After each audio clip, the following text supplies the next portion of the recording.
glittering white cape unfurled behind her. Underneath, a halo of magic power gathered around her wing bones and shot out like a booster. Whoosh! Literally flying through the sky, Evangeline landed precisely on the head of a giant beetle right above the Sky Knights. Thump! Evangeline, both the Sky Knights and the beetles were startled by her arrival. How did she get here? Here to rescue you. Burning with white magic power, Evangeline slammed her shield down. Flash! Her white magic spread out in a flash.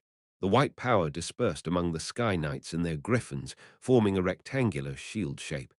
Evangeline's ultimate skill, the Last Fortress, a wide-area ally protection ability that grants damage save effect to all allies in the vicinity. Beetles charged from all directions towards the Sky Knights, fiercely jabbing with their horns and snapping their pincers, but the Sky Knights took no damage. Instead, raw, the damage absorbed by damage save, was being accumulated in the cavalry spear held in Evangeline's right hand. A giant vortex of light swirled from Evangeline's cavalry spear.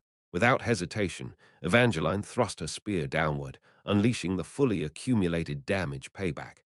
As the spear tip touched the giant beetle's carapace, boom! In the next moment, the giant beetle exploded, scattering in all directions. Everyone in the Sky Knights gaped at this spectacle. Using the recoil of the explosion to leap upwards, Evangeline had already landed on the next giant beetle. Then immediately after, from behind. Click, slash, scree. Wielding a sword made of light, Lucas, who had been slashing through the beetles while scattering sword light in all directions and stepping on the beetles to dash through the air, lightly landed on the head of one of the beetles. From now on, we'll take over this airspace. Clang! A giant beetle flying towards them was split in two by Lucas' powerful slash. Lucas flicked his sword and coldly commanded, "Retreat to the walls." Mikkel, who had been watching the prowess of these two knights in a daze, stuttered. But I won't repeat myself." Golden aura exploded behind Lucas. Ultimate skill, divine descent. Wrapped in the golden aura like a cloak, Lucas lightly waved his sword, boom. The strike of will, now converted into a wide-area attack by the ultimate skill, tore apart all the beetles flying in from behind Lucas. Cherish your life. Without blinking, Lucas swung his sword barrage and then fixed his gaze on Mikkel, saying emotionlessly, "You too are among those my lord wishes to protect." Mikkel bit his lip tightly and then nodded once towards Lucas and Evangeline. "I'll properly thank you later." Then Mikkel shouted to his men, "Retreat, let's go." "Yes, let's go. Retreat, back to the fortress. The Sky Knights withdrew. Taking a deep breath, Lucas, standing on the beetle he had stepped on, quickly dispatched it with his sword as it twisted to attack him, and then immediately moved to the beetle next to it. At the same time, rumble, rumble, flash, lightning struck from the sky, bang, bang, bang, and magical bullets poured from the walls like rain.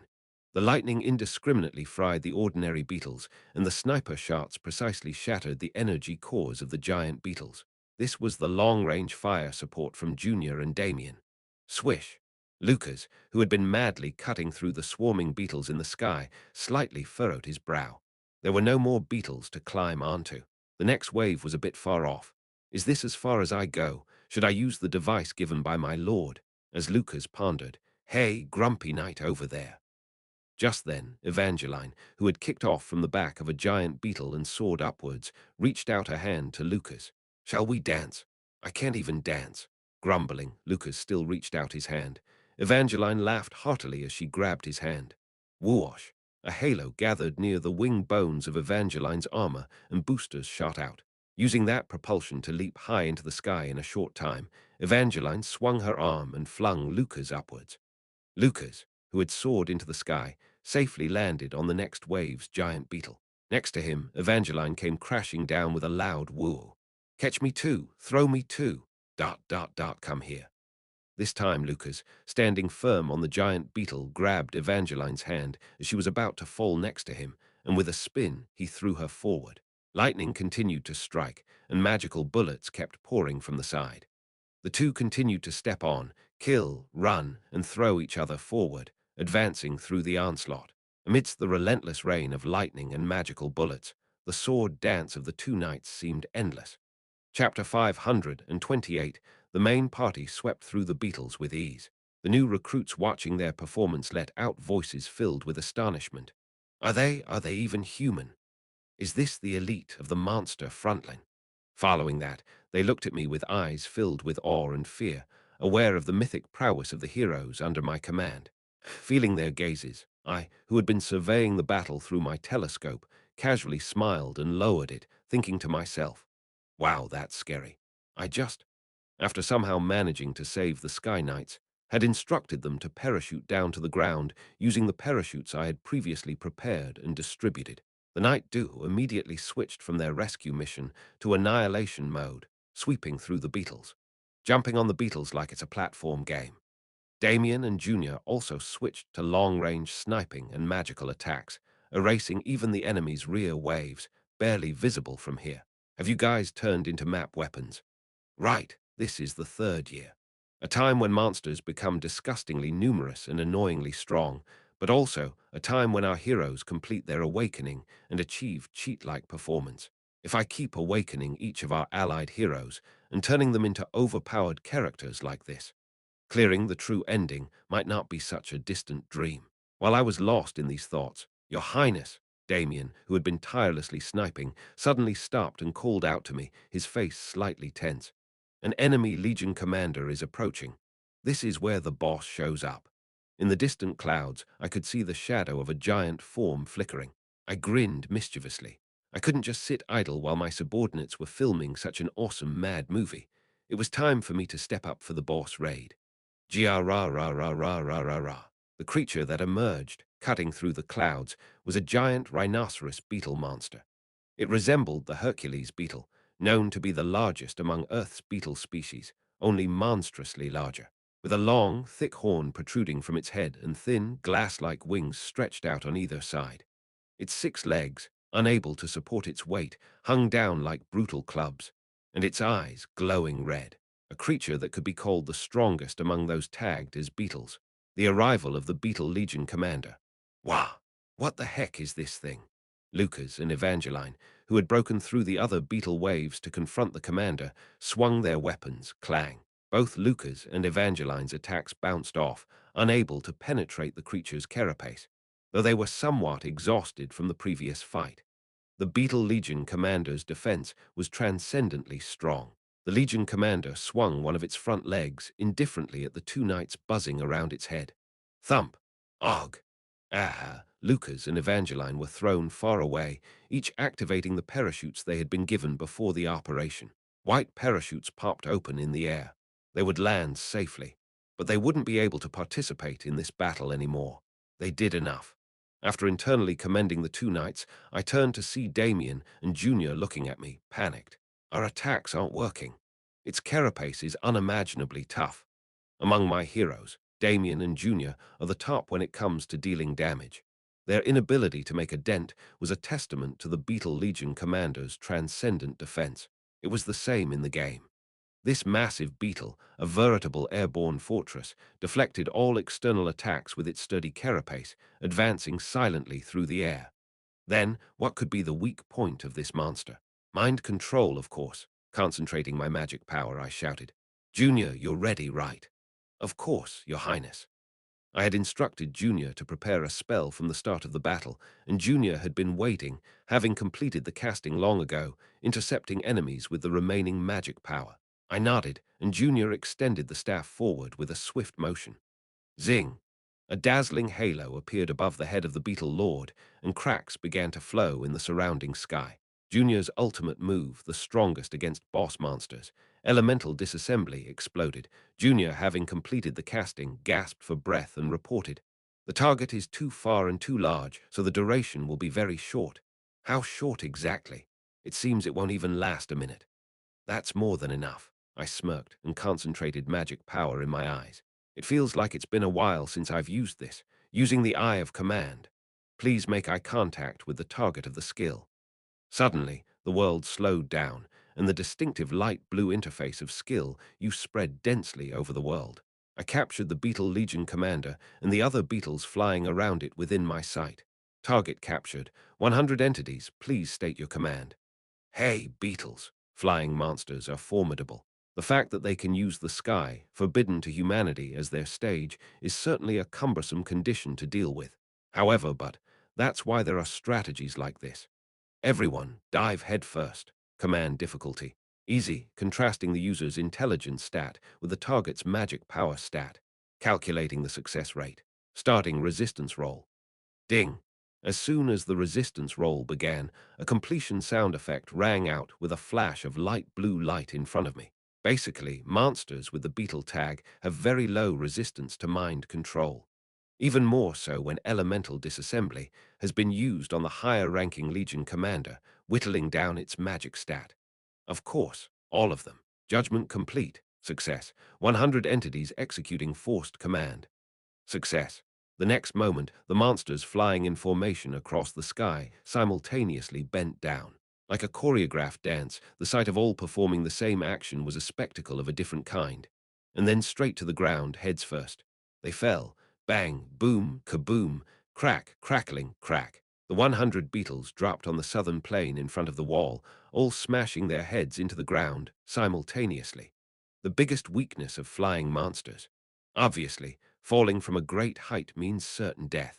Most battles with flying monsters boil down to how to make them crash, but I have the area-wide mind control Eye of Command, and its proficiency has skyrocketically increased. So, I could use it like this. The beetles, fallen from high altitude, each had a weight as heavy as their defense was strong, forced to crash headfirst into the ground. They crushed their horns and died instantly. This is the power of potential energy. While I was making a dated joke and waving my fist, in the plain clouded by dust from the 100 monsters' simultaneous fall, one monster twitched and started to move. The Beetle Legion commander. The great and splendid horn was broken off, and the carapace covering its body was crushed by the impact of the fall. Yet, with its tenacious vitality, the creature struggled to its feet, but its wings were already torn. Flight was impossible. Still, trembling, it tried to lift its massive body and spread its torn wings, attempting to take off again. I stroked my chin, observing the monster commander. Its magical defense was already shredded by elemental disassembly, and its carapace, the source of its physical defense, was also ruined. Normally, this would be the time to finish it off with concentrated firepower, but become mine, it's tempting. It's hard to resist using a combo move when the table is set. Hey, Rhino Beetle, I uttered the activation word of the skill. Become mine, SSSSSSH. Then, something resembling a dog collar with chains appeared in the air and tightly wrapped around the neck of the Beetle Legion commander. Ding! You have incorporated the Beetle Lord Hercules, SSR, into your forces. Current loyalty, 20/100 absolute command authority. One time, hey, you're lucky. I was going to dispose of it immediately if the loyalty was 0, but it was as high as 20. I wasn't planning to recruit a Legion commander using Become Mine, due to their high likelihood of disobedience, to reduce unnecessary variables. But with this level of loyalty, there's enough room to make use of it. But why is the loyalty so high? Because it's not a Nightmare Legion commander, or because my skill proficiency increased. It seems multiple factors are at play, but anyway, it's all good. The Beetle Legion commander, Hercules, half risen in the plane, slowly looked up at me standing atop the wall. I grinned and said to it, "A greeting." Then the giant beetle slowly bowed its head to me. Satisfied, I nodded back and flicked my finger. Hercules's massive body slowly disintegrated into magical particles. It would have been contained in my summoning space. I hoped the seniors already residing there would educate it well. I looked up at the sky. No more monsters were visible. The ones I had just caused to crash were the last wave. Phew! Taking a breath and turning around, I belatedly realized that people's gazes were pouring in. If the new recruits were amazed and astonished by the elite artillery's simultaneous firing, Luca's and Evangeline's aerial battle, and the overwhelming firepower of Damien and Junior, the look they now gave me was one of disbelief, as if they had witnessed something far beyond their understanding. Well, but as I said again, this is the third year on the monster frontline. Dirty and vile enemies are defeated by even dirtier and more vile cheat-level means. And I, too, had become one of those cheats. Welcome to Crossroad. I spread my arms wide and smiled brightly. Welcome to the monster frontline, rookies. Thud, thud, thud. The returning Sky Knights landed one by one on top of the wall. All of them were bloodied and tired, but fortunately there were no casualties. A few knights with severe injuries were seen, but the medics waiting in reserve quickly carried them away on stretchers. Mikkel pursed his small lips, watching his knights being carried away. I slowly approached and stood behind Mikkel. "It's good that you're safe, Mikkel." After patting the silent Mikkel on the shoulder, I turned my head towards the wall. "Thanks to you, we were able to smoothly get through this defense battle. The Sky Knights are indeed strong. It's fortunate that no one was seriously injured. Leave the rest and take a rest." Perhaps it was the first failure she had ever experienced in her life. This young crown prince might need time to sort out his feelings. Thinking so, I decided to stop teasing him unnecessarily and was about to leave. But then, "Prince Ash," Mikkel called out to me first. Turning around, Mikkel was staring at me with his large, crimson eyes. It's frustrating, but I'll admit what needs to be admitted. I completely lost this bet. The first failure, the first defeat. As a lifelong crown prince, a genius magic swordsman, and the master of the Sky Knights, he had never experienced such a situation. His face was actually flushed with frustration, but Mikkel gritted his teeth and acknowledged it. "You won, Prince Ash. I will never covet command here again. And thank you for the salvation." Following that, Mikkel slowly bowed his head. "If you hadn't sent your subordinates, my knights would have been annihilated there. I'm truly grateful." Chapter 529, I inadvertently smiled at Mikkel as he expressed his gratitude. We have to help each other out, especially when facing monsters together in battle. I challenged your command. That means, at some point, I might rebel against you again. From your perspective, I could be a hindrance to stable frontline command. Mikkel rolled his crimson eyes and stared straight at me. "But you saved my life and the lives of my knights. Whether that was out of mercy or a firm confidence in your command, I'm not sure. Either way, it's a complete defeat for me." Unlike the monsters forced into obedience through magic, the young knight before me knew how to bow his head. He recognized both his own mistakes and the merits of others. That was somewhat admirable. Surprisingly good at self-reflection, aren't you? I reflect after I act. I need to reduce my mistakes in the future. The problem is I don't think things through before I act. Mikkel let out a deep sigh. Admittedly, I charged into this battle like a reckless bull, but I'm not so disgraceful as to deny the outcome. Acknowledging that is significant. He recognizes his faults and looks to the future. Perhaps this alone proves Mikkel has the qualities of a hero. Seemingly relieved after his confession, Mikkel continued speaking. "The monsters here are not only stronger than those in our kingdom, but the tactics to fight them here are also far more advanced. Thanks for the compliment. Actually, I've read reports about the monsters in the south. They weren't as threatening as this. This must have escalated in recent years. I didn't respond. Mikkel nodded silently. And Prince Ash, you've been maintaining the front lines against these monsters. We're both just doing our part. No need to be modest. You and your army have done remarkable work. Scratching his head, Mikkel placed his hand over his chest. As per our bet, while the World Guardian Front exists, the Sky Knights will faithfully follow your commands. I'll be counting on you. But I'd like to add one condition. I raised an eyebrow. Mikkel nodded firmly. Send us to the toughest and highest battles. Interesting. Though we showed a poor display today, with the right commands, the Sky Knights can soar higher than any heroes. Indeed, Mikkel and the Sky Knights were already a first-rate force in terms of stats. What's important is experience and the right tactics. If they continue to defeat such strong monsters under proper guidance, the Sky Knights might outperform other parties under my command. Smiling, I extended my hand. Looking forward to working with you, Mikkel. Likewise, Prince Ash. We shook hands. All right, enough with the reflection. Let's go to the victory feast. I patted Mikkel on the shoulder and led him down the ramparts. It's another specialty of Crossroad. If we've won, let's eat, drink, and enjoy. Lucas and Evangeline returned safely. Despite the exhaustion from aerial combat on the backs of monsters, Lucas calmly organized the battlefield and reported the outcomes. And Evangeline, she rushed off to prepare for the feast, singing something like "Playing is the best." In this battle, there were some injuries and a few cannons were damaged. Lucas, having skimmed through the report, flashed me a smile. No other damages. It was an excellent battle, my lord. It's the result of everyone doing their part. Our existing forces at the front line and the newly joined Sky Knights had both played their roles perfectly as decoys. When everyone fulfills their responsibilities so well, even the challenging hordes of monsters can be dealt with minimal damage. All corpse incinerations and loot collections are complete. That concludes today's work. Let's close up shop and head in. Everyone's worked hard. Let's treat ourselves to some good food. As Lucas and I wrapped up organizing the battlefield and headed towards the city's central square, a feast was already underway. There had been an awkward and subtle tension between the existing Crossroad forces and the new recruits. But after fighting together today, and with the circulation of alcohol and meat, they had quickly become friendly with each other. After all, they all shared the common trait of being soldiers. No matter where in the world or against whom they fought, soldiers seemed to share a similar kind of hardship. As they shared their struggles with each other, the soldiers quickly started mingling and exchanging stories. And then, the alcohol at this celebration is too bland.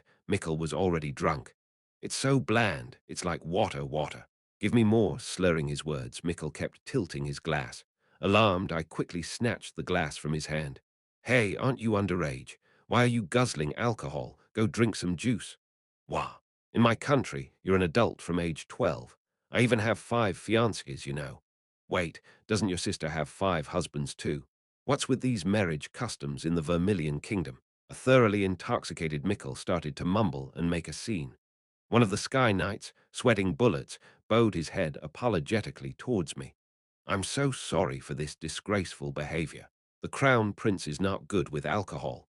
Then you guys should have stopped him from drinking. We only allowed him 1 drink because he insisted he was fine. Then Mikkel placed his hands above his head and began to dance around. The soldiers watching burst into laughter, holding their stomachs. He's completely lost it. Is this also a result of the negative trait, reckless? Suddenly, I began to worry whether I could properly handle this kid in the future.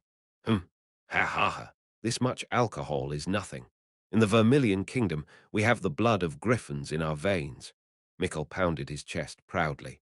Just then, Evangeline, who had come to sit next to me exchanging juice with Lucas, looked puzzled and asked Mikkel, "So the people of the Vermilion Kingdom and griffins are like brothers?" "That's right, practically brothers. But how can you ride griffins then?" "Ha! You said you're like brothers, right? Do you strap on a saddle and ride them, sitting on their backs? How can you do that to your brother?" "Ah!" Mikkel, looking dumbfounded, glanced back at his griffin tied nearby, then opened his mouth slightly. "You know, now that you mention it," the griffin, as if understanding the conversation, opened its eyes wide and gaped its beak, looking shocked. Suddenly, Mikkel burst into tears and hugged the griffin. I'm sorry, brother, so sorry. From now on, you ride me. After hanging onto the griffin and sobbing for a while, he soon fell asleep right there. The Sky Knights gathered their crown prince and returned to their quarters. Watching them go, Evangeline clicked her tongue. I never thought of him that way, but the crown prince of Vermilion, his character is completely ruined. You're the one who ruined it. You're the one who made him realize the uncomfortable truth about the relationship between the people of Vermilion Kingdom and the Griffins. You're the culprit. Anyway, the now ruined Mikkel had gone off to his quarters, but I continued to chat and exchange drinks with the remaining Sky Knights. Before I knew it, my subordinates, the heroes under my command as usual, had gathered around me, making a noisy chatter. I looked around at them. Junior was taking care of the young magicians under my command like younger siblings, feeding them food, while Damien was sitting with the priests, relieved that there weren't many casualties today. Huilan, Yun, Torkel, and Nobody. The vanguard heroes who participated in today's melee were each boasting about who performed better. Verdandi with the Holy Grail Seekers and Burnout with Bardebag and the other elves, as expected, were sharing nutty snacks and honey wine with each other. Finally, when Lily, holding baby Sid in her arms, appeared, the square plunged into a frenzy. Bearded, burly mercenaries were trembling with excitement at how cute Sid was, and the female mercenaries were shouting, asking for Sid to receive a kiss from their aunt. You guys are a bit scary. The last party was great, but Duskbringer, slightly detached from this frenzy, quietly sipped her drink beside me and chuckled. I definitely prefer drinking noisily with the soldiers like this.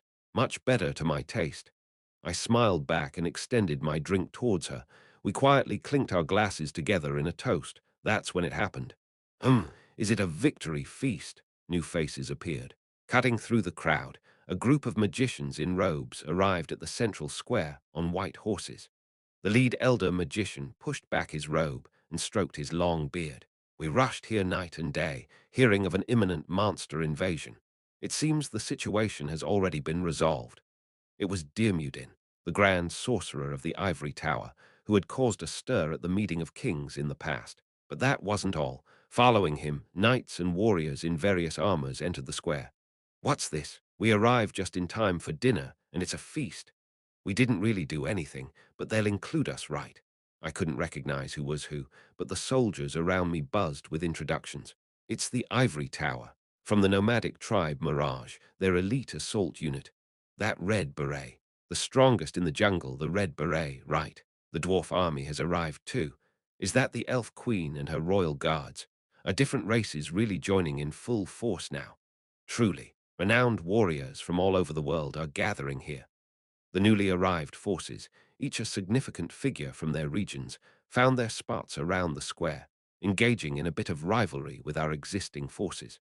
The leaders of each military group approached me with stern faces as I was drinking. Observing them, I sighed softly. Just as I managed to handle one headache, more troublesome characters come pouring in. Fine, let them all come in. I'll straighten them out one by one and turn them all into my subordinates. Come on, let the monsters come as much as they like. After distributing new glasses of drink to the newcomers, I announced the start of the second part of the feast, raising my glass high in the air, and shouted, "Together, we can smash those damn monsters just like we did today." The crowd erupted in cheers. Heroes, soldiers, everyone brightly smiled and raised their glasses. The newcomers also started mingling and melting into the feast. We laughed, chatted, drank, and shared stories until the break of dawn, as if the world would never end. Just like that. At that time, we didn't know that this battle would be the last one without any casualties. The last moment when everyone from the World Guardian Front could laugh and be happy together. At that time, we were completely unaware. Stage 26 clear. Stage MVP Ash X. Level up characters. Ash X and 50 others expand list deceased characters. None injured characters. Mikkel SSR and 25 others expand list acquired items. Elite Beetle Magic Core SR. 20 Beetle Legion Magic Stone. 372 Beetle Superior Carapace. 150 Captured Monster. Beetle Lord Hercules SSR. Stage clear rewards have been distributed. Please check your inventory. SR grade reward box, 3 R grade reward box, 10 get ready for the next stage. Too Young to Die, chapter 533 months later, south of Crossroad, at the Black Lake front, forward base, on the day of stage 30. It was already the 30th defense battle. Every stage multiple of 5 is known as a boss stage, where especially difficult enemies appear. Until now, monsters up to the 10th rank under the Demon King, the Nightmare Legion commanders, had emerged. However, perhaps due to my defeating several Nightmare Legion commanders in the dungeon by other means, there was a shortage of them for the boss stage. So a division from another top-tier monster legion appeared in this boss stage, the Moving Forest Legion. Originally, this legion, a collective of giant living, moving trees, only guarded its territory in the dungeon and didn't invade human realms. But this time, these trees invaded. This conglomerate of thousands, tens of thousands of trees is a fortress, a weapon, a labyrinth in itself. The slowly advancing forest of trees, which hardly takes any damage from most attacks, lures in close victims and eats them. Those who venture too close to this forest lose their way inside, forget the flow of time and spatial movement, and slowly wither away. There are 2 strategies to defeat this cursed forest. First, setting the forest on fire. True to their nature, the trees are susceptible to fire-based attacks. A powerful enough blaze can incinerate the entire forest at once. This could be seen as the direct approach. This is how it was done in the game. However, there's a big problem. The moment these trees catch fire, they start emitting light. Usually quiet and stealthy, these trees, upon sensing their skin burning, start emitting bizarre screams, uprooting themselves from the ground and charging towards the ground. And they seek out the attacker who set them on fire to kill them. From the moment they catch fire until they are completely burnt, it doesn't take long. But the frenzied tree monsters are as ferocious as ogres of the same level. Thousands, tens of thousands of these creatures, glowing and charging, could obliterate everything, including our walls. Hence, the second strategy. Send a small elite team close to the forest, and when the food-enticed forest parts, find the boss entity at its center, the Elder Tree. This tree, the first and the one that spread the curse to the other trees, is the legion commander of these tree monsters. The cursing burnt root, the Elder Tree. As long as the forest is densely packed, it emits a bewitching aura, making it impossible to locate. But if we can send a bait team to spread them out, the forest's density will thin, and Damien can be instructed to search. And if found, Damien's sniping can finish it off in one hit. This tactic was decided upon as it would cause the least casualties, and the Sky Knights were chosen as the bait. Able to soar in the sky, this Night Corps was the most mobile among all the forces of the World Guardian Front. Despite being worn down from the fierce battles of the past 3 months, the Sky Knights were in a much better situation than the others. Every military group had casualties, but the elite Sky Knights hadn't lost a single person. Mikkel had also achieved boss kills in stages 28 and 29. Mikkel was an exceptional knight, his subordinates were powerful, and importantly, they could fly. For the boss stage, they were one of the few reliable cards I could play. So I ordered them to deploy, and Mikkel and her knights gladly accepted, and then an accident occurred. Initially, the operation proceeded as planned. The Sky Knights, flying at a low altitude, glided right above the moving forest, luring the trees. The trees stretched their branches towards the griffins and knights flying close by, but the Sky Knights skillfully maintained their distance. The Sky Knights roamed above the moving forest, enticing the trees and fragmenting their formation. When this lure operation succeeded, and the Elder Tree at the center of the forest finally revealed itself, at the very moment when the monstrous Legion commander, with its charred body and horrifically split trunk resembling a grotesque smile, was spotted, "We can take it down." Mikkel dove down like a bolt of lightning towards the ground. "Your Highness." "That's not right, Your Highness." It was a completely impulsive act. The role of the Sky Knights was merely to fly safely and disrupt the forest. The knights under Mikkel's command were all horrified, trying to stop him, but it was too late. Mikkel had already plunged into the embrace of the enemy commander. To the young knight, it seemed like a moment to kill the Elder Tree and become a hero. To hesitate, or not in the face of an opportunity to become a hero and write a legend. That is what separates those who can create legends from those who can't. Mikkel did not miss his chance. But Mikkel didn't know. If that opportunity was a lie to begin with, if what he thought was an opportunity was actually a trap, if one cannot distinguish, they cannot become a hero, nor can they write a legend. He didn't know. SSSSSSH. The elder tree extended its vine-like branches like whips towards Mikkel, who had leaped into its embrace. Mikkel, with his rapier imbued with magic, sliced through the vine branches and leaped into the elder tree's embrace. Ha! Mikkel's rapier, emanating crimson magic power, lunged right towards the elder tree's face. Thunk, and then it stopped. Just before the blade made contact, the elder tree spread its spider web-like vines, entangling Mikkel and his griffin completely. It was a matter of milliseconds. If the sword had been 0.1 seconds faster, Mikkel's strike would have felled the enemy commander, and he would have added a new line to his and the Sky Knight's legend. But it was 0.1 seconds too slow. KHHK, entangled by the vines, Mikkel twisted in agony, letting out a pained groan. The Sky Knights, watching from above, desperately dove down. Your Highness, the Crown Prince, just wait a moment. We will save you. The entire Knight Corps plunged in to rescue Mikkel, their prince and commander. But by then, the forest had already prepared to kill the intruders. Trees densely crowded the air, forming a maze in the sky. The Sky Knights, trying to break through this maze, soon found the intertwined branches too thick to penetrate, forcing them to detour, turning sideways, spinning, flipping upside down, and then, in a short time, they lost their way in the forest. The location of the elder tree, even the sight of Mikkel, was nowhere to be seen. The knights of the Sky Knights screamed the prince's name as they scrambled through the forest. When they came to their senses, they were scattered and lost.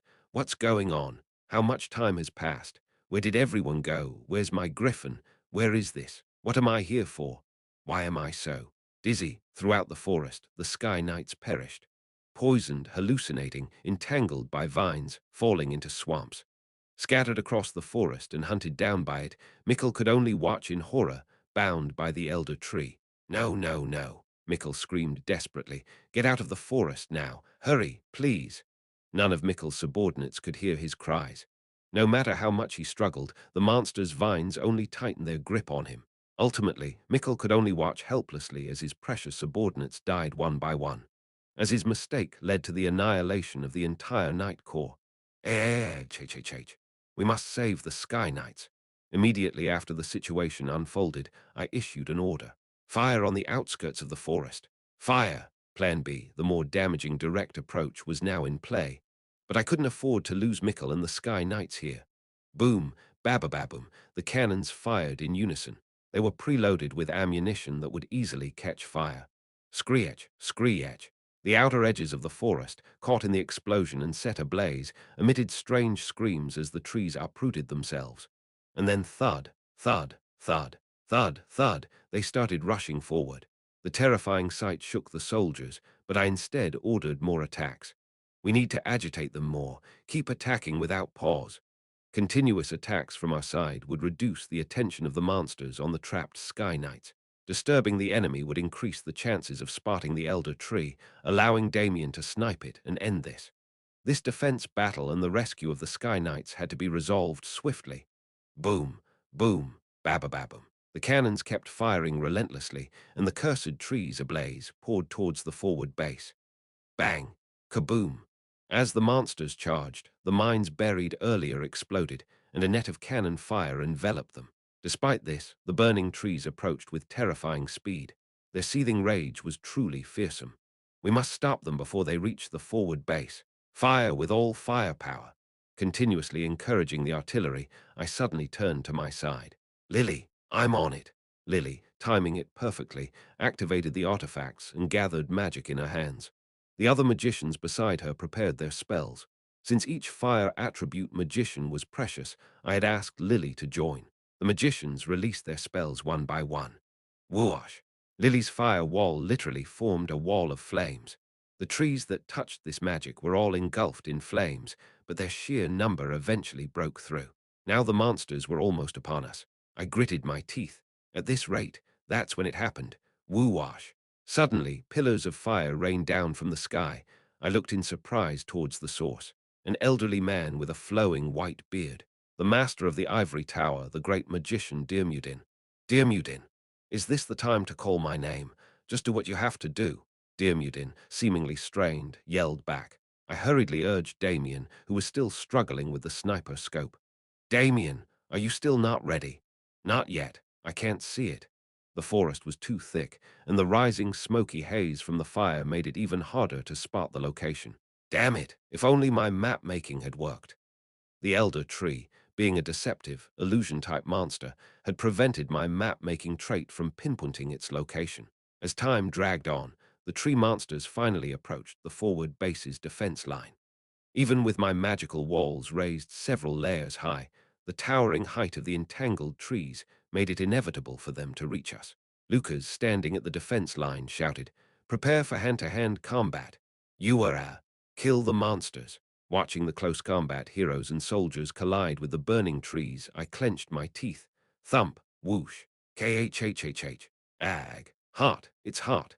Soldiers struck by large tree branches fell like bowling pins, and in no time casualties began to mount. The ferocity of the frenzied tree monsters was a problem, as was the fire clinging to their bodies. For the moment, heroes and soldiers, despite their injuries, were maintaining the defense line. But if this situation dragged on, the damage would be uncontrollable. And then, at that moment, flash, a crimson flash sparkled within the forest. It was Mikkel's magic light, a signal to us. I shouted and pointed in that direction. "Damien, there, can you see it?" "Yes, I've got it." Click. The magical rifle Black Queen began to transform on its own, flashing with white magic light and morphing into the familiar form of a long railgun. Damien, aiming the massive rifle at the enemy commander, his eyes glittering, announced, "Sniping now." Chapter 531. Clank. Rattle, clank. The magic gun Black Queen began to transform on its own, morphing into the shape of a long railgun. 7 magic bullets combined into one and were loaded into the bullet slot. "I'm taking the shot." Flash. With Damien's shout, it was fired with a flash of light. The deadly strike fired by our side's strongest sniper, Damien. The magic bullet, flying like a beam of light, pierced through the deep forest and successfully penetrated the spirit core of the elder tree that was spreading curses in the deepest part. Squeak, squeak. As the elder tree fell with the sound of deflating air, immediately after, the trees that had been viciously swinging their branches and roots towards the forward base as if in deception, gradually stopped their movement. Without the command of their legion commander, the trees planted their roots into the ground one by one and stood still in their place, just like ordinary trees, simply standing still. Rustle. As the wind blew from afar, the burnt leaves scattered on the ground like fallen leaves. Everyone had a bewildered expression as they looked at this burnt forest that had suddenly sprung up in front of the forward base. "Well done, Damien." Under my praise, Damien, who had rolled back from firing the powerful shot, just showed a thumbs up from afar. "I would like to help him up and take care of him, but now is not the time for that. Those who can move, follow me," I shouted urgently as I mounted my horse. "We need to save the Sky Knights. Hurry!" Forest. Center. The rescued Mikkel was in a pitiful state. His body was torn and bloodied by tree vines, and the magical rapier, said to be a national treasure, was shattered into pieces. It was because he had overloaded his magic power to reveal his location with magical light, ultimately breaking the weapon himself. However, the injuries to his body and the destruction of his weapon were not what mattered to Mikkel. Ah! The Sky Knights. His brothers-in-arms, the Knights and the Griffins, had all met their deaths here without exception, all because of his own mistake. Ah! Ah! Ah! In front of the row of dreadful corpses, Mikkel screamed in despair, covered in blood. It was a horrific scream, as if scraping the bottom of hell. For the past 3 months, Mikkel had been walking a tightrope in the sky. Despite being young and not fully skilled, carrying the negative traits of recklessness and error-prone, he had fought bravely in battle. But today he slipped off that tightrope, and this was the price for that. Mikkel! Ah, ah, ah. Watching Mikkel cry tears of blood as he lay on the ground, not knowing how to console him, I bit my lip and turned my head away. "Gather the bodies. Heal Mikkel's wounds as well." "Yes, my lord," Lucas replied with a bitter face and walked towards the bodies of the Sky Knights scattered throughout the forest. The strongest knights of the northwest continent and rulers of the skies had been annihilated here, and their commander, Mikkel, had suffered severe injuries, and his spirit was shattered. It would be difficult for him to fight on this front any longer. "It hurts." As I watched the bodies of the knights being carried away wrapped in white cloths, I tightly closed my eyes. "It hurts." Though we barely won, the damage was enormous. 20 members of the Sky Knights, consisting of 4 parties, were completely wiped out. This was an irreplaceable loss. Even if we were to operate air fleets in the future, it would be impossible to secure air supremacy to this extent again on the monster front. The problem didn't end there. The temple facilities are insufficient, Your Majesty. High Priest Zenes reported with a face stained with blood and sweat. Having not shaved for a long time, this priest's face was covered in stubble. The number of injured is skyrocketing. The temple facilities have reached their limit long ago. Didn't we expand the beds not so long ago? It's nowhere near enough. The temple can't keep up with the increasing number of injured. Today's battle has put the final nail in the coffin.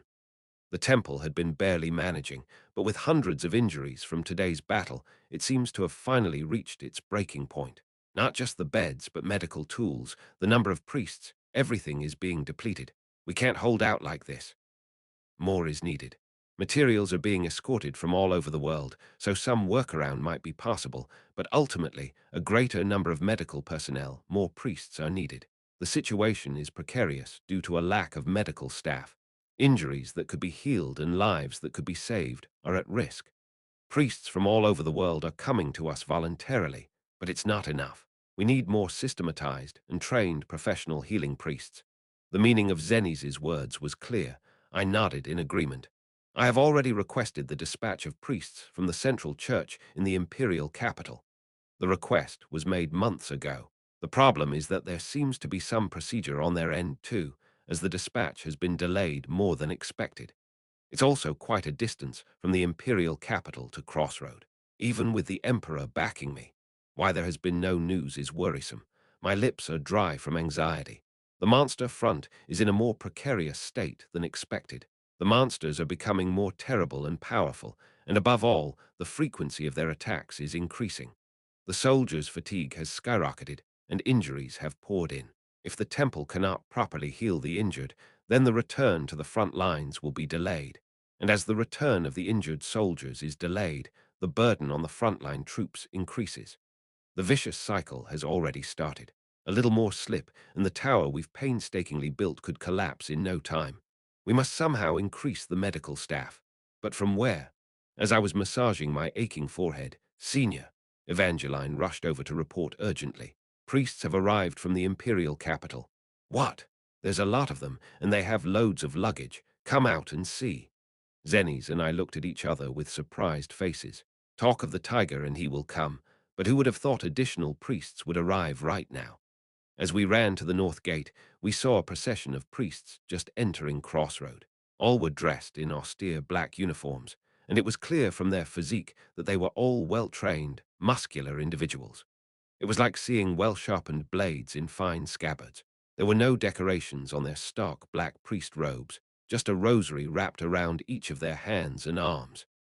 I was taken aback by their quite different appearance from the priests I had seen before, when the representative of the priests came up to me and calmly greeted me. It's a pleasure to meet you, Prince Ash. The woman was middle-aged, with blonde hair faded to almost white in places. Round glasses with silver frames added an even colder light to her already cold face. Her face suggested a lifetime of clerical work, but for some reason it seemed as if she smelled of blood. Introducing herself with the sign of the cross, she said, I am Rosetta, Inquisitor of the First Holy Knight Division from the Central Church. Inquisitor.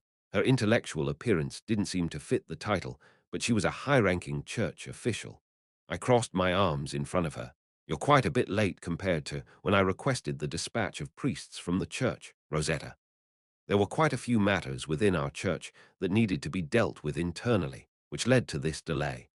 If it were a request from Fernandez, you'd act immediately, even if it meant spying, but my request can be delayed like this. For the past few years, the church had served as the eyes and ears of the dark side, faithfully reporting back the information from across the continent to Fernandez. However, my request for the dispatch of priests took this long to be answered. I couldn't help but feel provoked, but Rosetta sighed deeply. It's precisely because of Fernandez that your request was delayed, Your Highness. What? It took time to purge the malignant forces within our church that he had planted. A faint, almost blood-dripping smile formed on Rosetta's lips. How impure it is for our clergy, who should be the most pure in the eyes of God, to cooperate and lead in the power struggles and conflicts of the outside world. So, timed with the fall of Lord Fernandez, a wave of self-purification swept through our church. Rosetta patted her waist lightly. To the foolish leadership who chased power over the goddess and bundles of banknotes over the holy scriptures, we delivered the hammer of justice. There, a metal whip was present. It was a long strip of metal, well tamed with human blood and grease neatly folded. I swallowed dryly. Wait, what was the affiliation of these priests again? The First Holy Knight Division. Holy shit. The hardcore fanatics of the goddess's order. Devotees who dedicated their lives to serving the word of the goddess, fighting on the front lines. Those who lived strictly by the principles and rules of the church, the fanatically pure who wished for martyrdom. The fundamentalists of the goddess's order. That was exactly who these First Holy Knight Division were. There was a significant internal overhaul and reorganization of the church leadership. Hence, responding to various requests was delayed, but it was never a matter of political importance or lack thereof. May I ask how the reorganization concluded? All corrupt clergy were expelled. Each received a punishment commensurate with their sins. Rosetta clasped her hands in front of her chest. Now, the Central Church and the Goddess's order can live out its true purpose, offering itself for the world. So, to put it simply, you're saying you've taken over the Central Church. Rosetta looked at me intently, then finally nodded. There's no point in mincing words. Exactly as you said. Originally, the Central Church of the Goddess's order was tightly held by clergy connected to Fernandez. However, these fundamentalists and inquisitors, the Holy Knights, had always harbored dissatisfaction with their power-hungry and money-grabbing ways. And when Fernandez disappeared after our final showdown, and his forces crumbled, the existing church leadership, now like a kite with its string cut, was attacked by these Holy Knights. Whether through rational procedures within the church's doctrine or through the barbaric violence they're best known for.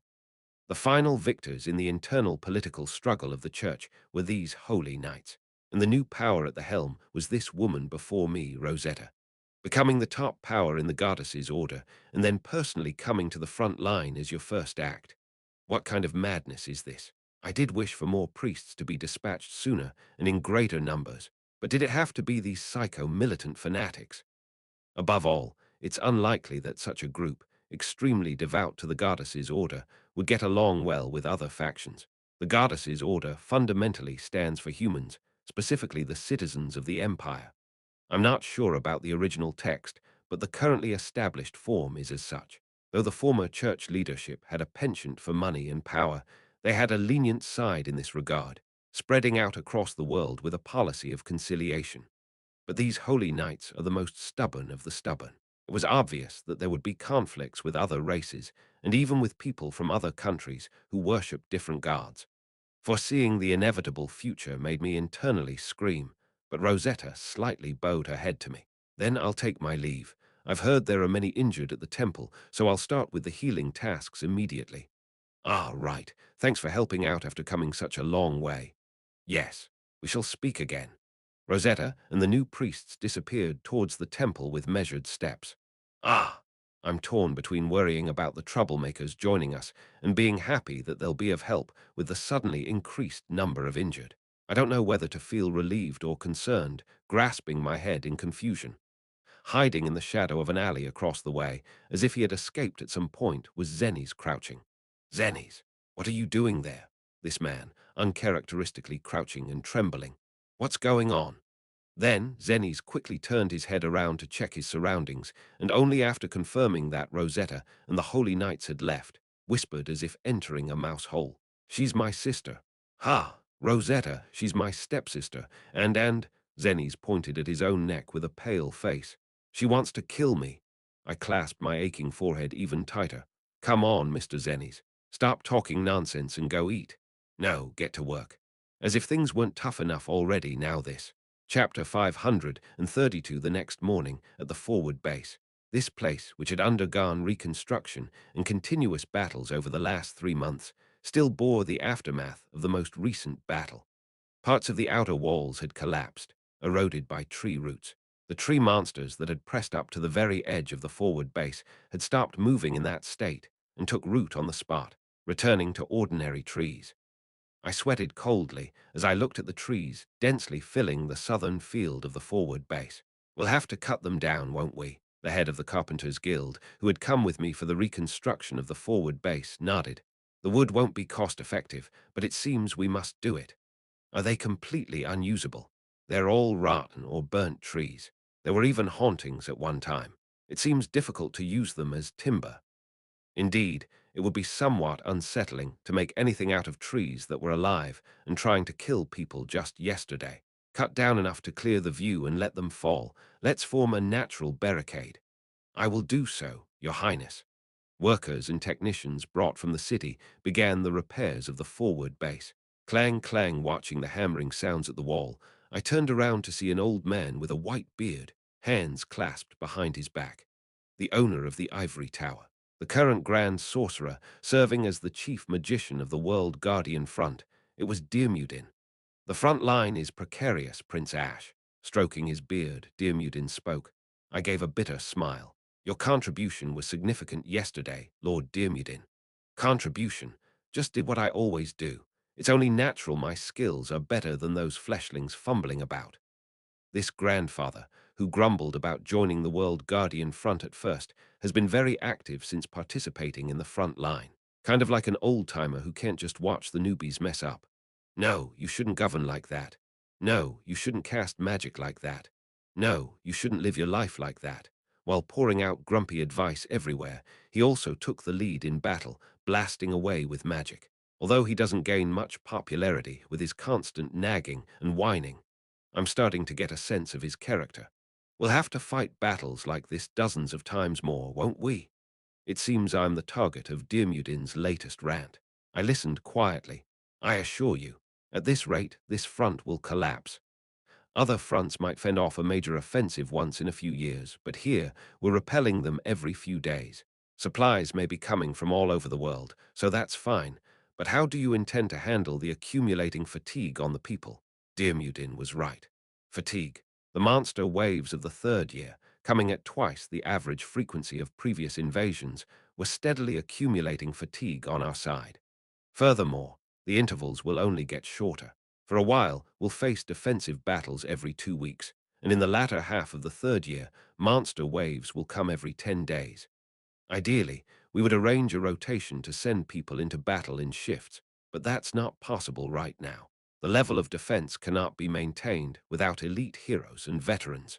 Even if we rotate the regular soldiers, the very elite must continually enter battle, and they are worn down. The Sky Knight Mikkel Vermillion's misjudgment, narrowly leading to failure and the annihilation of his knights, was not a coincidence. Dirmudin didn't stop his sharp criticism. Everything is inevitable. All things in the universe have a cause and effect. For the past 3 months, the Sky Knights were overworked, steadily stepping towards their doom, and at the critical moment, they made a fatal judgment error. I looked intently at Dirmudin. So, you're saying that the annihilation of the Sky Knights is my fault for using them too harshly? Are you going to deny it? My gaze clashed with that of the ivory tower's owner in midair. Our gazes fiercely collided, but eventually I sighed and averted my eyes. You're right, Lord Dirmudin. I am the supreme commander of this front. The responsibility for all deaths lies with me. Moreover, Dirmudin's macroscopic view of the war from a structural perspective also makes sense. Up close, it might seem that the Sky Knight's needless annihilation was due to Mikkel's mistake and recklessness. But from a distance, it can be interpreted that the entire front's operational situation was pushed to its limit, and the fatigue and strain accumulated, making the annihilation of the Sky Knights just one of the results this situation brought about. And it might just be the beginning. Due to accumulated fatigue, other heroes might also start making mistakes they wouldn't normally make, and those small butterfly flaps could become the fuse leading to the front's downfall. This is what Dirmudin pointed out, the structural crisis facing the monster front. Everyone is being consumed, and Prince Ash, that consumption includes you as well. You're saying I'm being consumed. Isn't it the case? It's clear to see you sinking deeper into worry with each increase in the death toll. I clenched my mouth shut. Dirmudin pointed his finger at me. If you continue to fight this way, you'll fall before reaching the finish line of the long race, just like Mikkel and the Sky Knights did. Me? I asked cautiously. What should I do? Can you lend me your wisdom? You already know what advice I can give, don't you? Diarmuid shrugged. Sacrifice lives. Reduce the frequency of elite deployments to lessen fatigue and fill the remaining gaps with expendable lives. Even if the exchange rate of troops plummets and the number of graves beneath the soil increases, the front can be maintained. An elite among elites, a magician. The small state composed solely of magicians, the ivory tower. Its ruler, Diarmuid, was suggesting this, to preserve the strength of the elites by sacrificing the lives of the non-elites. But you won't do that. You're fighting precisely to avoid that. The old king's eyebrows twitched. You're a commander full of contradictions, Prince Ash. It's true that many are loyal to you because of those contradictions. Having decided to walk a difficult path, it's only natural that trials will continually come your way, isn't it? Diarmuid clicked his tongue. But remember, a leader who finds a good compromise between ideals and reality is called a wise ruler by the world.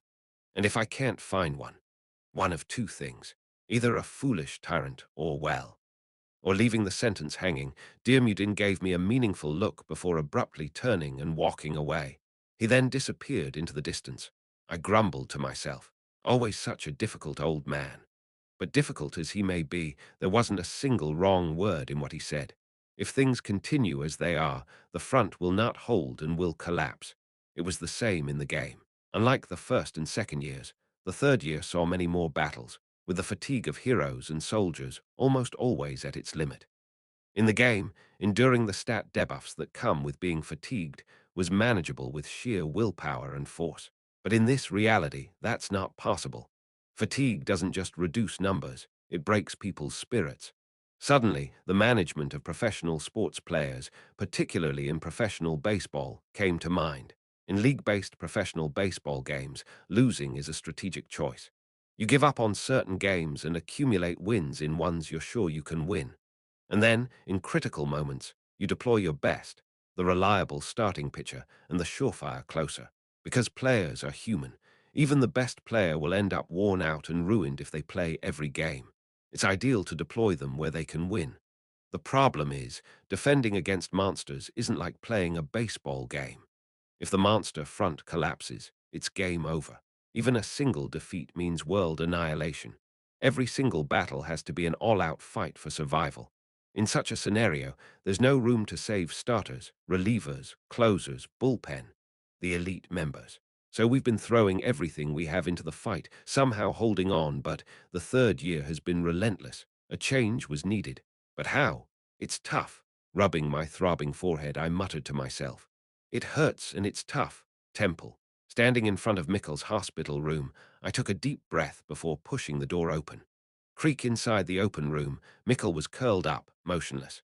Leaning against the wall at the corner of the bed, he had his face buried between his knees. Quietly, Mikkel, approaching, I pulled a chair and sat down in front of him. I heard you haven't even taken a sip of water. You can't go on like this. You're refusing treatment too. If this continues, your wounds could worsen, leading to more severe illnesses. You need to receive treatment before that happens. Mikkel. To the unmoving Mikkel, I reluctantly uttered the next words. You have to think about your comrades who fell trying to save you. If you fall now, snap. Before I could finish, Mikkel's face, shadowed in darkness, flashed with crimson anger, and the young knight's fist grasped my collar. With a haggard face dried with tear stains, Mikkel shouted, Don't speak so lightly. Don't say it so lightly. All my lifelong comrades died right before my eyes because of me. How can I possibly? I'm not speaking lightly. I've lost plenty right in front of me, too. Gently chiding the trembling Mikkel, who was shouting in a strained voice. But there are people you still have to lead. The subjects, the soldiers, and even the reserve Griffins. The remaining forces of the Vermilion Kingdom and the Sky Knights are still here in Crossroad, hoping only for the Crown Prince's recovery. Not to mention, his homeland in the far northwest is also waiting for his safe return. The shock of defeat is indescribably huge, but giving up on eating and even refusing treatment is not something a crown prince should do. Thinking of the people he still had to be responsible for seemed to calm him down a bit, and Mikkel slowly released his grip on my collar. With his head bowed low, Mikkel murmured in a defeated tone, "I've lost my comrades, the griffins, my weapons, everything. Am I no longer able to fight? The Sky Knights and the Vermilion Kingdom have contributed enough to the World Guardian front. Everyone here on this front knows that. So, what you're saying, I can go back now?" "Yes. The Vermilion Kingdom has lost not only its main force, the Sky Knights, but the Crown Prince has been injured as well. How could anyone ask for more participation in this situation?" However, upon hearing my words, the haggard Mikkel's lips curled up in a bitter smile. "Don't joke, I can't go back like this. Mikkel, having lost all my precious comrades, how can I return to my homeland with only this tragic failure in tow?" The veins in Mikkel's pale hands bulged as he clenched the bed tightly. "Don't make me laugh, stop it. We have to prove it. We must prove that we, the Sky Knights, are the highest flying knights in the world." Bowing his head, Mikkel continued to mutter to himself. The mental shock must be immense. He lost all his comrades right before his eyes. I patted Mikkel's shoulder one last time before standing up. "For the sake of those left to you, you need to receive treatment and eat well. Understand?" "I'll come again, Mikkel. Rest easy. Don't think about anything." After urging him, I left Mikkel's hospital room. Even as I stepped out of the room, in the darkness of the unlit hospital room, curled up on the bed, Mikkel continued to mutter, "I can't accept this. I won't accept it. I'll prove it. That we," with his eyes flickering a restless crimson, glaring into the void. Can save the world." Chapter 533. As I stepped out of the hospital room, a woman dressed neatly in a tight-fitting priest's robe was waiting. I called out her name. "Rosetta." She was the newly joined commander of the 1st Holy Knights Division, Rosetta. Having been engaged in relief activities since our arrival at Crossroad, it was here that we met. "Prince Ash." Rosetta, who called my name in return, adjusted her round, silver-rimmed glasses and smiled brightly. Just as I thought her smile line surprisingly charming, she said, "It's heresy." "Frozen," I stuttered in response. What heresy? What is?" "Refusing treatment. It's an act of heresy." Rosetta gestured towards the room behind me, Mikkel's room. Only then did I realize that the heretic Rosetta was referring to was Mikkel, and a chill ran down my spine. "And heresy?" As Rosetta murmured ominously and reached into her robe, I, without realizing it, waved my hands frantically to stop her. Wait a minute. Calm down, Rosetta. Mikkel is going to receive treatment, so don't do anything scary." "Ha, scary thing." Rosetta blinked in confusion, then slowly withdrew her hand from her robe. In her hand was a pen and notebook. An incredulous sound escaped my lips. Ha ha, scary thing, you say? What are you talking about? This is just..." Rosetta opened the notebook and began to write something down in elegant handwriting, kindly explaining as she did so. "It's just accruing heresy points." "What in the world is that? Heresy points? Just the name sounds terrifying." Regardless of my shock, Rosetta calmly continued writing. "Mikkel Vermilion, refusal of treatment. Heresy points, 10 points. There. You shouldn't run in the temple corridors. It's heresy." The young mercenaries running through the corridor covered their ears and ran off upon hearing her. Rosetta clicked her tongue and wrote something more in her notebook. Ignoring the priest's words, add 5 more heresy points for a total of 20. There. Those eating. You shouldn't be picky. It's heresy. Don't leave food on your plates." Rosetta continued to point out the actions of mercenaries around the temple, freely doling out heresy points. What exactly does heresy mean to this woman? And what can be done with the heresy points once a certain amount is accumulated? It was unclear, but fortunately it seemed that these heresy points were only for recording purposes and not actually used for punishment. She just quietly wrote in her notebook. Thump. Having closed her notebook, Rosetta looked up at me and chuckled. "Did you think I was some mad priest who arbitrarily brands others as heretics and whips them to death?" "Well, to be honest, I did think so. I understand that you are wary of my Holy Knights division. We are infamous for our inflexibility, after all." Was I misunderstanding? Not exactly. We do cling to principles, after all, but we are strict with ourselves. Rosetta walked ahead with light steps. I quietly followed her, listening to her words. "To ourselves within the goddess's order. My Holy Knights division is the flame that consumes our flesh and the whip that scars us. However, we do not impose these principles on others outside." "Oh, Well, I am keeping the heresy notebook. It's our duty not to remain silent in the face of injustice. That's still pretty scary. I hesitated a bit before asking. By the way, it might be a bit late to ask, but does it bother you that I speak to you so informally? Looking back, I remember being very formal with Margarita, who was the head priestess at first, always addressing her with the utmost respect. But then, speaking informally to her successors, Zenes and Rosetta, seemed a bit odd. Rosetta slightly raised her thin lips in a menacing smile. You're asking quite late. Yes, speaking informally is also heresy. Ah, startled, I nearly had a fit, but Rosetta covered her mouth and chuckled. Just kidding, it's not that easy to earn heresy points. Well, just a moment ago, you were handing them out quite freely. Whether you speak to me informally or formally, whether you see me as a pebble on the road or as a messenger of the goddess, it makes no difference to me. I am here to fulfill my mission. Anyway, I'll just keep speaking informally. It felt too late to change now, so I decided to continue speaking informally. The temple was filled with soldiers who had been injured and were having trouble moving. Rosetta, whenever she encountered them, generously sprinkled her holy power. The soldiers, feeling better, bowed repeatedly to Rosetta, who did not properly receive their thanks and just briskly moved forward. I admired her internally. I thought a heresy inquisitor would only be good at throwing punches, but your healing skills are extraordinary. It seems you have a misunderstanding. All priests in our order possess exceptional healing abilities. Rosetta showed off the silver rosary wrapped around her wrist. How could we learn to destroy without being able to heal someone? Even heresy inquisitors are no exception. Indeed, in the game, whether a paladin or a heresy inquisitor, they all come with a healing skill like Light of Healing as a passive skill. I also hold the status of a saintess. I have a pretty long career as a healing priestess. You're a saintess too, like Margarita before. Surprised, I asked, and Rosetta answered indifferently. In our order, whether a saintess or a saint, it's just a title. Precisely, it's an honorary position given to female priests who can generate a certain level of holy power and have contributed significantly to the order. I too meet the qualifications. So, should I call you saintess from now on? Ha ha. Rosetta let out a cynical, dry laugh and stopped walking. That title doesn't suit the thorny path I've been assigned. I've never used it. Saintess is a title better suited for someone else. Margarita was once dispatched here, wasn't she? Rosetta stopped in front of the head priest's office.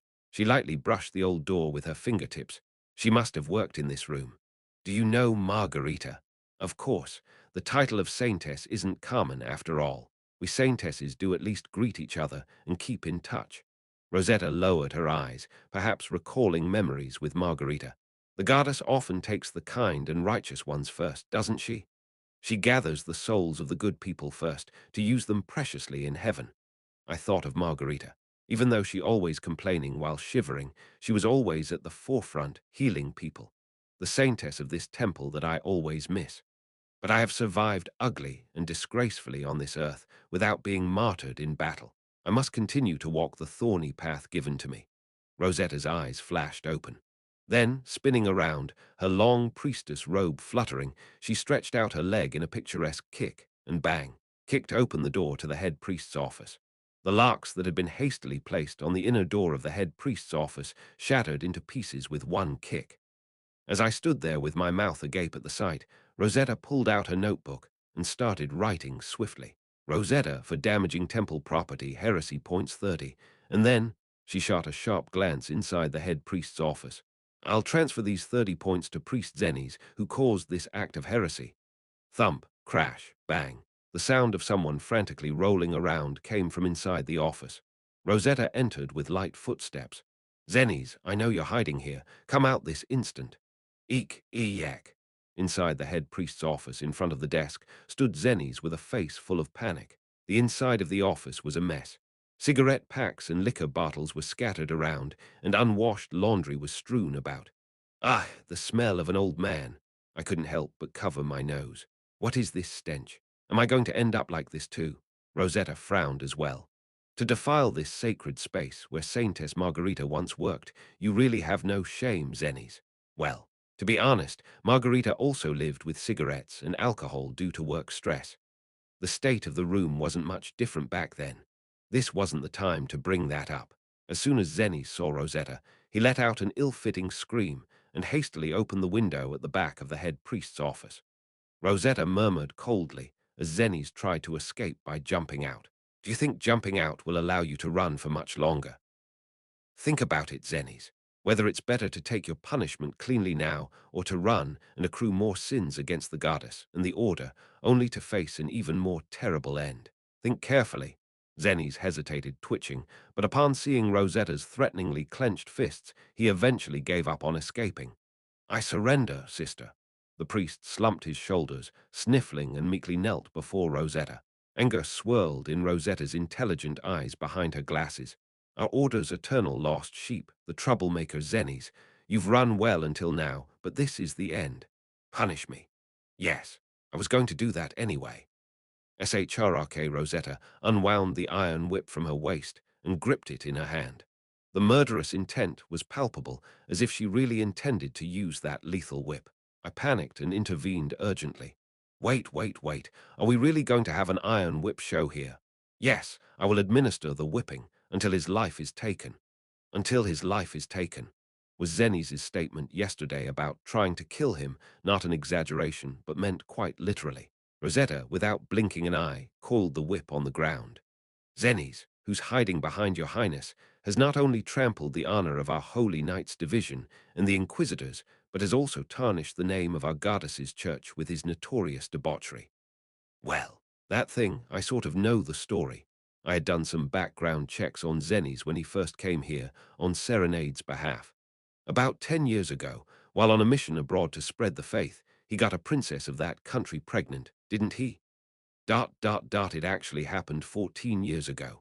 The report to the higher-ups came a good while after the actual event.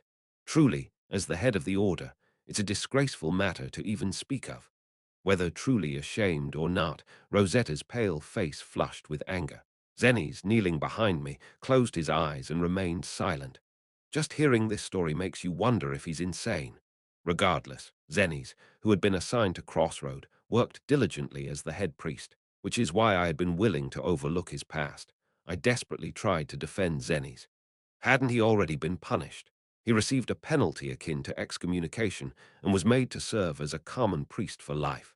That should have been the end of it. The punishment at that time was arbitrarily decided by the church's leaders. It was a political maneuver intended to spare our Holy Knights Division's disgrace and weaken our influence within the order.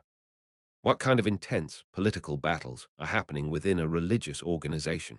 Tone it down, will you? Anyway, a judgment has already been made. Why overturn it and punish him again? Once a decision is final, it shouldn't be overturned.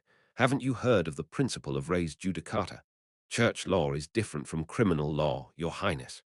Rosetta stood her ground without yielding an inch. Now that our Holy Knights Division and I have taken leadership of the order, we can revise the Church's previous sanctions. I am merely exercising the rights given to me. But, have I not told you, Your Highness? Our Holy Knights Division is the flame and the whip purifying our order from within. This is an internal matter of our order, Your Highness. With all due respect, you have no right to interfere. Not even the Emperor has the right to meddle in this matter. Rosetta spoke calmly, yet her words were sharp as a blade. We will cooperate in all matters outside the order. We will slay monsters and heal the sick. Our order will continue to be a good neighbor to you all, as it has always been. So please, do not hinder our efforts to cleanse the stains within our own order. Swish. With a flick of her arm to the right, the iron whip moved like a live snake, shredding the furniture around her in an instant. Please step aside, Your Highness. With an intelligent face, Rosetta showed a gentle smile. This is your last warning. A smile with the scent of blood, chillingly cold. Chapter 534, I Can't Move Aside. Ignoring Rosetta's warning, I put strength into my feet planted on the ground. No, I won't move aside, Rosetta. Rosetta's gaze turned cold. I scoffed. It seems you're the one under a misconception. A misconception? This place, Crossroad, the Monster Front, and the World Guardian Front are all independent entities not bound by any country's control. And what of it? In other words, it means this is a place not governed by any nation's laws. I raised my fist, pointing at myself with just my thumb. The only law that applies here is the military law I've established. Your order's doctrines, The imperial court's criminal laws, none can infringe upon my city. Such arrogance. There's no land untouched by the goddess's grace in this world. I am always indebted to the goddess, especially since I've been countering every dark event from the monster side with Gardes's blessing. I'm always grateful to the goddess. But that's a separate issue, I declared. This land is ruled by humans, and I am its sovereign. In my land, no private sanctions are allowed, except for the punishments I recognize. Not even the goddess can violate this rule on my land. Through her silver-rimmed glasses, Rosetta narrowed her eyes. Her eyelashes, as pale gold as her hair, trembled slightly.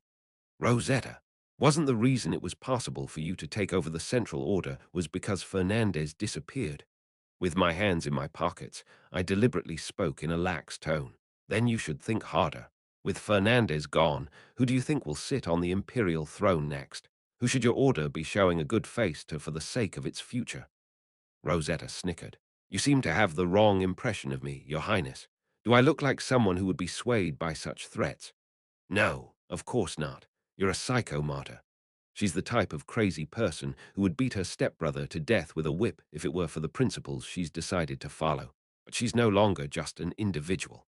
And now you represent your order, don't you? Rosetta was originally the commander of the Holy Knights, but having eliminated all her political enemies within the order, she's just been appointed as the new representative of the goddess's order. Rosetta, as an individual, is not someone to be swayed by threats. However, for Rosetta, who has just become the representative of the order, it would be imprudent to act recklessly in the face of such threats. This is the weight that those who bear the lives of others, the sovereigns, must carry, and she has become one of such kings. Indeed. After a moment of silence, Rosetta sighed and closed her eyes. The more one lives, the more complex the world seems. Isn't that so, Your Highness? Her murderous intent faded. I slowly nodded in agreement. The higher you climb, the farther you see, and the more there is to consider. Even I, a mere mortal of this earth, find the world difficult to navigate. How much more must the goddess, who sees everything from the heavens, have to concern herself with? To the very end, she spoke like a true believer. Anyway, Rosetta slowly sheathed her iron whip, folding it neatly and attaching it to her waist. Her touch was gentle, as if handling not a whip but a newly acquired accessory. Your Highness, I clearly understand your intention. The execution of Zeniz's punishment will be postponed for now. I appreciate your understanding.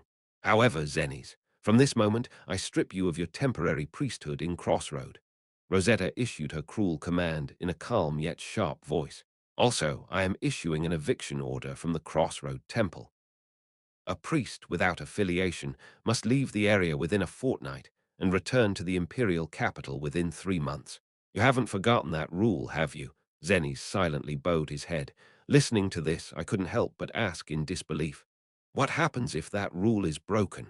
Excommunication. Rosetta answered simply. The content, however, was anything but light. As a priest, all of Zeniz's life up to this point will be erased from the records, and henceforth he cannot use divine power or exploit the name of the gods. Additionally, he will be monitored for the remainder of his life.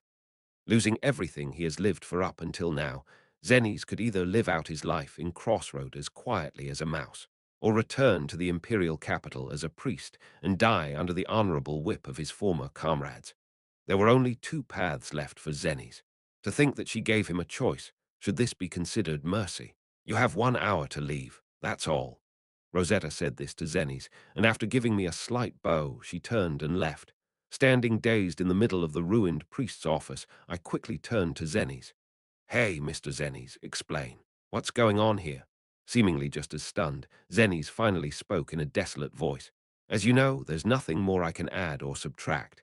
Is it true that you caused a major scandal with a princess from another country, and that your stepsister wants you dead because she believes it tarnished the Order's honor? Yes, that's true. My goodness, how do we solve this? No, is it even solvable? Rubbing my head in frustration, Zeniz cautiously bowed his head. Your Highness, I'm truly ashamed to ask, but I have a favor to request. Let's hear it. I was curious about what he would ask for, but Zeniz rummaged through his belongings and pulled out a pen and paper. I was taken aback. You're not trying to write down heresy points, are you? The only person crazy enough to do such a thing in this world is my sister. What Zennies wrote down wasn't heresy points, but an address. He carefully handed it over to me. Could you send my entire estate to this address? I examined the address. It was for an orphanage operated by the goddess's order near the imperial capital. I've been sending all my priestly salary there, but it seems I won't be able to do so anymore. Not that my entire estate amounts to much. Who lives at this orphanage? My son. I was startled, causing the hand holding the address to shake. The son I had with the foreign princess. Lake Kingdom's dungeon. Base camp. Sai crouched next to the central bonfire. I groaned while clutching my head. At that, Celebi, who was hammering nearby, shrieked in annoyance. Why do you keep sighing like that, driving all the luck away? Sometimes, Celebi, you really remind me of a Korean elder, I muttered, astonished. Sighing, driving luck away. What kind of superstition is that? At my muttering, Celebi raised his thick eyebrows. Korea, where's that? A place rich in precious metals, lots of mines. I'm not particularly interested in mineral resources, so I wouldn't know. Anyway, this elder's brain must be filled with metal through and through. What kind of standard is that for asking questions? Is this unfamiliar country called Korea the cause of your troubles? Hey, just say the word. I'll go smash it all with my hammer. No. If you smash that, it'll be a big problem. Please don't. I tapped my forehead with my fingertips, murmuring, it's a problem related to that foreign country. And it's also something that happened 14 years ago. My goodness. 14 years ago, in a foreign country. Yikes. What kind of trouble were you stirring up from such a young age? It's not that I caused the trouble, since there were no other people around, and Celebi is one of the few I completely trust. I laid out the situation and problems Zennies was facing, including what he had done 14 years ago. After hearing the whole story, Celebi clicked his tongue. I never saw that friend in such a light, but he sure did something significant. That's what I'm saying. But trying to send child support until the end is commendable, isn't it? Should I really consider that commendable? I was plunged into thought. Is this commendable, or is it shameless? And how did the child born between Zennies and the foreign princess end up growing up in an imperial orphanage? The more I think about it, the more anomalies I find in this story. Hey, that's definitely commendable. I've never even properly prepared a meal for my children, let alone give them allowance. Ha ha ha. Isn't that a bit too much? What do you mean too much? That's how dwarves are raised. Born and immediately given their own personal cave, they grow up digging it out on their own. What on earth is dwarven child-rearing? Right now, in Crossroad, Kellison, Celebi's son, is here leading a dwarven legion. They are renovating and repairing the main fortress of Crossroad, and every time they see Celebi, they can't hide their annoyance. Celebi might be unsurpassed as a blacksmith, but as a father of children, perhaps not so much. Anyway, parent-child relationships are already difficult. Zennies and his son, that's really a complicated relationship. You're telling me, it doesn't sound easy at all. As we were chatting away, I suddenly felt a piercing gaze. Huh. Turning to the side, I saw Hannibal hiding in the corner of the forge, listening to our conversation. This assistant blacksmith, who is also a spirit mage and enchanter, was staring at us with wide eyes. Hannibal, what's up? Ha! Oh no. It's nothing. Startled by my call, Hannibal jumped up, his bushy hair bouncing in the air. Celebi then gestured grandly at him. Young man, have you finished the final touches? Then snap to it and bring over that completed thing. Yes, yes. Hannibal hurriedly ran back into the forge. Watching him, Celebi chuckled and then glanced at me, asking in a hushed tone, and what's the other problem? It seems like you have another concern. Just talk about it. Sometimes just talking can be helpful, you know. After a moment of hesitation, I slowly began to speak. The wounded Mikkel and the annihilated Sky Knights. The increasing fatigue on the front lines. Facing these and other problems, how to manage the front lines moving forward. As I opened up, Celebi listened silently and then said, I'm not the strategist type, so I don't know the solution to such complex issues. Then, throwing up his hands in resignation and stroking his beard with a grin, he said, when your mind is that troubled, the best thing is to handle a newly crafted, amazing weapon. That doesn't solve the problem, but it does make you feel better. Here, Hannibal returned from the workshop, wrapping the newly crafted equipment in a dark cloth. Celebi, having estimated its weight one last time, handed it over to me. Plus, this time it's equipment made for your use. I slowly accepted the equipment Celebi passed to me. Gently peeling away the dark cloth covering the equipment, Celebi seemed even more excited, his shoulders bouncing in anticipation. This is my newly crafted Nightmare Slayer. Equipment like this has never existed before. Custom-designed gimmicks according to the requester's taste, grip, weight, and even handling habits. A completely order-made weapon. As the dark cloth slid off, what was revealed was named Light and Shadow, a splendid ceremonial longsword. From the blade to the guard and the handle, the entire body of the grand longsword was so transparently white it was almost ethereal, and the sheath for the longsword, devoid of any pattern or decoration, seemed to absorb light, pitch black in color. The ceremonial longsword for commanders, light, and its sheath, shadow, twin magical cores obtained after defeating the third-ranked Nightmare Legion commander, the Grand Sorceress White Knight. These two cores were used to create custom equipment made solely for me. The Nightmare Slayer, Light and Shadow. Chapter 535, I drew the sword. Shring. With a cool sound, the blade revealed itself to the world. I couldn't help but marvel. It's light. Despite being a holder of such feeble strength that it would be laughable for an awakened character who has completed the third-class advancement, I could swing this ceremonial longsword with ease. Moreover, you've made it too beautifully.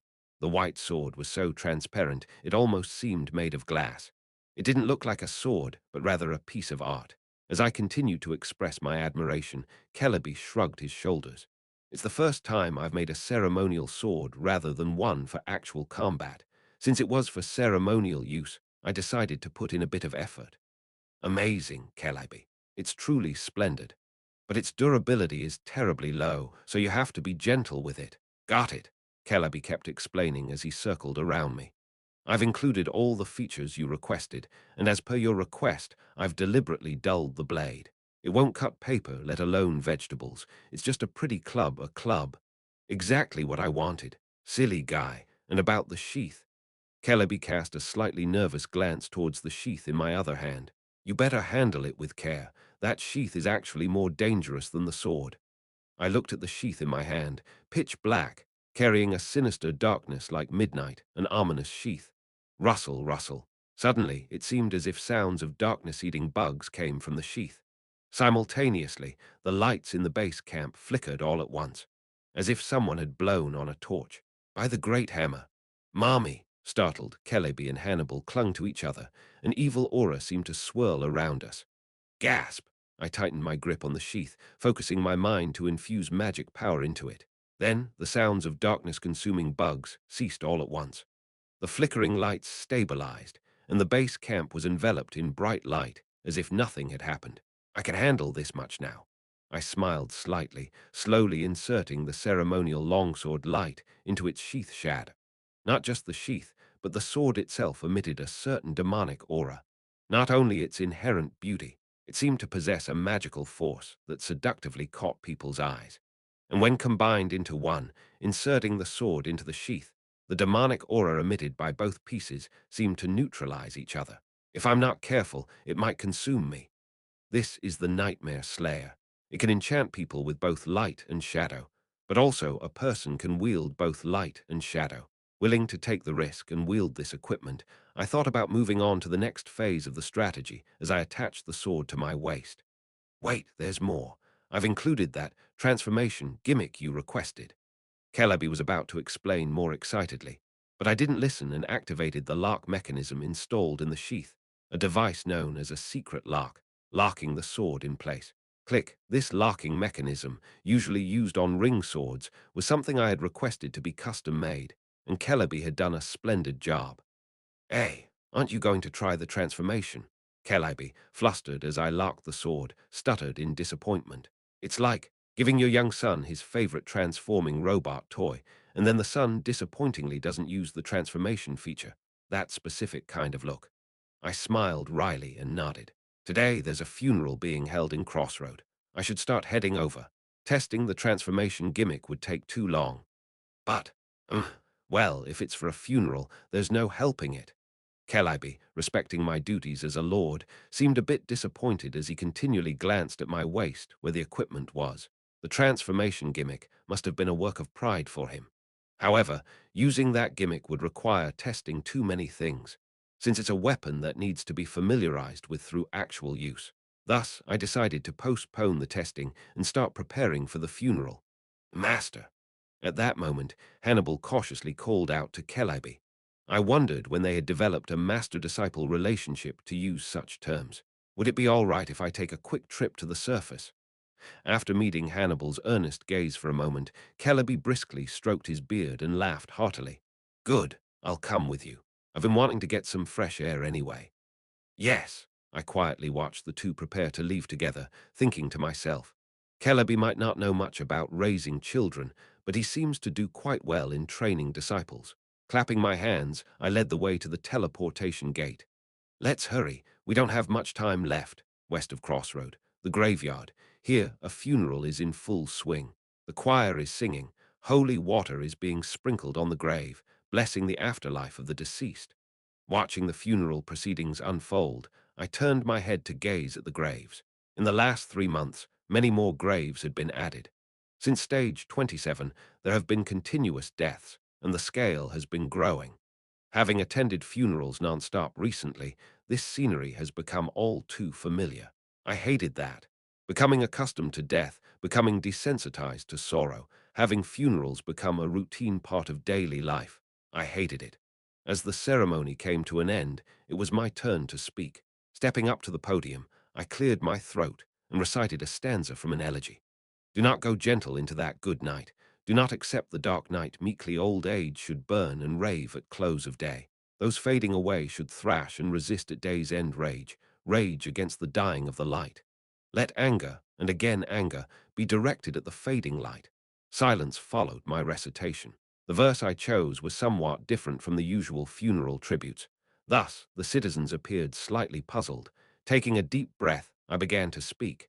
This year, funerals have become frequent, happening one after another. From stage 27 to stage 30. After each defensive battle, we've had 4 consecutive funerals. Have funerals become familiar to everyone? My sudden question left the crowd in front of me taken aback. Unlike the usual somber funeral tributes, I addressed the crowd with an aggressive and harsh tone. Has it become a regular scene to gather here after a defensive battle, to collect the bodies of our comrades, to listen to funeral songs, and to send off the dead? People glanced at each other.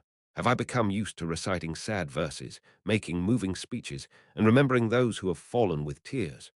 Has this become natural? Some nodded in agreement, while others shook their heads slightly. Or, to be frank, does it no longer sadden us when a few die? Has all this become a routine part of our daily lives? Most of the crowd looked at me with eyes that didn't quite grasp the intent of my questions. I spoke with fervor. Do not become accustomed to it. Do not consider funerals as part of your routine. Do not regard death as something natural. Do not become numb to sorrow. Do not resign. Do not give up, I yelled out. Be angry. At the monsters, at death, at this war, be angry and be angry again. If a scab has formed over the wounds engraved in your soul, tear it off with your own hands. Bleed yourself. Revisit the pain. The teeth of wounded soldiers were clenched, hands wrapped in bandages gripped into fists. No matter how powerful the enemy, no matter how difficult the battle, do not resign to the notion that all these deaths were inevitable sacrifices. Think again, stretch out your arm further. I too clenched my teeth and gripped my fist. There is a way, there is a clever strategy, there are tactics. We just haven't found them in time. Do not accept the outcome passively, resist tenaciously, struggle desperately, fight with all your might. I took a moment to catch my breath. My voice had become a bit hoarse. And if despite fighting thus, another funeral comes to pass, I looked around at the people. Then weep.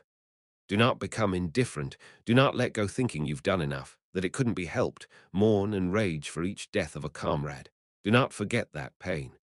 After brushing back my disheveled hair, I continued. We are currently facing a monumental challenge in our front lines, protecting the human world from monsters, and at the same time, preserving our humanity. If we give up the latter, if we grind through human lives, strip soldiers of their emotions, and operate the front lines mechanically and efficiently, maybe clearing the stages would be easier. However, the path I choose and the path we choose is not there. I've come to this conclusion long ago. Humanity is not something grand. It's you still being able to feel sorrow, still being able to feel joy, still being able to feel anger. It's about not letting that heart wear down. That is what humanity is. I slowly nodded. I will find a way to protect the human world from monsters. So I ask you, please, preserve your own humanity. The monster front is in crisis. Soldiers are worn out from fatigue, hastily formed groups and heroes are clashing, creating discord. But nevertheless, there will be a solution, and I am the one to find it. Do not just watch as the heart becomes numb, as the light dims. I murmured with strength to the people, "Be angry." After a moment of silence, I slowly bowed my head. To the 19 knights of the Vermilion Kingdom, who led the charge in protecting the world while soaring through the skies. It is because of their valiant efforts that the world has survived this time. May they be remembered for soaring higher than anyone, for being braver than anyone, forever. Let us observe a moment of silence for the 19 members of the Sky Knights who have returned to the heavens before us. I bowed my head first, and the people followed, bowing their heads en masse. After the moment of silence, I stepped down from the podium. Evangeline, who was in charge of overseeing this funeral, waved her arm grandly. Bang! The dry salute to honor the dead echoed high. The funeral was over with that. However, the people did not disperse quickly, quietly pondering in their places. About this death, the previous deaths, and perhaps about their own hearts that had become indifferent to death over time. Mikkel was on a hill overlooking the graveyard. Sitting on the exposed roots of an old tree, he quietly watched the funeral below. The boy, dressed in black mourning clothes, looked emaciated. His once vibrant auburn hair and eyes had faded, losing their vitality in just a few days. Mikkel! As I approached him, calling out his name, Mikkel did not shift his gaze from the funeral, responding in a deep, hollow voice. Prince Ash, thank you for taking care of my subordinate's funeral. It's my duty. The bodies of the 19 knights of the Vermilion Kingdom were all cremated. Here in the graveyard, empty graves were prepared for the funeral, with plans to later transfer the urns to the Vermilion Kingdom. In front of those empty graves, people from the Vermilion Kingdom were mourning. However, Mikkel stood apart, unable to join them at that place. How about going there? Everyone is waiting for you. When I gently suggested it, Mikkel bitterly shook his head. I have no face to show. I killed them all. How could I shamelessly cry there? Mikkel, you know accidents in battle are inevitable. Besides, I was the one who gave the orders. Your tactical orders were accurate. My subordinates were perfect. The only mistake was mine, charging into the enemy lines. Mikkel let out a weak smile. I'm not sure how to hand over an urn filled with ashes to the families back home, waiting for their return. There's nothing to return but death and defeat. Rubbing his face with his empty hands, Mikkel murmured in a subdued voice. But yes, I know, this too is my duty as a crown prince, as a commander of the knights. Then, staggering to his feet, Mikkel gave me a precarious smile. Thank you, Prince Ash. Really, as you said, I'll go to my people. Good. They are all waiting. Mikkel began to walk down the hill with unsteady steps. Watching his back, Mikkel suddenly stopped and turned around. By the way, your speech was impressive. Be angry. Yes, we should be angry. With a smile that seemed on the verge of collapsing like an avalanche, Mikkel murmured once more, we should be angry. Then he continued his shaky descent down the hillside. I watched the flickering shadow of the young knight, praying earnestly that his fragility would not lead to his own destruction. Chapter 536. Rosetta also attended the funeral, as expected. A priest could not be absent from an event commemorating the dead.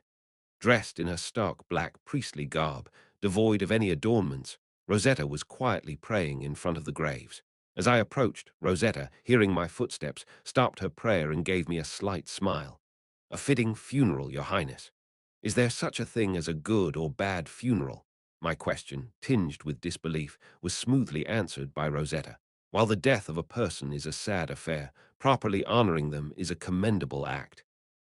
In the imperial capital, most deaths are treated with disregard. To treat every death with such respect, you are doing a remarkable thing. Save the flattery. Even the finest funeral would be better off not happening right. Indeed, Your Highness speaks the truth, but it's still important to acknowledge good deeds. If not by others, then let me commend you. Rosetta took out a notebook and pen from her robe and began to cross out pre-written items. I'll reduce 100 heresy points for you. Did I accumulate that many points already? If you continue to perform good deeds, I'll reduce the remaining points as well. There are more points. Amused by my reaction, Rosetta covered her mouth and laughed. Sharing a hollow laugh, I stood beside Rosetta, looking over the graveyard. The graves that had multiplied over time were neatly aligned in rows and columns. The hot sun beamed down on the graves. A warm wind blew.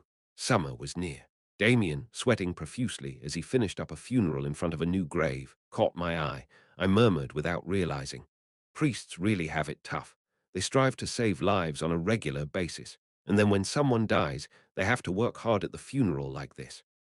Life and death are two sides of the same coin. You can't handle one without the other, like only seeing one side of a coin. Rosetta signaled to me with her eyes. And it's not just priests. You, Your Highness, are also braving death here to protect life on the front lines. Such is the way of the world. Where there's sunlight, shadows fall behind. Long shadows were cast behind the sunlit graves. I let out a slight sigh. Such is the way of the world, inherently possessing duality or even multiple facets. Indeed, Your Highness speaks wisely. So we shouldn't judge based solely on one aspect. A mindset befitting a ruler. So shouldn't we also consider more than one aspect in Zenny's case? As I glanced at Rosetta, she smiled broadly, as if she had anticipated my approach. Did Zenny somehow catch your interest, seeing how you go out of your way to defend him? Isn't it the same for you? Me? You also shielded Zenny's. Rosetta frowned, as if confused. I crossed my arms and nodded towards her.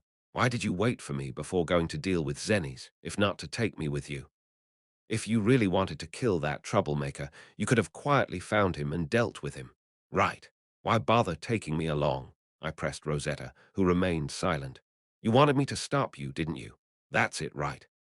Even though Zenny's deserved death by the standards of your holy knights, you still paved a way for him to live in this city by dismissing him from his priestly duties. That could be considered mercy in a way. So my conclusion is, Rosetta, you pretended to dispose of your stepbrother, but actually wanted to open a path for him. You used me in the process. Ha ha. With a hollow laugh, Rosetta did not deny my words, but gave me a sidelong glance. If everything you say is true, even so, will you still play along with my shallow trickery? I don't know your intentions, but considering what Zenny's has contributed to this city, I do want to save his life. So, yes, I'll play along with your shallow trickery. At my words, Rosetta turned to look at the aligned graves quietly. Your Highness is correct. Every matter has multiple aspects, and how we choose to illuminate them can reveal entirely different perspectives. Zenny's case is no different. At face value, he's a bastard deserving of death and dismissal. But if you delve deeper, there's no one who has lived a life more befitting a priest than him. I frowned deeply. What exactly happened 14 years ago? That's a penance he took upon himself. It's not my place to speak frivolously of it. You should hear the details from Zenny's himself. Regardless of any injustices he may have faced, according to the rules of our holy knights, he should be punished. In fact, my subordinates are demanding it. The zealots of the goddess's order, the holy knights. Since they dominate the order's leadership, it's natural for them to cling to their principles and rules. And Zenny's has been a sort of traitor, skillfully evading the execution of these principles. With the voices calling for Zenny's punishment growing within the holy knights, Rosetta, knowing the full story, wanted to carve out a path for her stepbrother. I have done everything I can for him. You have prevented his direct execution, and now a path for him to survive, even if he renounces his priestly life, has been opened. It's up to that fool to decide now, whether he'll appreciate the efforts of his sister and quietly survive, or, Rosetta grimaced with a bitter smile and shook her head, choose to die as a priest, bearing the disgrace. So I looked for where Zenny's might be. The last place he was seen, after being expelled from the temple and having nowhere to go, was the barracks. It was being used as housing for mercenaries. On the evening after the funeral ended, the place I found after asking around was a particularly musty-smelling spot in the barracks. Ah, the smell of old men. I pinched my nose at the door. What is this intense? The distinct smell only seasoned uncles can produce. Checking the nameplate on the door, familiar names caught my eye. The blind swordsman Nobody, the warlock Chain, the two uncles who joined during the battle against the Gorgon sisters. Even if there were two uncles, could they really produce such a smell? Sun-dry the blankets and pillows. Ventilate twice a day. Wash your clothes regularly. Do I have to personally spread this knowledge? Grumbling, I flung the door open. What conspiracy were they plotting, cloaked in darkness, that the 5 men startled at my entrance? I yanked the curtains open, letting in light. What are you, children of darkness? The evening sun flooded the room. Exposed to the light, the 5 children of darkness shrieked, shielding their eyes. What are they doing? Huddled together, plotting in secrecy, were none other than Lucas's temporary party of uncles. Lucas, Torkel, Nobody, Chain, and Zennies. Of course, it couldn't have just been the 2 of them producing such a distinct old man smell. It's because there were 5 of you together. You guys, sun drying, ventilation, laundry, air fresheners. Don't you know? At my exclamation, Lucas protested with a deeply offended expression. No, I protest, my lord.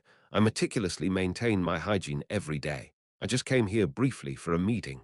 Then the rest of the uncles clicked their tongues and shook their heads at Lucas. Everyone says that when they're young. I never thought I'd end up like this either. Being an uncle isn't something you become. It's something you already are. You too, soon, with bristly beards and the smell of sweat. No, that'll never happen to me. I'll never become an uncle. Pushing the protesting Lucas aside, I sat down on the floor and gestured with my chin. So what treasonous plot were you hatching by gathering like this? Treason. Our loyalty to you, your highness, remains unshaken. Torkel spoke with firm conviction. That's it, you earn 10 loyalty points. We were discussing what Lord Zenny should do next, given our personal connections. Is that so? And you've already come to a conclusion? I turned my head towards Zennies, who wore a gloomy expression. You don't want to die, right? So you've been dismissed as a priest, just start a new life. I don't want to die, but being dismissed as a priest feels like another death sentence. Zennies made the sign of the cross, closed his eyes, and clasped his hands. If this is the way to preserve my honor and that of my comrades, perhaps it's better to cleanse my sins through death now. How about living here as a mercenary instead? Torkel earnestly dissuaded him, and Nobody and Chain joined in. Right, living as a mercenary can be quite enjoyable. There's a casino right next door. Alcohol, tobacco, gambling, and a battlefield swarming with monsters. Could life get any more exciting? The 2 mercenaries chuckled and clinked their bottles together before guzzling down the contents. These guys are no help. With Lord Zennies' capabilities, it's entirely possible for you to be employed as private soldiers by His Highness. Lucas glanced at me as he spoke. I nodded. Well, there are indeed many ways to approach this. What matters isn't that. Look, Zennies, what do you want to do? I was about to continue when, a round-faced young boy was peeking through the door I had kicked open. Recognizing him, I gestured. Hannibal, did you follow me here? Startled, Hannibal soon cautiously opened the door and stepped inside. Lucas groaned. Why would such a young kid come to a den of super uncles like this with 6 of us? Wait a minute, 6, I asked with a stunned face. Are you including me in that? Well, if I'm included, did you, my lord, who is a year older than me, think you could escape? Don't make me laugh. Royalty, you see, has anti-aging as a passive. I won't become an uncle. For a moment, my head spun, but I quickly regained my composure. This was no time to waste on unproductive uncle talks. Hannibal, there must be a reason you came all this way. Speak up. Yes, it's just that. Hesitantly making his way to the center of the room, Hannibal carefully stood in front of Zennies. To Zennies, who blinked in confusion, Hannibal clenched his small fist and shouted with a trembling voice. Lord Zennies. Ah, yes, the child you had with the foreign princess, the one you left at the temple's orphanage. Ah, yes, that child is. With a crestfallen face, Hannibal pointed to himself and exclaimed, I think that child is me. A hellish silence ensued. In a room of the barracks filled with the musty smell from 6 uncles gathered, a boy suddenly showing up to pull a "you're my father" moment, and everyone frantically exchanging looks, seeking who would have the courage to break the ice first. Bang! The door was flung open as if to be shattered, and the 7th uncle made his entrance. It was Celebi who had followed Hannibal. He let out a resounding roar. What in the world is this nonsensier? It was a moment when everyone's hearts became one. Chapter 537 first, I took Hannibal outside the barracks to separate him from the other men. Crouching in front of Hannibal, I touched my aching forehead and asked, You said you were 15 when I hired you. Then Hannibal, hesitatingly watching me, said in a shrinking voice, I lied about my age then. but Kellaby realized it right away when you accepted me as an assistant. I immediately opened the door and shouted at Kellaby inside the barracks. Kellaby, why didn't you tell me? Ah, you should have filtered out something like age. Hey, and how many times do I have to say it? Dwarves dig holes from the moment they're born. You're the weird one for waiting until they're of age. Oh, this barbarism. Romance. Anyway, it's like a fantasy world. Pulling at my hair, I sighed and then asked Hannibal, so how old are you now? I am now 14. I was 13 when you hired me. Boom. It felt like lightning struck behind me. 13 years old. 13 years old. Am I? Violating child labor laws. A wicked boss, no, a wicked lord. Ag, I am. I'm a terrible adult, carelessly exploiting a child on the front lines. As I writhed in agony on the floor, the men poking their heads back inside the barracks took turns speaking. No, seriously, you're the only lord who worries about that. We've been stealing, robbing, and fighting since we were kids. Everyone shut up. Kids shouldn't have to fight for their lives. Kids should play to their heart's content. I slammed the door shut, furious. Hannibal, more unsure of what to do, glanced at me. Anyway, when I was living at that orphanage, I secretly heard something from the director. What? That I was born to a princess from the Western Mist Kingdom. Hannibal glanced towards the closed door. And that my father, he's been sending child support to the orphanage. And a few years ago, assassins from the Mist Kingdom came to the orphanage to kill me, and I barely escaped. So, somehow he ended up here after drifting from there. Okay, I get the gist. I put Hannibal in the dining facility attached to the barracks. Rest here for now. I'll sort things out with Zennies and come back. Then I rushed back into the barracks. Inside, besides the usual men, other curious men had gathered, crowding around Zennies in a corner of the hallway. I pressed my throbbing temples with both hands. All right, Zennies. Let's start with a cross-check. After matching the name of the orphanage Hannibal mentioned and Hannibal's age, it was confirmed that the details matched those of Zennies' son. Hooah! Zennies exhaled deeply as if the ground was sinking and swept his forehead several times. I cautiously asked, "It seems like he's your son, doesn't it?" I don't even know where to start. Zennies covered his face with both hands and muttered softly, "The child is indeed my son, but also not my son." A moment of silence passed. The next moment, the surrounding men began to beat Zennies all at once. This damned fool, acting like our father. Even now, spouting such nonsense in front of your son. We were wrong. Zennies, you deserve more scolding. Leaving the kid in an orphanage for his whole life wasn't enough, now what? He's your son, but not your son. Damn you, wicked noble. Damn, damn.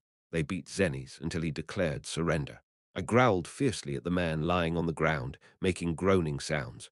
Come on, give me a satisfactory explanation, or you might not make it out alive from these men. Zennies, with a bruised face, clenched his eyes shut. Then, slowly, he began to speak. 17 years ago. Bang. A fist filled with holy power crushed a man's head like a watermelon. The head belonged to the captain of the knights of this small city kingdom, and the place where the head burst open was right inside the king's bedroom. Ah, ah, the king screamed. He was in a panic. An assassin who had suddenly broken in during the night had killed all his guards with nothing but bare fists. Please spare my life, only my life. I'll give you as much money as you want. I have plenty of wealth. Anything, I'll give you anything. So, despite the king's pleading, the muscular assassin standing before him remained silent, just staring down at him. Softly, softly. Next to the muscular assassin, a female assassin in the same attire approached with light footsteps. Your Majesty, have we not told you several times? We have no interest in wealth. When the female assassin removed her face covering, a beautiful face familiar to the king was revealed. It was Priestess Rosetta, sent here for the proselytization of the goddess's order. Rosetta. The king hastily knelt before Rosetta. Is it because of last week, when I executed followers of your religion? I'll apologize now. If necessary, I'll make a formal apology on behalf of the kingdom. So, had you thought properly from the beginning, it wouldn't have come to this. Rosetta showed a slight smile. Had you stopped persecuting our goddess's order earlier, things wouldn't have escalated to this point. I was wrong. My thinking was too short-sighted. I'll declare religious freedom now. So, it's too late. Your cousin has promised to convert the state religion to the goddess's order entirely. Rosetta slowly gripped the whip at her waist. So, there's no need for negotiations anymore. Once you're gone, your cousin will take over this country. That traitor, he betrayed me, sold out the country. Rosetta slowly approached the king, who was crawling backwards on the floor, and shouted, "Aren't you a priestess of goddess? Do you think your goddess will forgive you for this? We are the shadows of the goddess. To illuminate her glory, there must be those like us who stain their hands with blood." Only then did the king remember the nickname of the opponents before him, the inquisitors of the goddesses, order known for staining their priestly robes red with the blood of their victims. The blood-soaked executioners, the red priests. "Yeek, what kind of saint are you? You're a witch." A comment I hear often. "You all will fall to hell." Exactly what we wished for. As the king's final desperate scream was effortlessly ignored, Rosetta whispered, "In that hell we will kill those who defied the word of goddess once more."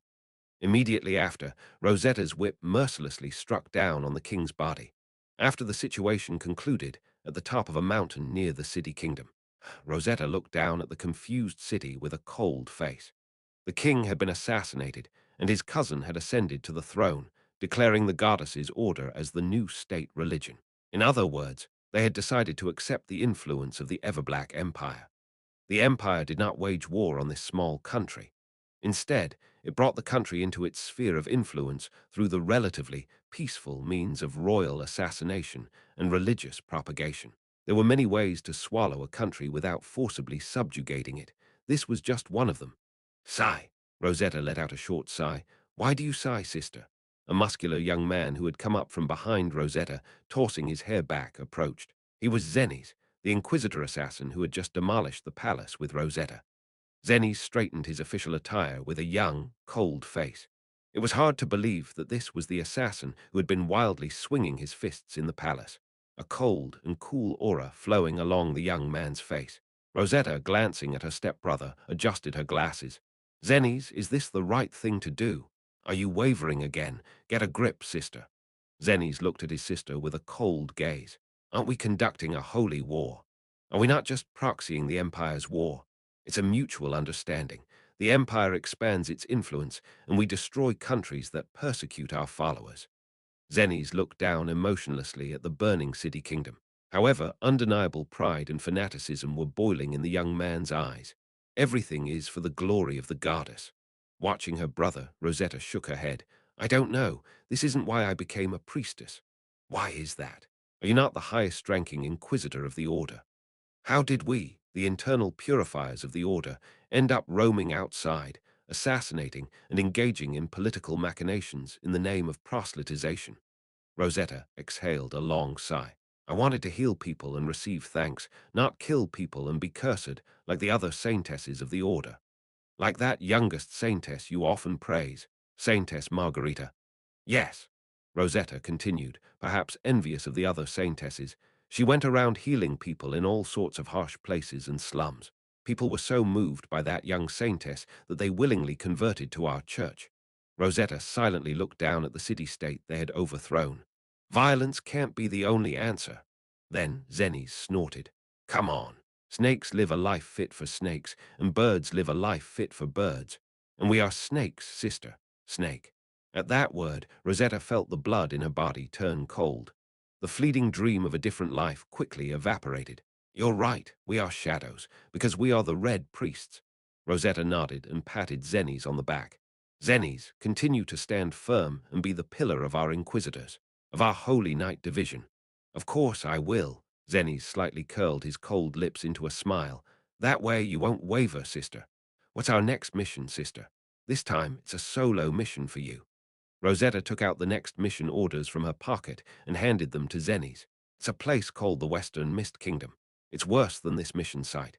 Extremely exclusive, guarding against other religions, races, ethnic groups, and cultures." As Zennies unfolded and read the orders, Rosetta continued, "You'll enter as a diplomat of the Everblack Empire. Start laying the groundwork for proselytization bit by bit and make allies among the high-ranking officials. And, if necessary, assassinate the leadership like this time." "Yes, same as always. I'll do well." Having secured the mission orders, Zennies nodded and then disappeared into the darkness as if melting away. "This mission will take time. See you next time, sister. Everything is for the glory of the goddess. Let's meet again in the shadows, my brother." Zennies vanished into the darkness. Rosetta quietly watched the place where the darkness had disappeared. Neither of them knew that it would take 17 long years for them to meet again. So what's the reason for telling this story? Present. The men listening to Zenny's past reminisced, collectively jeered. Trying to say you were a cold, handsome guy 17 years ago. Ah, who's going to believe that? Mr. Zenny's has always been a scruffy, poor-shaped guy from the start. When is Hannibal's story coming? Asked how you abandoned your son, and who wants to hear about your glory days. This guy asked for bread, and he starts with wheat farming. Booze and various objects were thrown at Zenny's. Ah, that story comes right after this, so just listen. And Zenny's gritted his teeth and screamed desperately. I was really okay when I was younger, it's just I haven't been taking care of myself now. Truly an uncle-like statement. Chapter 538. 3 years later, 14 years ago. Western Mist Kingdom, temporary temple of the goddess's order. Priest uncle, play with us. Children from the slums ran into the temple courtyard, screaming noisily. Soon after, with a creak, the old door of the temporary temple opened, and Zenny's appeared, scratching his unkempt hair. Not a priest, but a cleric.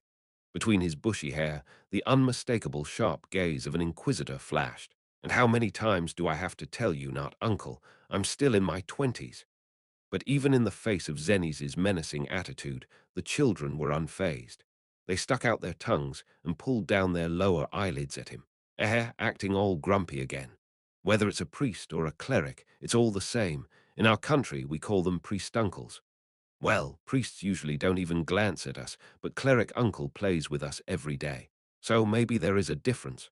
Hearing the children's words, Zenny's placed his hands on his hips and heavily nodded his head. Yes, that's exactly the difference between your missed faith and our goddess's order. So if you convert to our faith, there he goes with the boring talk again. Never mind that. Let's play ball today, ball. The children screamed excitedly, barging into the temple, soon finding a ball and rushing out with it. Hey, hey, wait, before you take the ball, first a prayer of gratitude. Thank you, cleric uncle. Hurry up and come, uncle. It's not uncle. Ah, forget it. Holding the ball, the children ran to a nearby playground. Watching them go, Zenny sighed and took out a cigarette, putting it in his mouth. Then he stared blankly up at the sky. This was a cursed country. From the terrible weather with clouds hanging all year round, the indigenous religion strictly followed caste, ethnicity, and race, and the existing powers that benefited from this indigenous religion were hostile to the goddess's order. Naturally, Zenny's, being a cleric of that faith, was also looked down upon. Subjected to all kinds of mistreatment and hostility, Zenny's spirit was gradually worn down. Infiltrating the leadership was difficult, and support from his homeland was becoming increasingly scarce. Eventually, he barely managed to rent this corner in the slums and move the temporary temple here. As life got tougher, the beard that had been neglected to grow thickened, and Zenny's, who once emitted a cool charm, saw his tidy appearance increasingly becoming shabby. Getting old, getting old. Looking at the stained mirror, Zenny's irritably pushed his hair back. Still, the only place that accepted Zenny's, a cleric of the goddess's order, was this slum. He treated people's wounds for free and became friendly with the children through balls and toys. The people of the slums, who had much to gain from Zenny's, gradually opened their hearts to him. They were still rejecting the proselytization, though. Living among the people of the slums for 3 years, even the sharpness of Zenny's heart, once like a well-honed blade, had now become dull and blunt. It's hard. Zenny's was originally a combatant. He was not skilled in healing magic, let alone proselytization. There was no better person to fend off the violent followers of the Mist Faith who attacked the temple from time to time, but the rest of the mission was overwhelmingly difficult. Yet what made him endure this difficult place for 3 years was cleric, thanks in part to this girl. At the sound of a cheerful laugh, Zenny's turned to see a plump, round girl dressed in a fluffy dress, waving her hand. Cleric, how have you been? Princess. Quickly putting away his cigarette, an involuntary, faint smile appeared on Zenny's lips. The youngest princess of the Mist Kingdom, Cloudy. She was a rare royal who took an interest in the lives of the poor.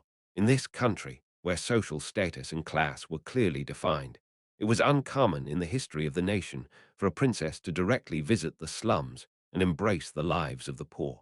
Thus, she was especially popular among the poor, but ostracized in noble society for smelling like livestock. However, she did not care about such criticism and showed up in the slums today, accompanied only by one of her guards. "Welcome, princess, and your guard friend." As Zennies greeted them, Cloudy smiled brightly, and the guard also bowed his head heavily. Even the guard she brought along was a slave from the beast folk. Zennies thought of her as a truly noble royal, fighting against discrimination and corruption with her entire being. She's practically the only high-ranking individual I can somehow become close to. Given the current situation, where most of his political maneuvers had failed, Cloudy was Zennies' only connection. Thus, Zennies acted as docile as a tamed dog in front of Cloudy. "What will you do today, cleric? I'll follow and help wherever." After playing ball with the kids, I'll set up a regular clinic in the center of the village." "That sounds so rewarding. May I accompany you?" Cloudy covered her mouth and laughed merrily, her voice as round and warm as her appearance. "Of course, having you help would be incredibly reassuring." Zennies smiled back. In this dreary town, Cloudy was one of the few breaths of fresh air. Zennies inwardly thought that without this girl, he would have given up on proselytization and everything else long ago. Late afternoon, after both the ball game and the clinic were finished. Helping with the cleanup at the clinic, Cloudy wiped the sweat from her forehead and suddenly said, "You're really amazing, cleric." "Excuse me. Being a cleric of the Goddess's Order and a diplomat from the Everblack Empire, you must be quite high-ranking, yet you work so hard for the people in these foreign slums." Zennies awkwardly scratched the back of his head. "Well, it's just part of being a cleric of the Goddess's Order. The Goddess's Order, loving all beings, is truly admirable." Cloudy smiled bitterly, not fitting her youthful face. "As you know, our country strictly adheres to a caste system, and the state religion is no different. I wish I could help those in lower places like you, but it's not going as well as I'd hoped." "You're doing plenty well, but I don't have the courage to dedicate my entire life like you. I'm just living according to our doctrine. Even if it's to save just one believer, do not hesitate to wage a holy war." As Zennies recited the phrase out of habit, Cloudy looked at him with a blank expression. Feeling awkward, Zennies coughed and tentatively broached the subject. "Do you like our doctrine? Then maybe you'd consider converting." "Hee, that's a bit too much for me. Being royalty, I'm also a cleric of the state religion. Anyway, the people of this country opened their hearts to everything but proselytization." Zennies tasted bitterness in his mouth. "However, I think the noble intentions of you and the Goddess's Order are admirable. I'll take it as an example." Cloudy smiled brightly with her youthful face. Zennies thought to himself unwittingly, cute and kind. Such pure goodness in this harsh country. Just having her around was moving. "I'll be going now. See you again, cleric." Cloudy waved her plump hand as she walked away, with her guards silently following behind. Waving back at her, Zennies returned to the temple. Another day of rewarding work comes to an end. Humming a strange tune on the spot, Zennies shuddered. Uncle's feature, adding a weird tune to their words. He found himself doing what the older priests in the order would do, without even realizing it. "This really is the end of me," muttering to himself as he opened the door. Thump. A piece of paper that had been wedged in the doorframe fell to the ground. Zennies' face, which had been drooping for the past 3 years, suddenly hardened like cold metal. "A mission order." Zennies quickly picked up the paper. It looked like meaningless scribbles at first glance, but in reality it was a complex cipher used only by the Order of Holy Knights. It was a mission order from his sister, Rosetta. Zennies read through the contents quickly. "There's good news. Diplomatic relations between the Empire and the Mist Kingdom have dramatically improved, and an alliance treaty is expected to be signed soon. The Goddess's Order will also be able to officially establish a temple and start formal proselytization. A significant personnel announcement from the Order will follow soon. Your hard work over the last 3 years has been significant. It's time to return home." A hollow laugh formed on Zennies' lips as he finished reading the mission order. So eager to proselytize, yet no one paid attention. But as soon as diplomatic progress was made between the two countries, formal permission for a temple was readily given. Well, it's better than being ordered to kill them all if things went south. He was always ready to turn the Mist Kingdom into ruins if necessary, but there was no need to use force or see his proselytization efforts come to fruition. After all, in the grand political scheme, Zennies himself was just a tiny chess piece. "Fine, it's all good." Crumpling the mission order in his hand, Zennies looked around the dilapidated temporary temple. It was time to leave this place. The incident happened that night. Whoosh! Zennies was inside the temple, burning all his belongings. A body meant to disappear like mist. There was no need to leave any unnecessary traces, just as he had done all his life. Clothes and snacks intended for the slum children the next day, and the ball they played with today, all turned to ashes. Watching memories vanish one by one, Zennies tried to steady his swirling emotions by lighting a cigarette.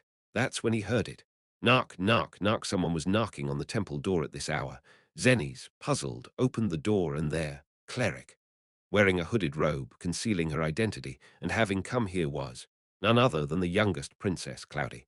Zennies' eyes widened in surprise. Princess? Why here? Did she sense that he would be leaving tomorrow?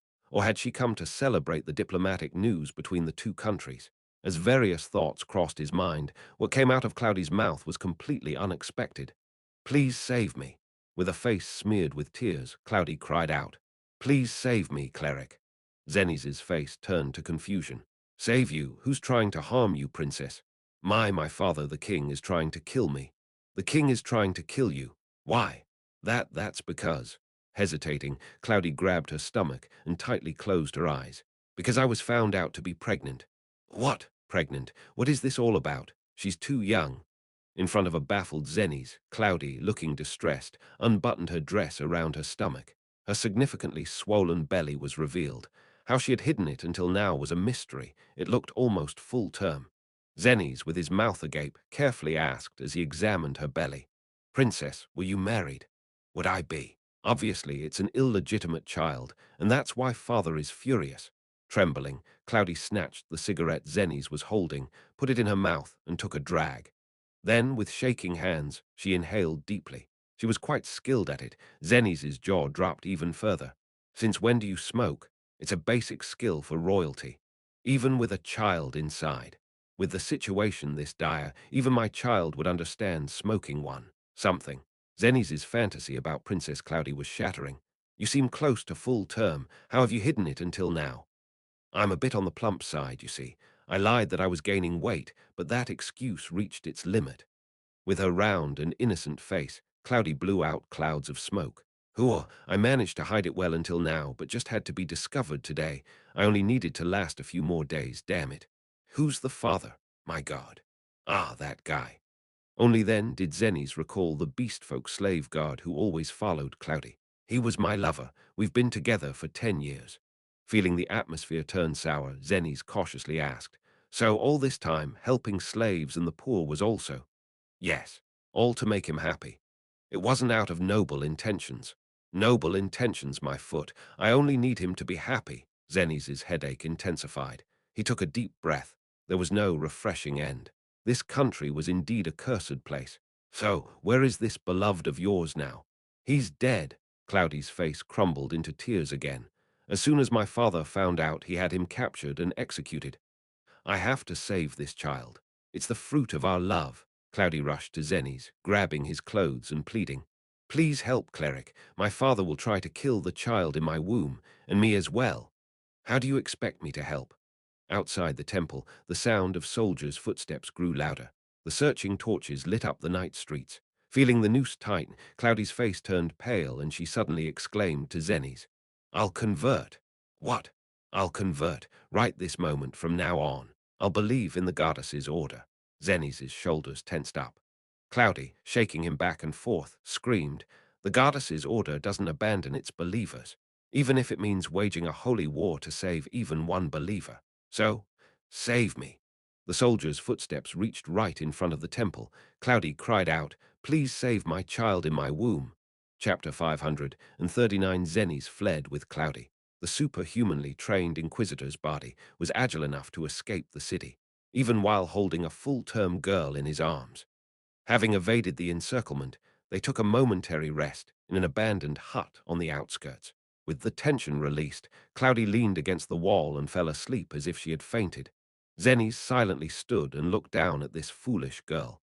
I know, I shouldn't save Princess Cloudy. She should be left to die here. If it became known that he had helped this foolish princess, The diplomatically positive atmosphere that had been formed between the Empire and the Mist Kingdom could be jeopardized. Zennies imagined the future of the Mist Kingdom, where temples would be built and proselytizing would begin. Statues of the goddess would be erected throughout the city, and people of all ages would seek the goddess. If only this girl in front of him were left to die, many more followers of the goddess would come into this world. I am an inquisitor, a holy knight, a combat priest. Proselytizing, healing, saving, these are not my duties. As a combat priest, it is right to act as the weapon of the order, to kill the few for the many, to endure evil in the shadows for the glory of the goddess's light. Is that not the mission of myself as a weapon? Ha! But nevertheless, is it really the role of a priest to abandon this young mother-to-be and the unborn child asking for help right before me? Before being an inquisitor, before being a holy knight, before being a combat priest, am I not a priest who follows the goddess? Is it really right to leave these two young lives to die now for the possibility of gaining more followers in the future? Shit, it's not my job to worry about this. Zennies took out a cigarette, then, realizing the girl in front of him was a mother-to-be, put it back. This is really messed up, seriously. Zennies leaned his forehead against the hut's wall and groaned in pain. The messed up night of the messed up country was passing. I want to give birth. The next morning, as soon as she woke up, Cloudy said this. I'm 9 months pregnant now, and the baby will come out in a few weeks. The labor pains are getting worse, so it might come out in a few days if it's early. And, please help me. Zennies clenched his eyes shut and agonized, but eventually nodded. All right, I'll call a midwife from the village. No, you have to help me directly. Excuse me. I can't trust anyone else. Whether it's a midwife or anyone else, there's a high chance they'll report to father. The bold young pregnant woman stared blankly at Zennies, who then pointed at himself stutteringly. Are you asking me to directly deliver the princess's child? What other choice do we have? I've never done such a thing in my life. Do I look like I have? Cloudy's face was covered in cold sweat, possibly because her labor had started. She clutched her belly and breathed heavily. The only way to give birth without being caught by father is to do it quietly, in a place unknown to others, where no one can find out. Please help us, priest. Please don't abandon us. After clenching and unclenching his fists several times, Zennies finally got up with a long sigh. Let's move first. We're still too close to the city. The pursuers will come soon. The two moved along the mountain range, but couldn't go far. It was because Cloudy's labor had started, and she was in pain. Despite the agony, Cloudy earnestly shared what she knew. Half-blood babies are said to torment their mothers to death. This one has been quite calm so far, but now it's no joke. You've done your homework. Once I got pregnant, all I felt was fear. I had to study up. Is there anything else I should know? The baby's name is Hannibal. Cloudy smiled weakly. We decided on it together in advance. The two spent the night in a crumbling lodge at the corner of the mountain range. That night, as Zennies was taking care of Cloudy and also pondering when to abandon her, he accidentally fell asleep and dreamt. It was a dream from his very early childhood. Zennies, a war refugee, was crying in the burnt ruins. Both his parents and relatives had died long ago. There was no one left alive around him. The sandstorm blew over a field of corpses in all directions. In front of a collapsed house that no longer had pillars, Zennies was sobbing desperately. Then a group of people passed in front of Zennies, priests dressed in black, and young boys and girls being led by the hands of those priests. It was the Holy Knight Division.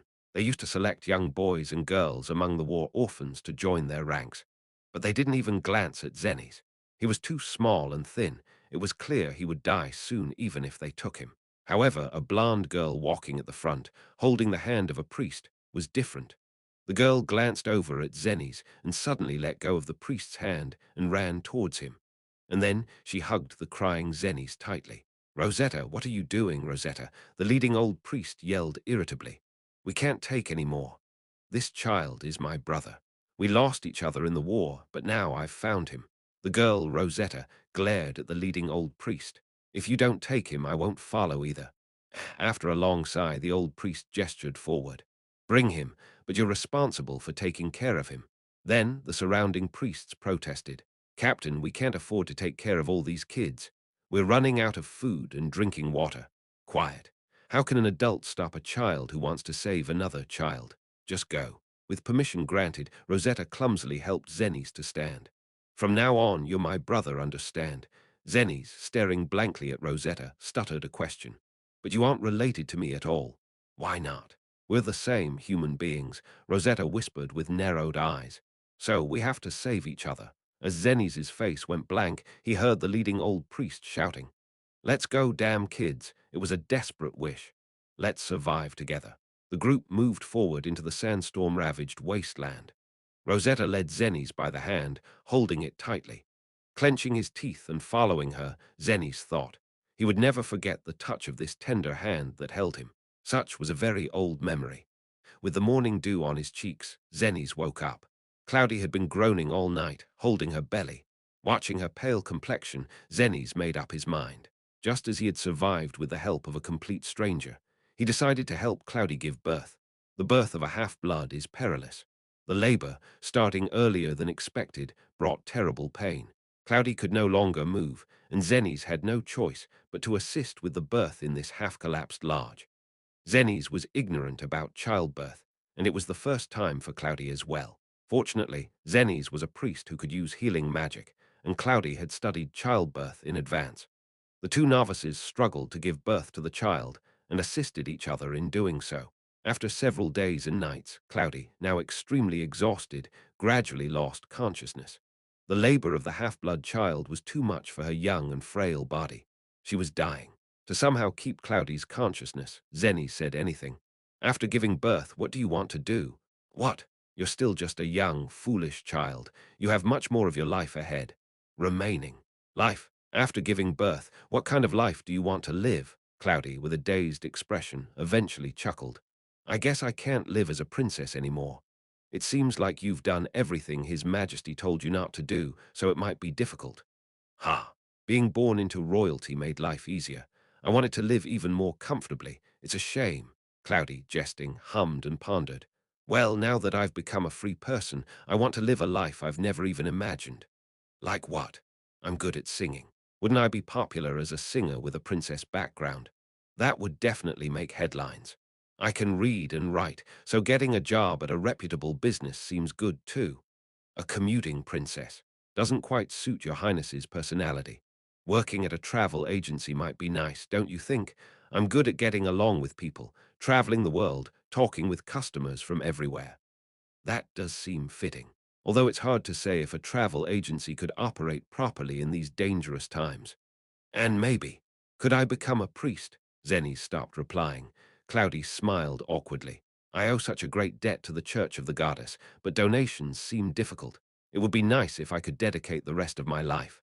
Unfortunately, being a priest requires an aptitude for healing magic. Hoo-hoo, that's cold. So, use the rest of your life for you and your child. You're still young, after all. Cloudy, with wide eyes, chuckled at Zenny's. It's funny hearing that from a young priest like you. I've heard that it's over when kids call you uncle instead of brother or big brother. I hate to admit it, but I'm already an uncle. I've also heard that if you think you're old, you're still young, and if you think you're still young, you're actually old. You're still young, priest. After having such a conversation, a full day later, Cloudy succeeded in giving birth. Both Cloudy and Zennies, having stayed up for several days and nights, were utterly drained, but when the newborn let out a vigorous cry, Zennies couldn't help but smile brightly. Your Highness, look, a healthy boy. We succeeded. We really did it. Exhausted, with a pale face, Cloudy barely managed to speak. I'm sorry, I'm a bit weak, I can't see. Zenny slowly lifted the baby and placed him in Cloudy's arms. Cloudy, smiling faintly, caressed the baby in her arms and asked, What color are my baby's eyes? Clear gold. What about his hair? Bright brown. Is he slim like his father or chubby like me? He resembles your Highness. Very plump and cute. Cloudy smiled with her wan cheeks and slowly caressed the baby's hair. Hannibal. Similarly exhausted, Cloudy whispered slowly to the child who had fallen asleep from fatigue.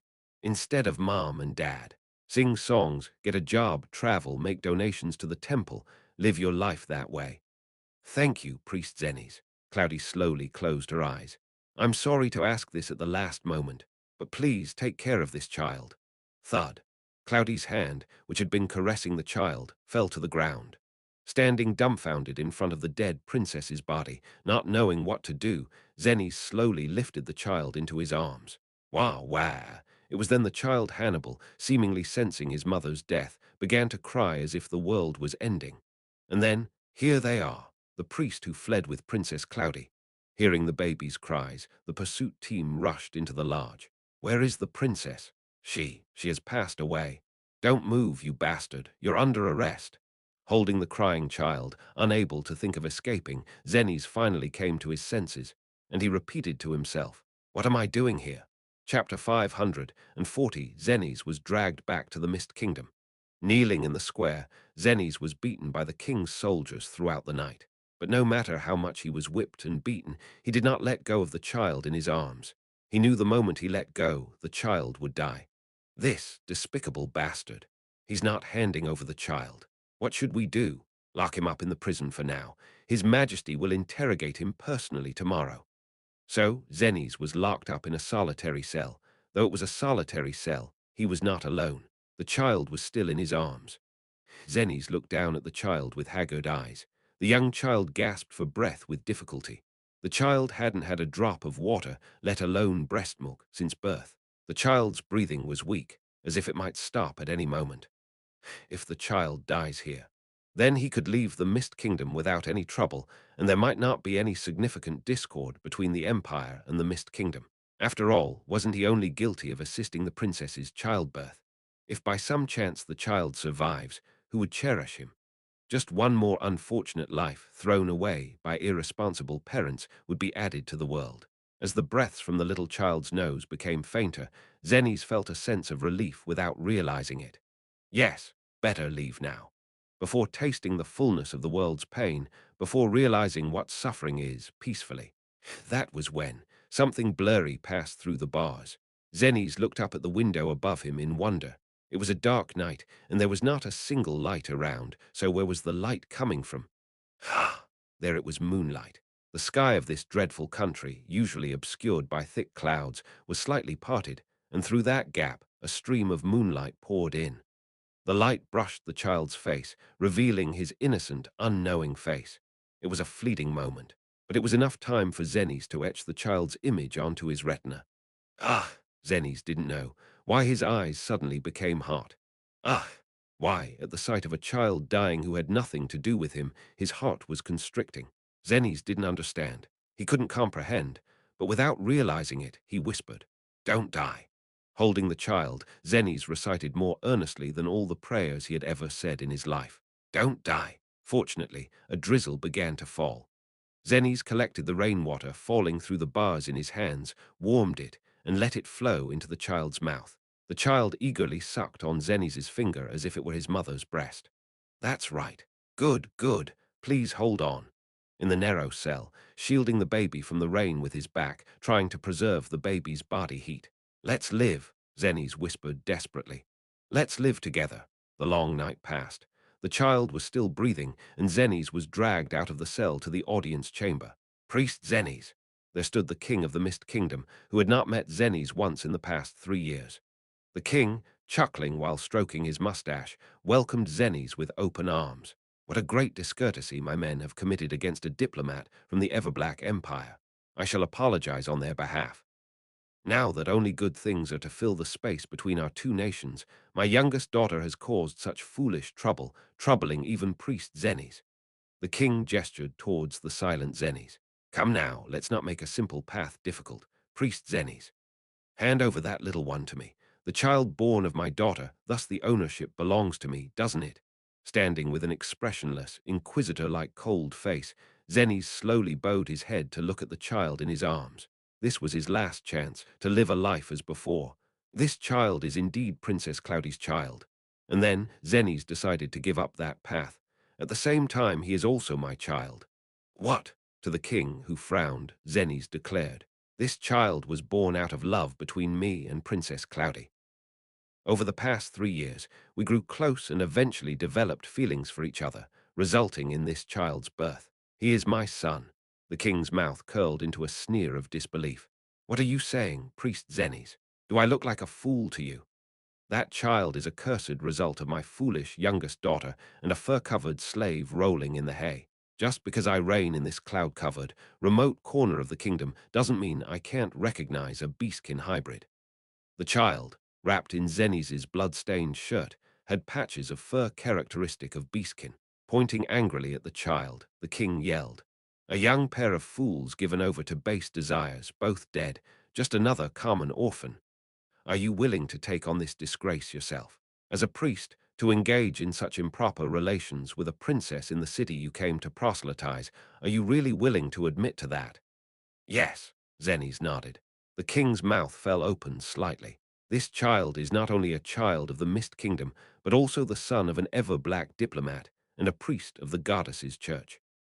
This child has the right to be a citizen of the Empire. If your majesty intends to kill him, it would be as if the Mist Kingdom is trying to kill a citizen of the Empire, leading to serious diplomatic discord. The king, gaping at Zenny's, as if looking at an exotic animal, slowly asked, "Did my daughter bestow some great favor upon you?" "No. Or perhaps you owed something to that fur-covered slave she dallied with. I've hardly had a proper conversation with him." "Then why do you insist on protecting that child so?" Zenny slowly bowed his head to look at the child in his arms, and then replied slowly, "You wouldn't understand even if I explained." The king waved his hand in disgust. "Do as you please. Take the bastard child found on my daughter's corpse and get out of here quickly. I'll send you off without any trouble. But you'll have to deal with the consequences yourself, Priest Zenny's." Pointing angrily at Zenny's, the king spat out fiercely.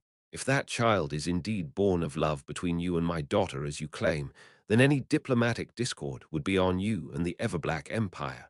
Months later, Everblack Empire, the imperial capital, central church of the goddess, court of punishment, truly mad, Priest Zenny's. Upon returning to the capital, Zenny's was immediately restrained and transported to the central church. In the court of punishment of the central church, not only the high-ranking members of the church, but also key officials from the empire's foreign ministry stood with grim faces. "Now you've given up not only your own life, but also countless potential followers in the Mist Kingdom. Blinded by personal affection in front of you, you've overturned a greater cause. As a priest serving the goddess's will, as the goddess's shadow, you've done the one thing you should never have done." Zenny's calmly responded, "I simply practiced the doctrine of not ignoring the plea for help that was right in front of me." "You shouldn't have judged that on your own. Wasn't that your position?" The bishop, scolding Zenny's, shook his head in disapproval. "Why do you want to spend the rest of your life in agony for a crime you didn't commit?" Zenny's was unflinching. "Because I believe the person I believe in would have acted the same way I did if they were in my shoes." Truly arrogant. The priests surrounding Zenny's clicked their tongues in unison and sighed. "You'll painfully realize that what you're doing is nothing more than self-satisfaction." "That may be."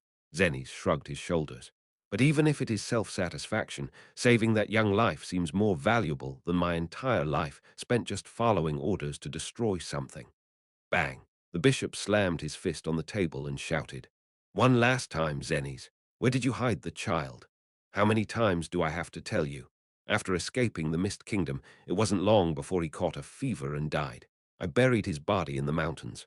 Zenny's to the very end. Just punish me." Zenny's calmly spread his arms.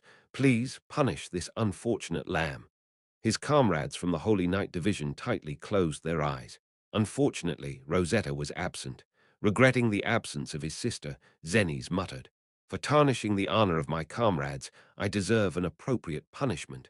Before standing in the punishment tribunal, before entering the imperial capital, Zenny stopped by an orphanage on the outskirts of the city in the cover of night. It was run by the former commander of the Holy Knight Division, the orphanage that had raised Rosetta and Zenny's in their childhood. "I will be hunted for life." Zenny's handed over the child he was carrying, and the old man silently took the child into his arms. The commander who had taken in Rosetta and Zenny's in those sandstorm-ridden wastelands during their youth was now the director of the orphanage. The director glanced at Zenny's with dissatisfaction. Zenny's continued to speak slowly. "The assassins from the Mist Kingdom and the members of the Holy Knight Division who were my brothers will all try to kill me. This child will be targeted just the same. So, I want to leave this child here." The director let out a scoff. "The entire order, especially the Holy Night Division you were a part of, will be desperately searching for this child, and you want to leave him in an orphanage run by someone from the Holy Night Division. It's darkest under the lamp. This bold, crazy bastard. After hearing the whole situation, the director could only shake his head in disbelief. Unbelievable, such a fool. No, it's my fault for raising you. Sigh. Even in front of the director's cursing, Zennies was smiling, finally feeling a bit relieved for leaving the child in the safest place he knew with the most trustworthy person. The director frowned deeply. What's there to be so relieved about, looking so satisfied? Do you think you've become a saint? You're just a fool who can't take care of himself. I know. Then get lost, before the kid memorizes your face for no good reason. Even as he took the director's scolding, Zennies took one last look at the child's face. You must grow up well, Hannibal. Comfortably in the director's arms, Hannibal, who was always fussy in Zennies' arms, was now soundly asleep. To the child he had protected, fed, bathed, and put to sleep, as if he had truly become a father for just a few months, Zennies whispered, "Let's meet again someday." And 14 years passed. The end. Zennies stopped talking, and after a moment, when I cautiously asked, Zennies nodded. Yes, well, as you know the rest. Thanks to the internal political struggles within the church, I managed to save my life. I was relegated to the hinterlands, living a life of quiet service, sending whatever salary I received, after scraping and saving, to that orphanage. That's how I lived. The men around him simultaneously pulled at their hair. Hold on, why is it all so suffocating like a sweet potato? Isn't there more? Is this really the end? What about the king, the church's leadership? Didn't they receive some kind of divine punishment? Give us some satisfaction, Lucas. Hurry. What satisfaction, my lord? Choking and pounding on Lucas's shoulder, I suddenly realized and shouted at Zennies. Wait a minute, then Hannibal isn't your son, Zennies replied with a grimace. But he is also my son. There's a limit to being a noble fool. I pointed angrily at Zennies and yelled, You're just a complete pushover, to which Zennies just laughed. I know, chapter 541, well, I guess that's fine, Zennies. As I organized the story, I wiped my forehead. I've realized that you are a fool and a pushover but a good person, and I've also understood your relationship with Hannibal. I get it, but I looked around at the other uncles, sweating coldly. How do I tell this to Hannibal? Again, a hellish silence. The already musty atmosphere of the men's barracks turned even darker. Everyone bowed their heads, covering their faces shrouded in shadow, trying hard not to make eye contact with each other. It was a situation with no answer. Hannibal, the son who appeared exclaiming, You are my father. From the perspective of this child, how anxiously must he have waited for his father throughout his life. But in reality, they were not related by a single drop of blood, and it was just a lie told to save the child's life at that moment. A noble but foolish decision made by a complete stranger, who would deliver the news, who's going to put the bell on the cat, huh? No, there's no need to tell the truth. Zennies, with his stubbly beard, nodded. Wouldn't it be okay if I said I was his real father? I've lived with that intention from the start. Should I call this truly priest-like or a true pushover? As I honestly marveled, Lucas tapped me on the shoulder. Huh, why? My lord. Yes, but over there, that. What's over there? Why, what's there? As I followed where Lucas was gesturing among the uncles listening to the story. There was Hannibal. He was so much smaller compared to the other mercenaries that everyone had failed to notice him. As I opened my mouth in surprise, the uncles around Hannibal also belatedly realized and scattered in shock. Yikes! What? Since when has he been here? Hannibal looked around cautiously before answering softly. Since the story about being assigned to the Mist Kingdom. You heard everything, damn it. Who's the one who didn't keep him away? It's me, you bastards. I left him at the restaurant next to the barracks, but it seems he sneaked back because the story dragged on. Geez. Anyway, the uncles, not knowing how to handle this situation, scattered in all directions, leaving Zennies and Hannibal facing each other, standing apart. The air became unbearably awkward, spreading in all directions. Both were clearly taken aback. Zennies did not want to reveal the truth in this manner, and Hannibal had no idea such a truth existed. As both stood frozen, not knowing what to call each other, they just quietly stared into each other's eyes. Ding, ding, ding, ding, ding. Ha! What? Suddenly, the emergency bell rang. Holding their breath, Everyone in the barracks, including myself, looked up in confusion. The sound that pierced through the city, sharp enough to tear ears, was unmistakably boom. Enemy attack. A guard burst open the barracks door and ran in urgently to report. Monsters are attacking. The forward base is being invaded, Your Highness. What the hell? The next enemy sortie was days away. I stopped mid-sentence and flinched. I had experienced something similar before. I hurriedly opened the system window, and as the remaining time until the stage start rapidly decreased, the dark event for this stage was displayed. Dark event, surprise attack, shortening of the Monster Legion sortie time, and random replacement of the Monster Legion, and not detected by our dark event tracker. Why did they slap so many effects on just one event? Really, the balance is a mess. Damn it, cursed monster bastards. I shivered with anger. These bastards interfere with everything, even the moment of reunion with a father, causing a complete mess. Save the story for later. All troops prepare to deploy. Yes, prepare to deploy. The soldiers, who until moments ago were listening intently to Zenny's and Hannibal's story with bright eyes, sprang into action at the declaration of an emergency and my command to deploy, rushing back to their rooms to arm themselves at lightning speed.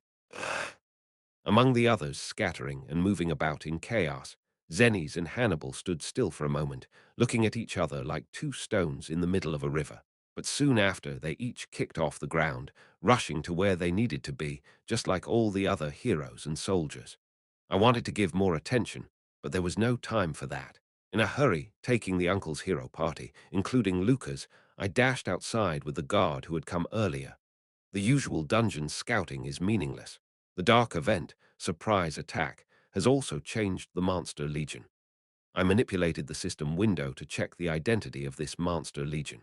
If the clash had started at the forward base, it would be reflected in the system window too. And then, I was shocked to see the name of this stage's Monster Legion, Scarecrow.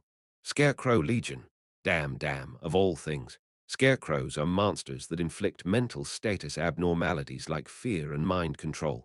In other words, I, who can spread the effect of unyielding commander, am their counter. But what if I'm not there? They would be completely helpless. My very existence is the perfect countermeasure against the enemy's mental status abnormalities. Meaning, conversely, that I hadn't made any preparations for mental status abnormalities aside from myself. It was much more beneficial to invest resources elsewhere. I shivered with anger. Of all the times for this to happen, who is currently out at the forward base? Lord Dirmudin of the Ivory Tower is on guard duty at the forward base today. I felt relieved at the mention of the Archmage's name. That old coot should be able to easily handle mental status abnormalities. However, the guard stuttered and hesitated before adding more. Prince Mikkel Vermilion was also supposed to be on duty there. What?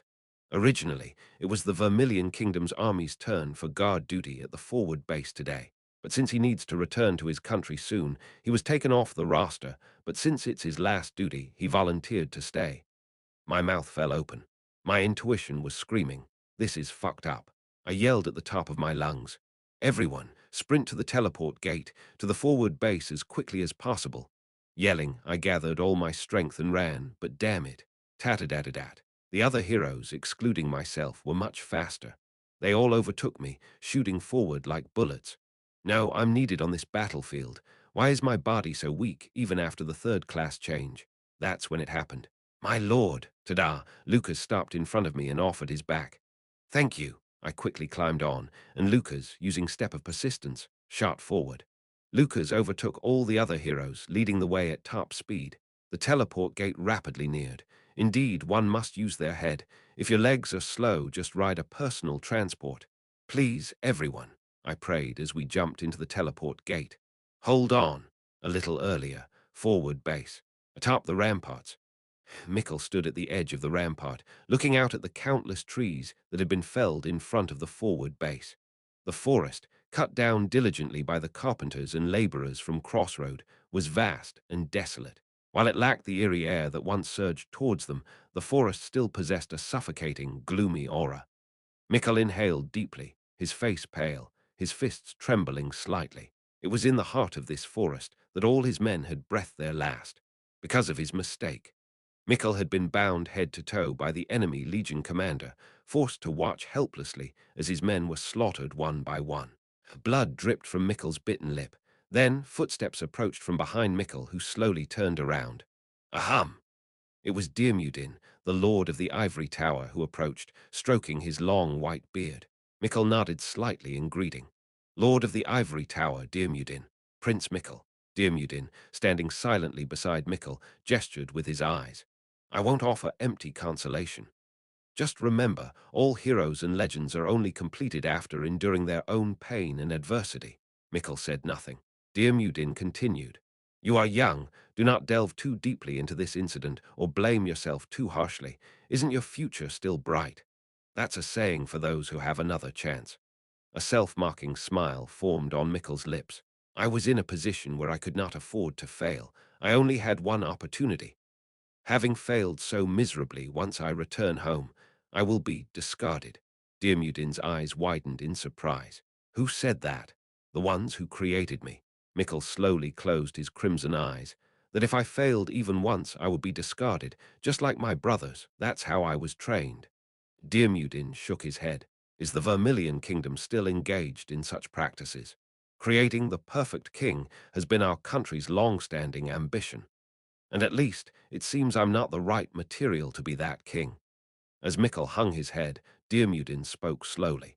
Again, I won't offer empty consolation, but remember, you are young enough, and life doesn't have just one fixed path. Leaving just those words behind, Diarmuid turned and walked away into the interior of the forward base. Watching the old mage's back, Mikkel snorted. Sounds like pretty empty consolation to me. The path laid out for him was singular, and having stumbled on that path, there's nothing left for him. I am. A failure. Murmuring to himself, Mikkel looked again towards the forest beyond the rampart. And then, he spotted something that wasn't visible before, standing far off at the edge of the forest. It was creak, creak, creak, swaying its limbs noisily in the blowing wind, wearing a sack made of straw as a head, a scarecrow. Mikkel rubbed his eyes, thinking he was seeing things, and then opened them again. Then creak, creak, creak. Was it an illusion? The scarecrow had moved closer. Earlier it had been at the far edge of the forest, but now it was in the middle of the forest. What? And as Mikkel blinked, creak, creak, creak, the scarecrow moved closer bit by bit.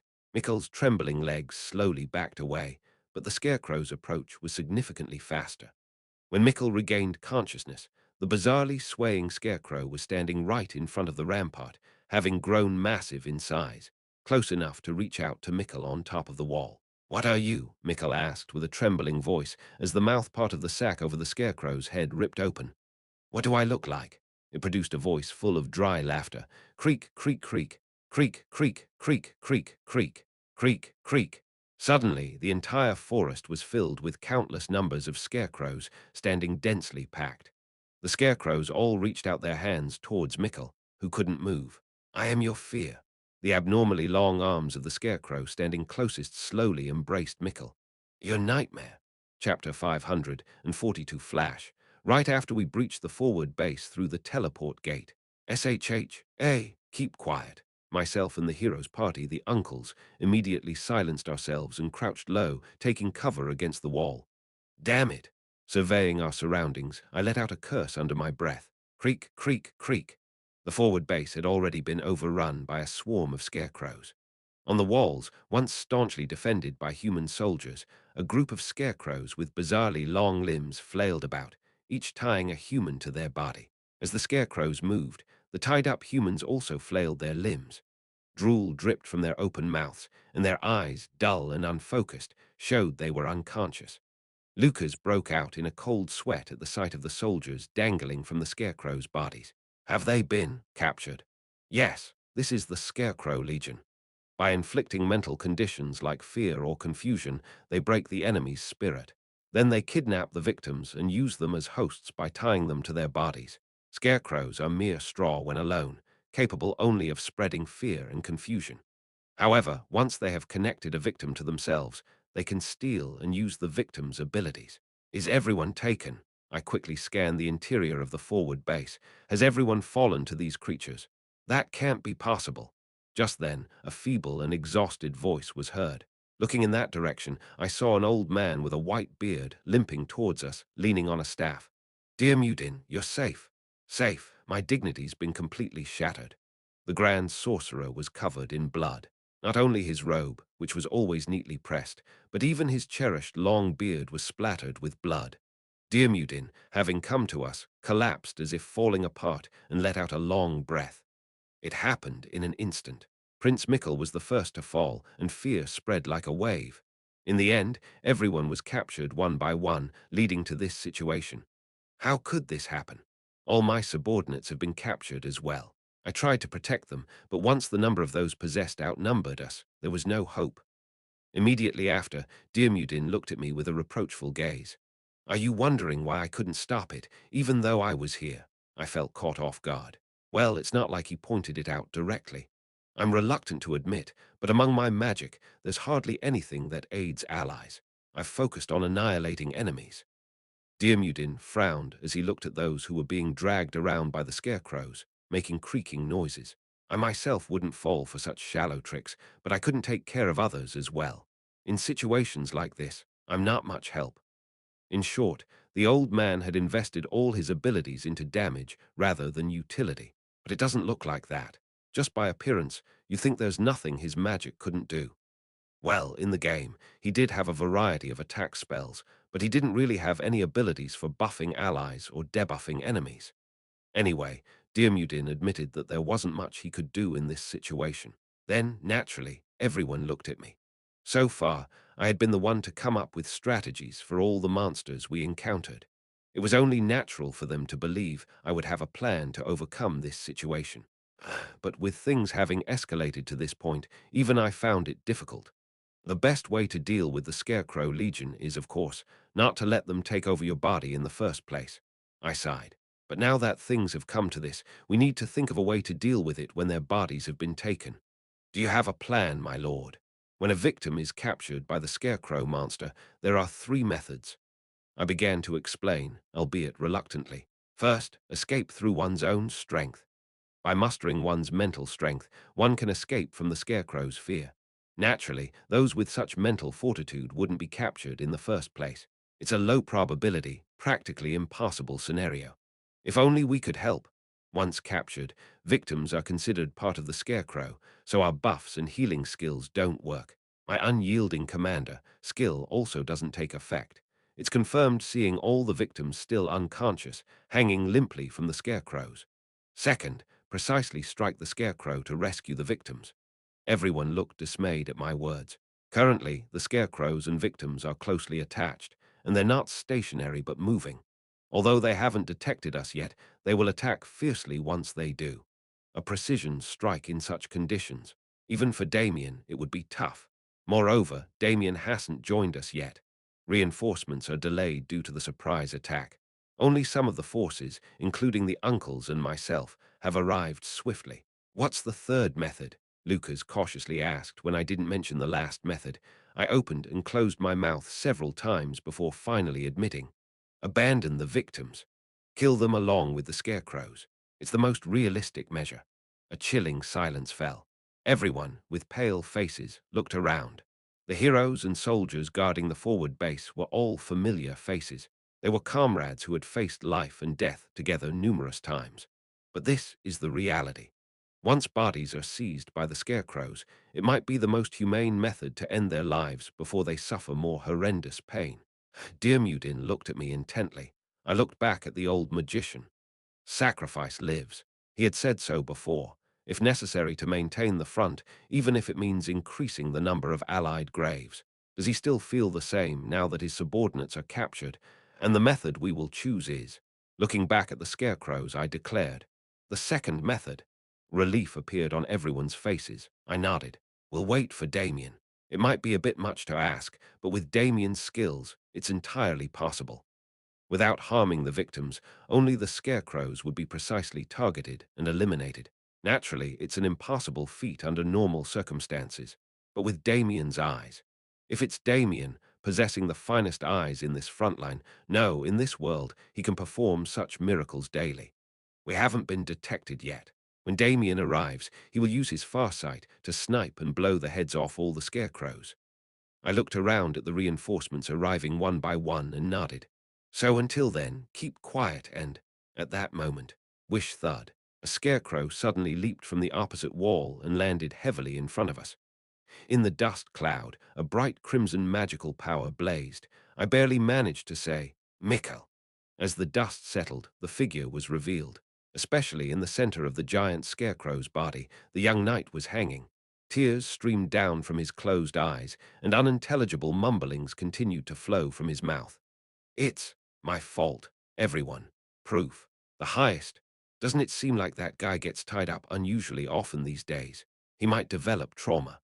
Grumbling, everyone around me drew their weapons, readying for battle as they sensed the menacing aura of Mikkel and the enemy monster that had captured him. It's my fault. I killed. Hey, Mikkel, snap out of it before I could finish shouting whoosh. The scarecrow, using its long legs, kicked off the ground and charged at us, emitting a terrifying crimson magic light from its back. It has stolen Mikkel's abilities. Don't let your guard down. There was no need for me to shout. The uncles, the 5 heroes who charged forward, didn't hesitate and immediately formed a defensive stance with all their might. And then, boom, they were blown away. The scarecrow's fingertips morphed into the shape of a sword, forming a sphere of crimson magic power and striking down like a bombardment. With just one hit, everyone was sent flying backward. Even Lucas had to roll on the ground using a falling technique to mitigate the impact. Ah! Only Torkel, who had positioned his large shield in front, managed to withstand it, yet he too had to take several steps back. What kind of power is that? I shuddered. The enemy monster, having stolen the power of our ally hero, was terrifyingly strong. Mikkel is considered one of the top SSR-grade heroes, with both his magical and swordsmanship aptitudes near max. Moreover, the Scarecrow, having stolen his power, isn't affected by the negative traits like recklessness or error-prone that originally debilitated Mikkel. In other words, the Scarecrow could scrape the bottom of Mikkel's potential, something the real Mikkel couldn't do, making it disgustingly strong. But Mikkel's greatest strength, his ability as a flying cavalry, wouldn't be usable. As soon as I thought that, whiz, scarecrows, which had not yet captured any victims, started contorting and transforming, attaching themselves to the lower half of this scarecrow. Soon, the scarecrow's lower half transformed into something resembling a giant beast with wings. It was unmistakably a griffin. As the heroes, barely recovering from the first attack, managed to get up, their mouths fell open in shock. I muttered in disbelief, "This is insane." The scarecrow, now with wings fully spread, wrapped magic light around its sword and darted towards us at a terrifying speed. This hit would be lethal. Lucas quickly grabbed me and rolled to the side, while the heroes and soldiers swiftly scattered, dodging the attack's range. The problem was the direction of the scarecrow's sword aimed at the gate. Boom! It was annihilated. The 3 gates connecting Crossroad and the forward base were completely destroyed. Barracks and buildings collapsed in succession, filling the interior of the forward base with dense dust.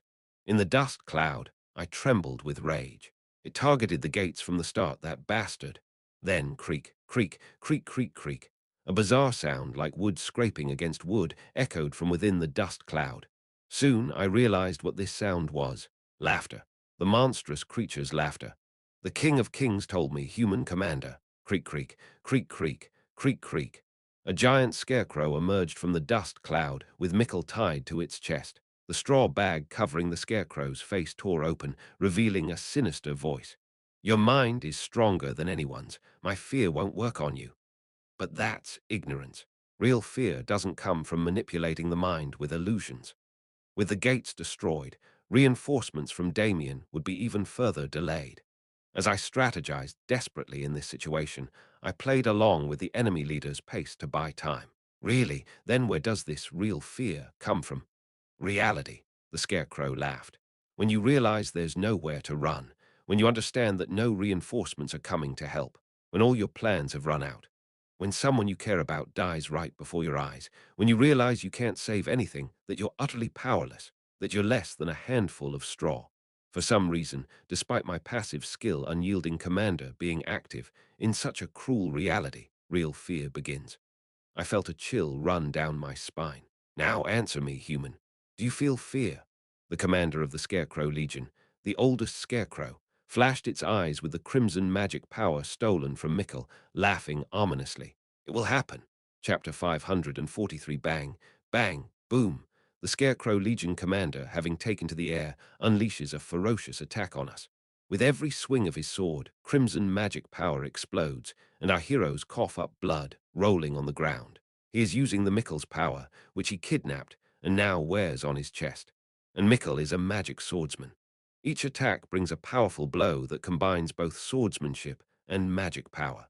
It's a dual attribute hit of both physical and magical nature. Complete defense is impossible, and damage is inevitable. Eek, you filthy bastard. Lord, we cannot attack from here. Not like this. Trembling beside me, Lucas was similarly at a loss for what to do. The villain has Mikkel bound to his chest. If we were to attack, Mikkel might take the hits instead. Thus, we were forced to continuously retreat without being able to mount a proper counterattack. Moreover, it's not just the Scarecrow Legion commander. Squeak, squeak, squeak. Other scarecrows that had taken over the forward base slowly surrounded us as well. They too had other heroes and soldiers hung on their chests. This is hopeless. Finally, I decided and commanded the heroes around me. We retreat. Escape outside the forward base. Hurry, before they complete the encirclement. Since we couldn't defeat the scarecrows or rescue the bound comrades, the only option was to flee the scene. But by now, scarecrows were swarming near the gate of the forward base. And jumping over the walls was not an option either, as scarecrows that had detected us on the walls were surrounding and approaching from that side too. No choice, I sighed and turned around. Nobody. Yes, my lord, what shall I cut for you?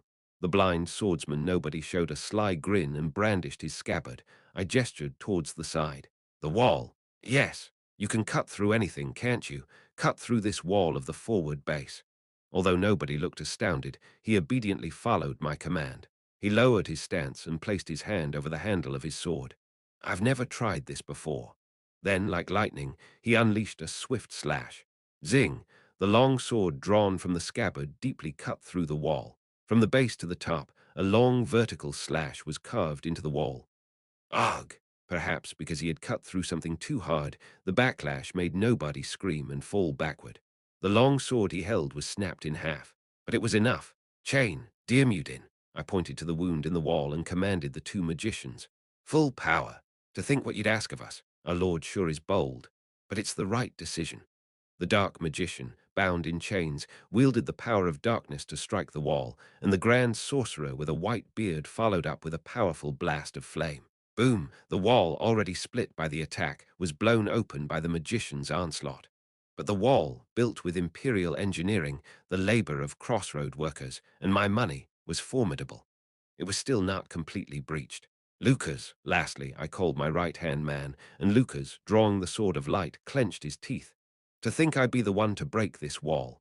It brings tears to my eyes. Mine, too. Just do it. With a mighty yell, Lucas's strike of will landed a direct hit, thump. Finally, a hole was opened in the wall. So sturdy and meticulously built was it, that even with a hole large enough for a person to pass through, the upper part didn't even shake. Well done, my wall. Sorry, my wall.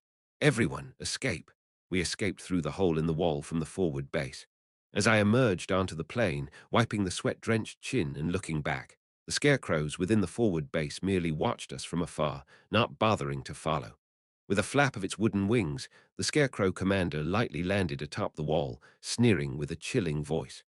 Go ahead, run away. To the ends of the world, if possible, far away. After all, I will eventually enter your bedroom, and I'll sing you a lullaby right by your ear. Creak, creak, creak. With a bizarre laugh, the scarecrow's long fingers gently stroked Mikkel on its chest.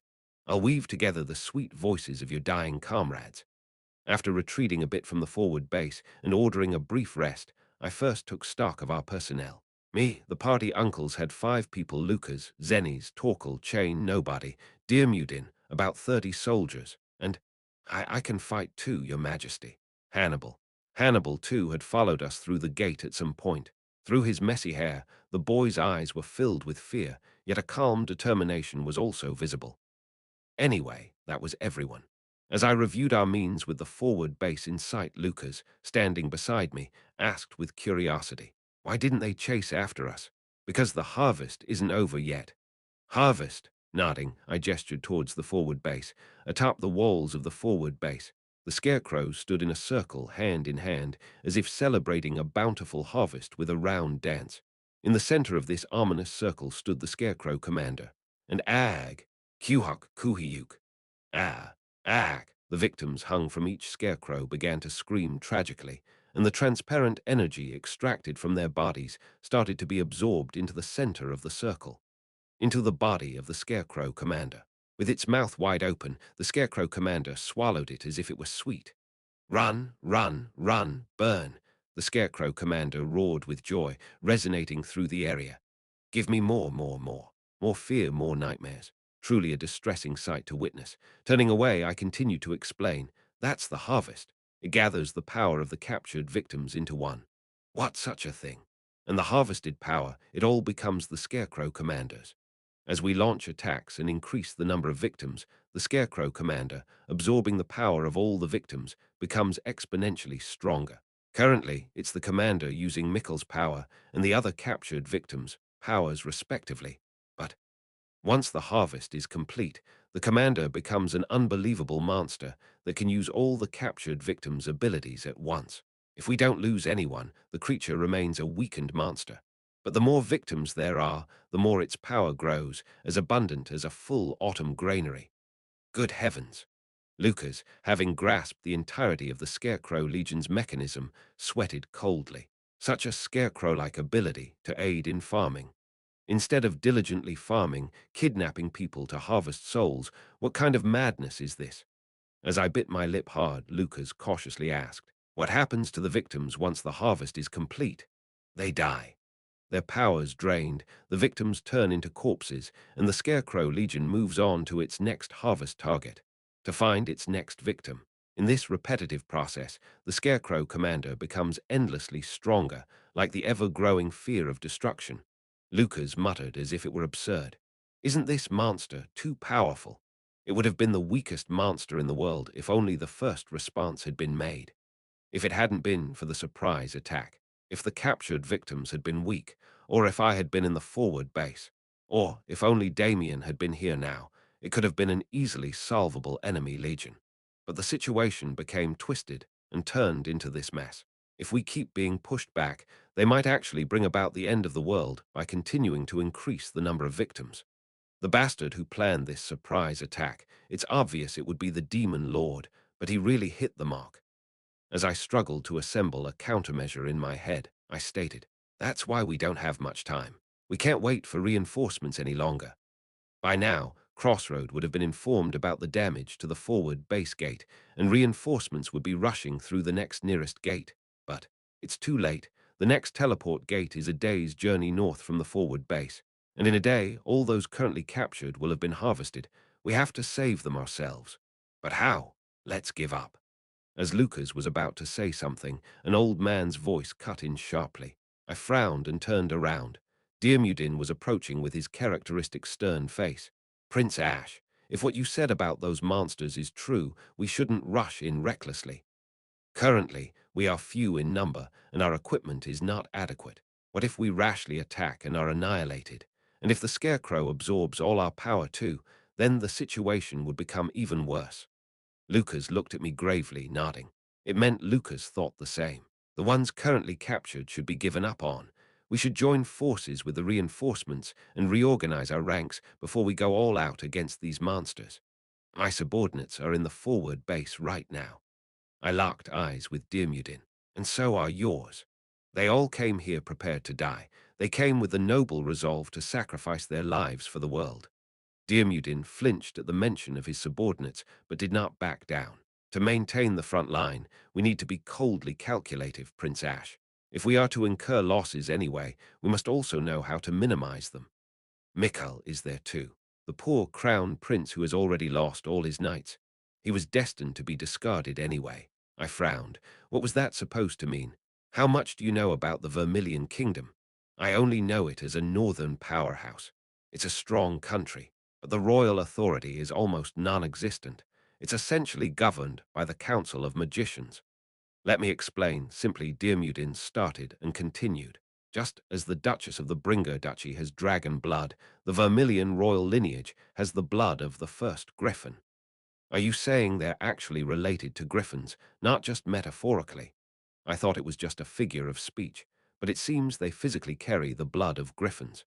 Yes, the council created a sort of homunculus by mixing griffin blood, aiming to produce the ultimate warrior, a flawless king. The epitome of enhanced humans, genetic engineering, is the Vermilion royal family. That's quite the terrifying setup. They continue to improve and improve to give birth to a stronger entity with each generation. They even marry these enhanced beings with homunculi mixed with other superior bloods and resort to political marriages to bring in genes from other countries. I couldn't help but laugh at the absurdity. So that's why Mikkel has 5 fiancées. His sister is in the same situation. Exactly. The more offspring, the better, as they serve as samples. Those madmen. I'm still drawing from reality in the mercenary guild, but to think they're modifying people, arranging marriages, and drawing from offspring to continue their lineage. Are they out of their minds? Crown Prince Mikkel was the most talented boy among the royal offspring of this generation, but he lost this time. What's wrong with losing? Because the king that the Vermilion kingdom strives for should not know defeat. Diarmuid nodded. By the time he returns home, having lost all his subordinates, he will be stripped of his position as crown prince. Then all the griffin's blood remaining in his body will be extracted, and he'll be discarded and die. Knowing this, why didn't you dissuade Mikkel from returning? At that, Diarmuid looked at me as if wronged, and then sharply turned his head. Do I look like such a kind-hearted old man to you? Besides, I don't have the right to do that. But Crown Prince Mikkel is an asset of the Vermilion Kingdom. We have no say in how he is treated. Diarmuid, composing his voice, spoke in a suppressed tone. In any case, the point is, Crown Prince Mikkel is already a dead man walking. So what? Since he's going to die anyway, we should just let him die here. Shouldn't we make a realistic judgment? At his following words, I clenched my fist tightly. Knowing when to efficiently give up is also a virtue of a king, Prince Ash. Pursuing ideals blindly is nothing but obstinacy and arrogance. Chapter 544, Knowing when to efficiently give up is also a virtue of a king, Prince Ash. Pursuing ideals blindly is nothing but obstinacy and arrogance. The world calls a leader who can find a good compromise between ideals and reality a wise ruler. If not, they're nothing but a tyrant. Diarmuid, who had repeated the story he once told, asked me, "Which path will you choose? The path of a wise ruler, or will you fall into being a tyrant?" My contradictory actions of wanting to save the world by fighting, yet also wanting to save more of our comrades on the front lines. The contradiction of trying to sustain both the harsh existence of this battlefield and the lives of people. Up until now, it was barely possible to maintain both, but entering the 3rd year, facing the powerful offensive of the enemy, these two goals are causing discord and collapsing. I know, insisting on not letting our comrades die recklessly and forcing the issue is something only a naive child would do. This is the front line, and losses are inevitable. We've already lost much, and will lose more in the future. Isn't that a fact we accepted long ago? But despite that, Your Majesty, if there's a way, if there's a way to save the people suffering right before our eyes, if there's a clear possibility, shouldn't we at least try? I have something to tell you, Your Majesty. The one who approached me was Zennies. When I gestured for him to speak, Zennies hesitated for a moment before finally speaking resolutely. There is a way. What way? If the fear state of the captured allies is due to a spell cast by the enemy, I think I can undo it. The expressions of the heroes around us turned to surprise. But I was not surprised. I knew from the start, and I had been considering Zennies' abilities in my calculations. The reason I hesitated was simply, if this scarecrow monster has magically induced fear, I can lift it. However, we need to be close. To throw this clueless, good-for-nothing man into meat grinder, a strategy that only works if he's thrown into mortal danger. Zennies' skill set is as follows. Passive. Grant us peace, Dona Nobis Pacem. An enhanced version of the typical healing magic passive, Light of Healing, which allows for status ailment removal along with healing. It was thanks to this skill that we could remove the petrification, status ailment of our allies during the battle against the Gorgon sisters. And this time, it should also be able to remove the fear. status ailment of the Scarecrow Legion. Next, Skill 1 and Skill 2. Skill 1. God doesn't will it Deus non vult. Skill 2.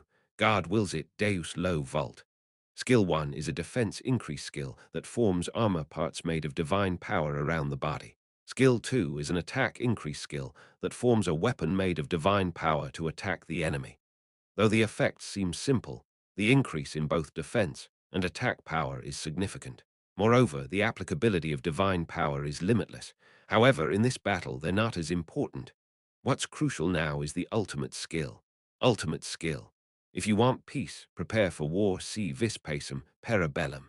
If classic enthusiasts were watching, would they have abbreviated it to si vis pacem? An outstanding ultimate skill. It allows for the application of the passive, Skill 1, and Skill 2 effects to all allies within a certain range. In other words, it's possible to heal allies within a certain range, recover them from abnormal states, clothe them in divine power armor, arm them with divine power weapons, and so on. Xenis, an SSR-ranked priest, has a powerful skill set that completes him as an area of effect healer and buffer. However, as outstanding as its performance is, it carries three problems. First, only one effect can be activated at a time. Healing, status abnormality recovery, defense increase, attack increase, these can't all happen at once. Only one can be chosen. Well, up to here, it's not so much a problem, but just a bit regrettable. The real issues start next. Second, it requires proximity. All of Xenis' skills are designed for close combat.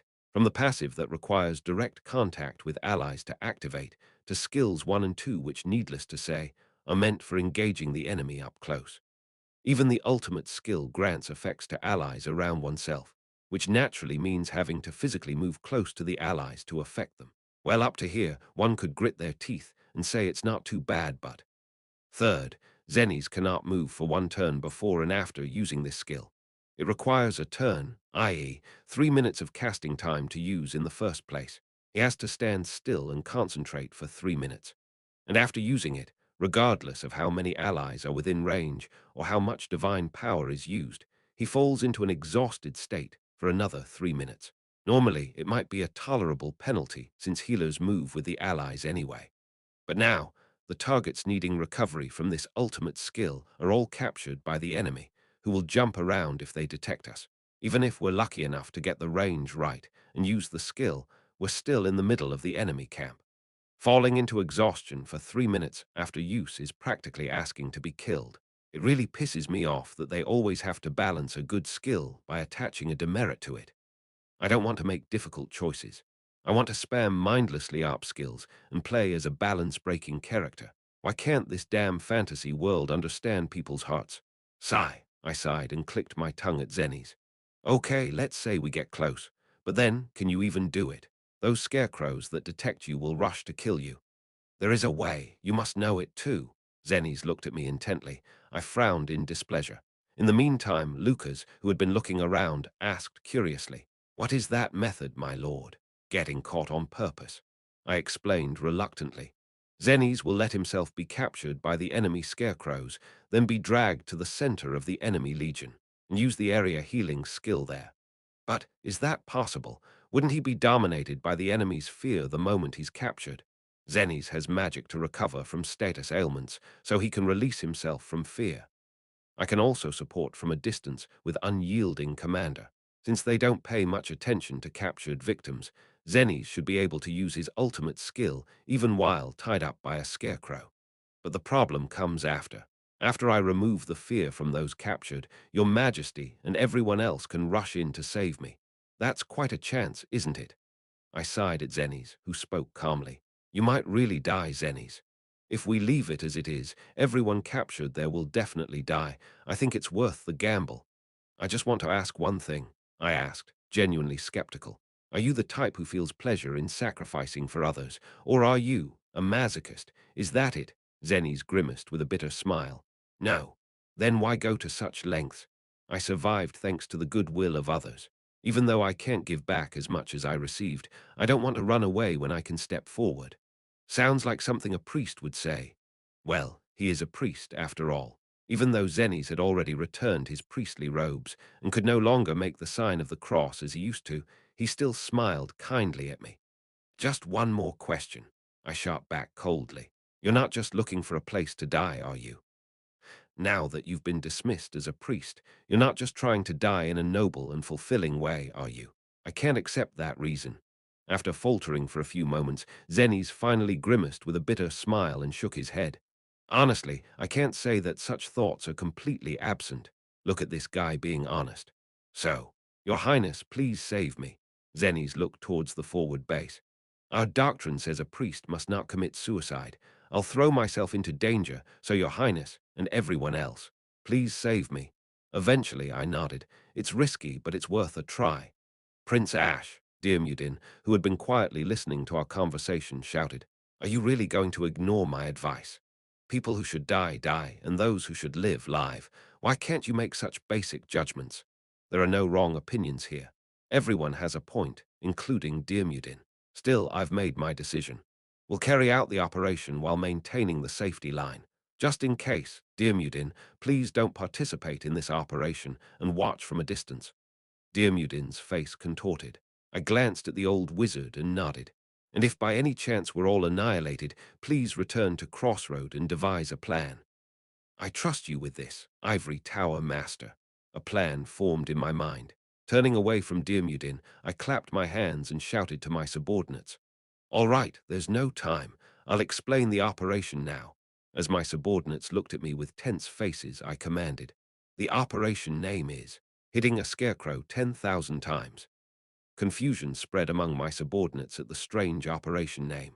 Come on, in MMORPGs, hitting a scarecrow 10,000 times in the novice village to increase stats is common knowledge. The whole point is to beat the crap out of scarecrows. After my command, everyone began preparing for the operation. I too began my preparations, as I had to use all my abilities this time. You, all right.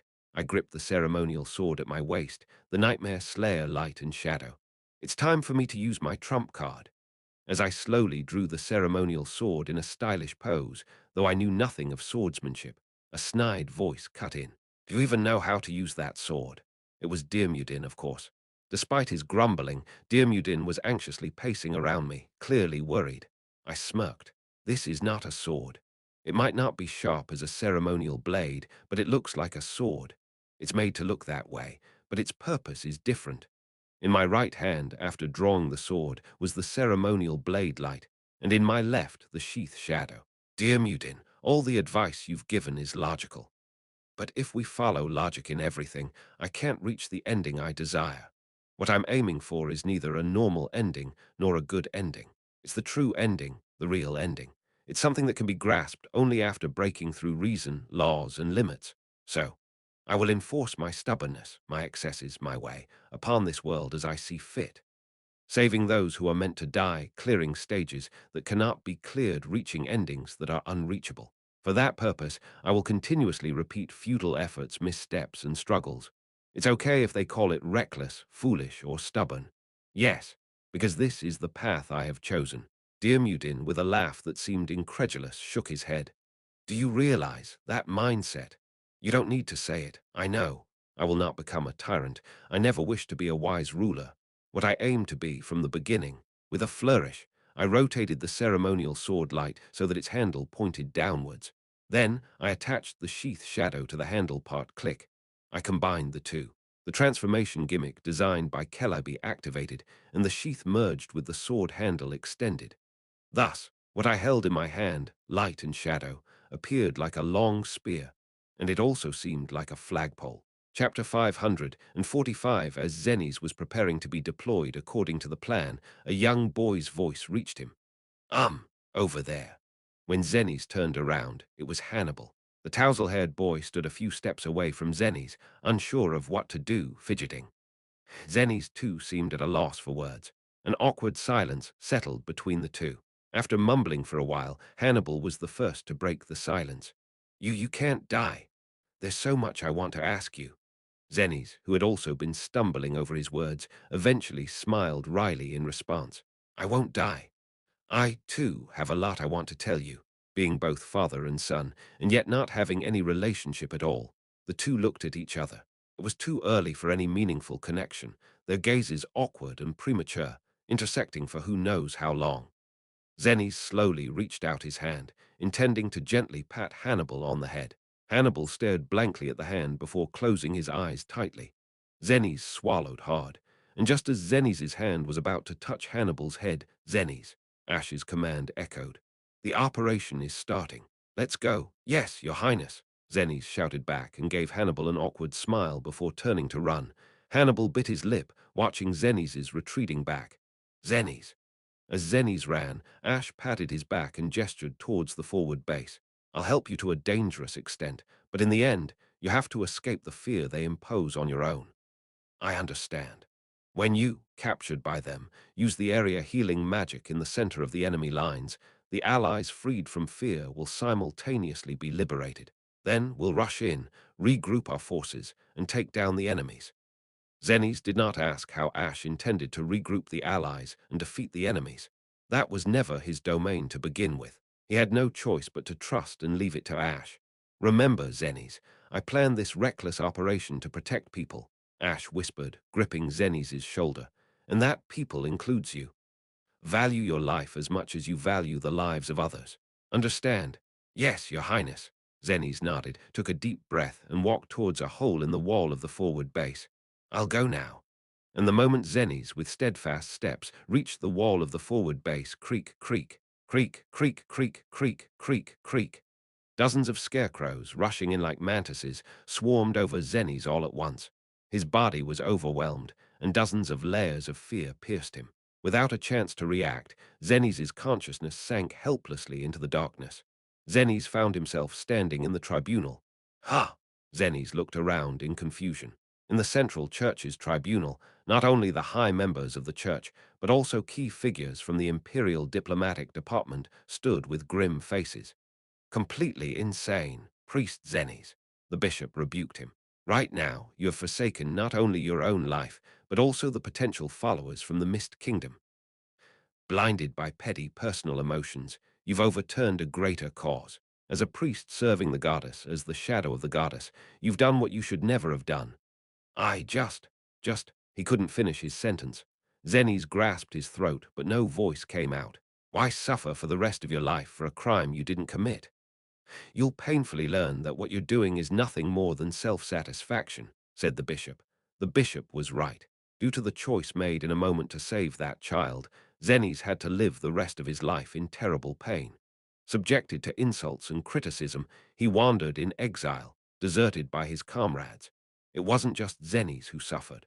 Because of his choice, the empire faced diplomatic troubles. The church's honor was tarnished, and the comrades of the Holy Knight Division were pointed fingers at for a long time.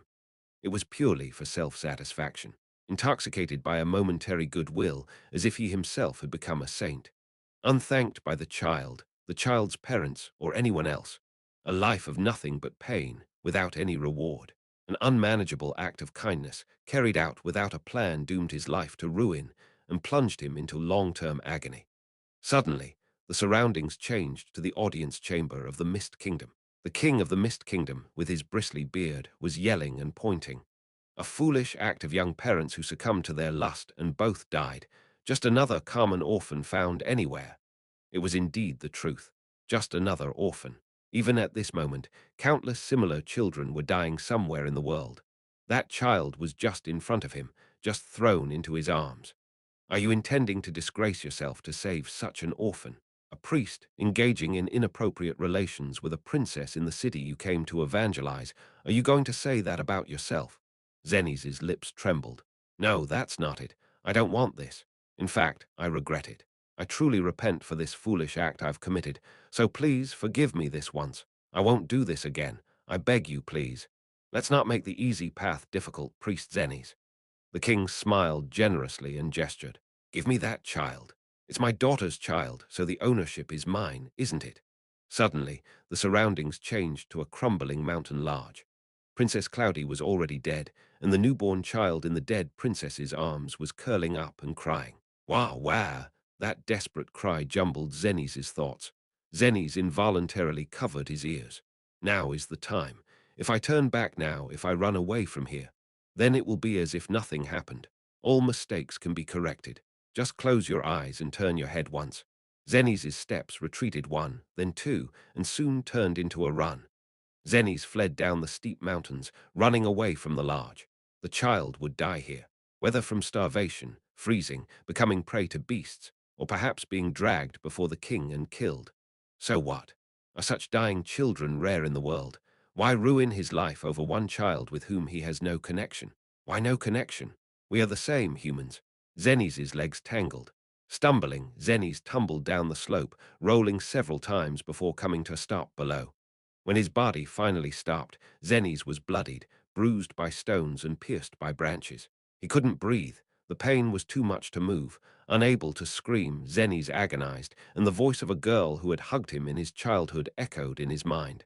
So, we must save each other. Ah! Zenny staggered to his feet. A groan, not even a word, escaped his clenched mouth like that of an animal. Ah, ah, ah, he knew. The pain that awaited him, the mire his life would fall into. Recognizing it as a foolish sacrifice that would go unnoticed and satisfy no one but himself. But still, even so, nevertheless. Ah, this was the life he had chosen. At that moment, the dark clouds covering the sky of the Mist Kingdom split apart. As the terribly ominous clouds cleared, a dazzlingly bright moonlight fell. The moonlight brightly illuminated Zenny's path ahead. Zenny's, weeping, got up and climbed the hillside he had rolled down. Surrounding the lodge were soldiers from the Mist Kingdom in droves. Zenny's pushed and threw aside the soldiers as he moved forward. Stop it!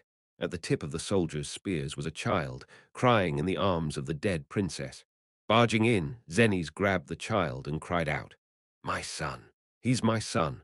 Ha! When Zenny's came to, he was alone, with only a statue of the goddess standing in an empty space. Staring blankly at it, Zenny's chuckled. All right, I admit it. I regretted it. The statue of the goddess, without any interrogation or response, simply looked down at Zenny's. But Zenny's continued. I regretted saving that child. I should have just turned away and pretended not to know. Then no one would have blamed me. Coming off as a good person only to return to a ruined life. Branded a traitor by my comrades, constantly wandering the wilderness, sending whatever little money I gathered to the child. The church's people distanced themselves from me. Rumors spread, and the people in the areas I was sent to ignored me. Zenny's looked down at his worn hands. Why do I have to suffer like this? I regretted it. I hated myself for making that choice. If only I could go back, I would. I'm not a saint, just a narrow-minded man who always regretted the kindness he happened to offer. Zenny's burst into laughter. Admitting it feels liberating. The goddess statue does not interrogate, does not respond. Looking up at his silent deity, Zenny's murmured, "But now I understand. Even if that moment came again, I would save that child. And I would regret it for the rest of my life. Just such a fool I am. Wanting to be a good person but lacking the courage to be one. Just a pathetic man." Silence followed. Pocketing his hands and smiling bitterly, Zenny slowly raised his head to face the goddess statue again.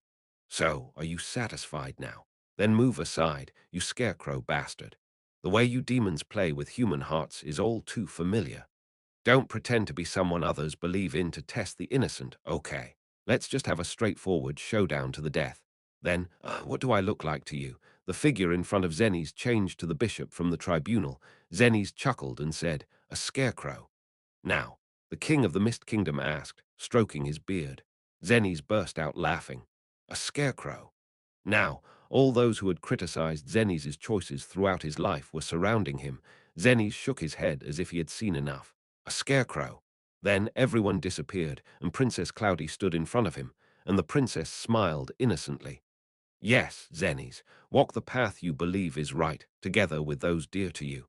If you truly believe that path is correct, then those who shout that it's wrong are no different from scarecrows standing by the roadside." Zennies blinked in confusion. "Excuse me, was it a mistake?" It seemed the figure wavering before him could be seen as a princess, a scarecrow, a statue of the goddess, or even a woman tied to a thorn tree, burning. The woman whispered softly, "Be strong." And then everything was enveloped in light. Zennies opened his eyes. His body, covered in blood, was bound by scarecrows. And in front of him, the Scarecrow Legion commander was completing the harvest from the people around. With a sinister laugh, it was absorbing power from all directions. Seeing the pale face of the boy Mikkel hanging from the Legion commander's chest, Zennies smirked. That moment has come again. Quietly gathering divine power, Zennies muttered, "What can I do? Even if I was excommunicated, I still have the inertia of living as a priest." Then, with eyes wide open, he stretched out his hand forward. "We've got to save people, damn it." Flash. Zennies' ultimate skill was activated, and the interior of the half-destroyed forward base was filled with light. Chapter 546 Flash. Lightning flashed inside the forward base. Licking my parched lips, I waited and then yelled, "Now, everyone charge." Swoosh. Lucas, leading the way with Torkel, Nobody, and Chain in the vanguard, dashed forward, followed closely by me, Dirmudin, Hannibal, and 30 soldiers. "Gah! Let go, you monster bastards. Break free. Everyone, snap out of it." In the center of the forward base, soldiers were barely managing to escape from the clutches of the scarecrows. Since the scarecrows were not that strong individually, and most of the strength they had stolen from the victims had already been offered to the Legion commander, the soldiers were able to escape from the scarecrows without much difficulty. We rushed towards that spot. Where? Die, you monster bastards. Heroes charging like bullets swung their swords and shields, Dirmudin fired magic, and Hannibal sent spirits flying. The 30 soldiers closely following behind swung their spears ferociously in all directions. Creak, crack, creak. The scarecrows retreated with bizarre noises. All the captured soldiers were gathered in one place, so Zennies' ultimate skill managed to bring them all back to their senses, and we could rescue everyone, including Zennies, who had fallen into an exhausted state after fainting. Whoosh, whirl. The scarecrows quickly retreated backward, escaping our range of attack. In the center of the scarecrows stood the Legion commander. The oldest scarecrow growled, "To interfere with the harvest's finale. You pests of autumn. Who's talking, damn monster?" Standing firm in front of the soldiers, I smirked. "The hostages were the biggest issue, but now that's settled. We can beat you to death without hesitation." "Really?" The Scarecrow Legion commander's burlap, sack mouth twisted into a hideously cheerful grin. "Do you truly believe that to be the case?" The Legion commander slowly opened his chest, which he had been covering with his arms. There Mikkel was being held. Ah, oog. It seemed Mikkel had regained his senses due to Zennies' ultimate skill effect.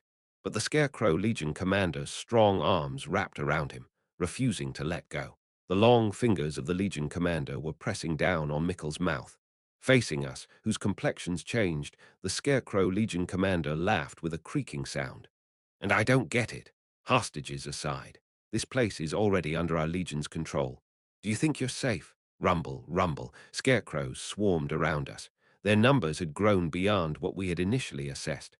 Hundreds, perhaps thousands. With the forward base front lined with felled trees, it seemed the Legion commander had created a plethora of new scarecrows using his authority. Startled by their numbers, Lucas shouted a question. "Can monsters also multiply, my lord?" "It's not multiplication. They make new scarecrows from wood, and then that bastard Legion commander infuses them with his malice to make them move like puppets." Creak, creak, creak. The swarming scarecrows, like a horde of locusts clashing limbs, made a menacing sound. Ah, so many. Both the rescuers who had rushed to help and the soldiers who had just been freed. Everyone's face turned pale as they sweated coldly. Facing us, the Scarecrow Legion commander made a motion as if licking his lips with a non-existent tongue and laughed. "I'll harvest you all as well." Thump, thump, thump, thump, thump. The scarecrows all at once started rushing towards us. Although these flimsy monsters could barely muster the strength of wooden dolls without kidnapping victims, their sheer numbers were terrifying. Our side has the majority of its forces captured and stripped of their power. The situation is undeniably disadvantageous. It seems it's time to test the performance of the new equipment. I glanced at the flagpole in my hand. Nightmare Slayer, Light and Shadow. Normally, it can be stored at my waist as a ceremonial longsword, but by deploying it and attaching the sheath to the handle part using a transformation gimmick, it extends like a spear. Thus, it can be used as a flagpole. Flutter.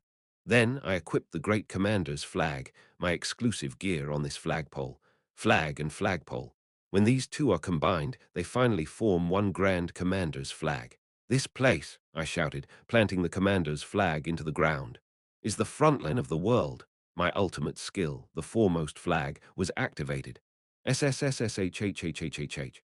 A wall of summoned magic blossomed as if flowers were blooming. The wall surged around us, protecting our allies as it rose. Suddenly, a new fortress was formed inside the forward base. But even though the situation improved slightly, we were still overwhelmingly outnumbered and surrounded by them. Creak, creak, creak, creak. Countless scarecrows began to climb the wall with their sinister laughter. That's when Diarmuidin gave me a significant look, as if to say, show any more tricks you have up your sleeve, as if to prove my determination further. I was planning to show you anyway. I gripped the new flagpole tightly. Why is this equipment named Light and Shadow? Where there is light, shadows are cast, and where there are shadows, light is shining. Just as light and shadow are inseparable, so were the two archmagi, each other's replicas, doppelgangers, revolving around each other. This nightmare slayer, light and shadow, crafted from the magic cores of such two grand sorceresses, has a special ability to replicate the user's trait, as if I were duplicated, existing as two, allowing the trait slots to double up to 6 in total, and doubling their effects as well. For any other character, it might not be so useful. After all, traits usually apply to individuals, but my traits affect all of my allies. The efficacy of these traits is incomparable to anyone else's. Attack Totem LV3. Merely by participating in the battlefield, it boosts the morale of all allies, providing a 15% bonus to all allies' attack power. Defense Totem LV3. Merely by participating in the battlefield, it boosts the morale of all allies, providing a 15% bonus to all allies' defense. These are the traits I usually prefer to equip, and here's a new trait I acquired in the 3rd year. Master of Nurturing LV1. Increases the experience gained by all allies participating in the sortie by 10%. Good Quartermaster. All allies feel less fatigue and can continue fighting to the last. Unbreakable Spirit boosts the morale of allies by 1 level. And the final touch, the Crown Jewel. Super Buffer enhances all buffs provided by the commander character by 1 level. With this conclusion, I also possess traits like Main Order or Mapping, but the ones currently equipped are these 6. Each equipped trait is already overpowered, and with Super Buffer enhancing them further, and then doubled by Light and Shadow's equipment effect. Plus, the Great Commander's flag, attached to this flagpole. Great Commander's Flag X, category. Flag accessory, durability, 10/10. Provides the following buffs to all troops commanded by the wearer: strength, +10 agility, +10 intelligence, +10 stamina, +10 magic power, +10. Physical resistance, 10% increase. Magic resistance, 10% increase. Physical penetration, 10% increase. Magic penetration, 10% increase. All types of elemental resistances increase by 10%. Morale does not drop below normal. Buff, buff, buff, buff, buff, buff. Truly a bombardment of buffs. Flash. Terrifying grey magic surged from the flag, and the buffs, exceeding their limits, began to pour down on all the allies around me. Heroes and soldiers who came to the rescue, as well as those who had been sitting powerless after being drained of their strength, blinked in surprise. What's this? Suddenly I feel strength. My fatigue is gone.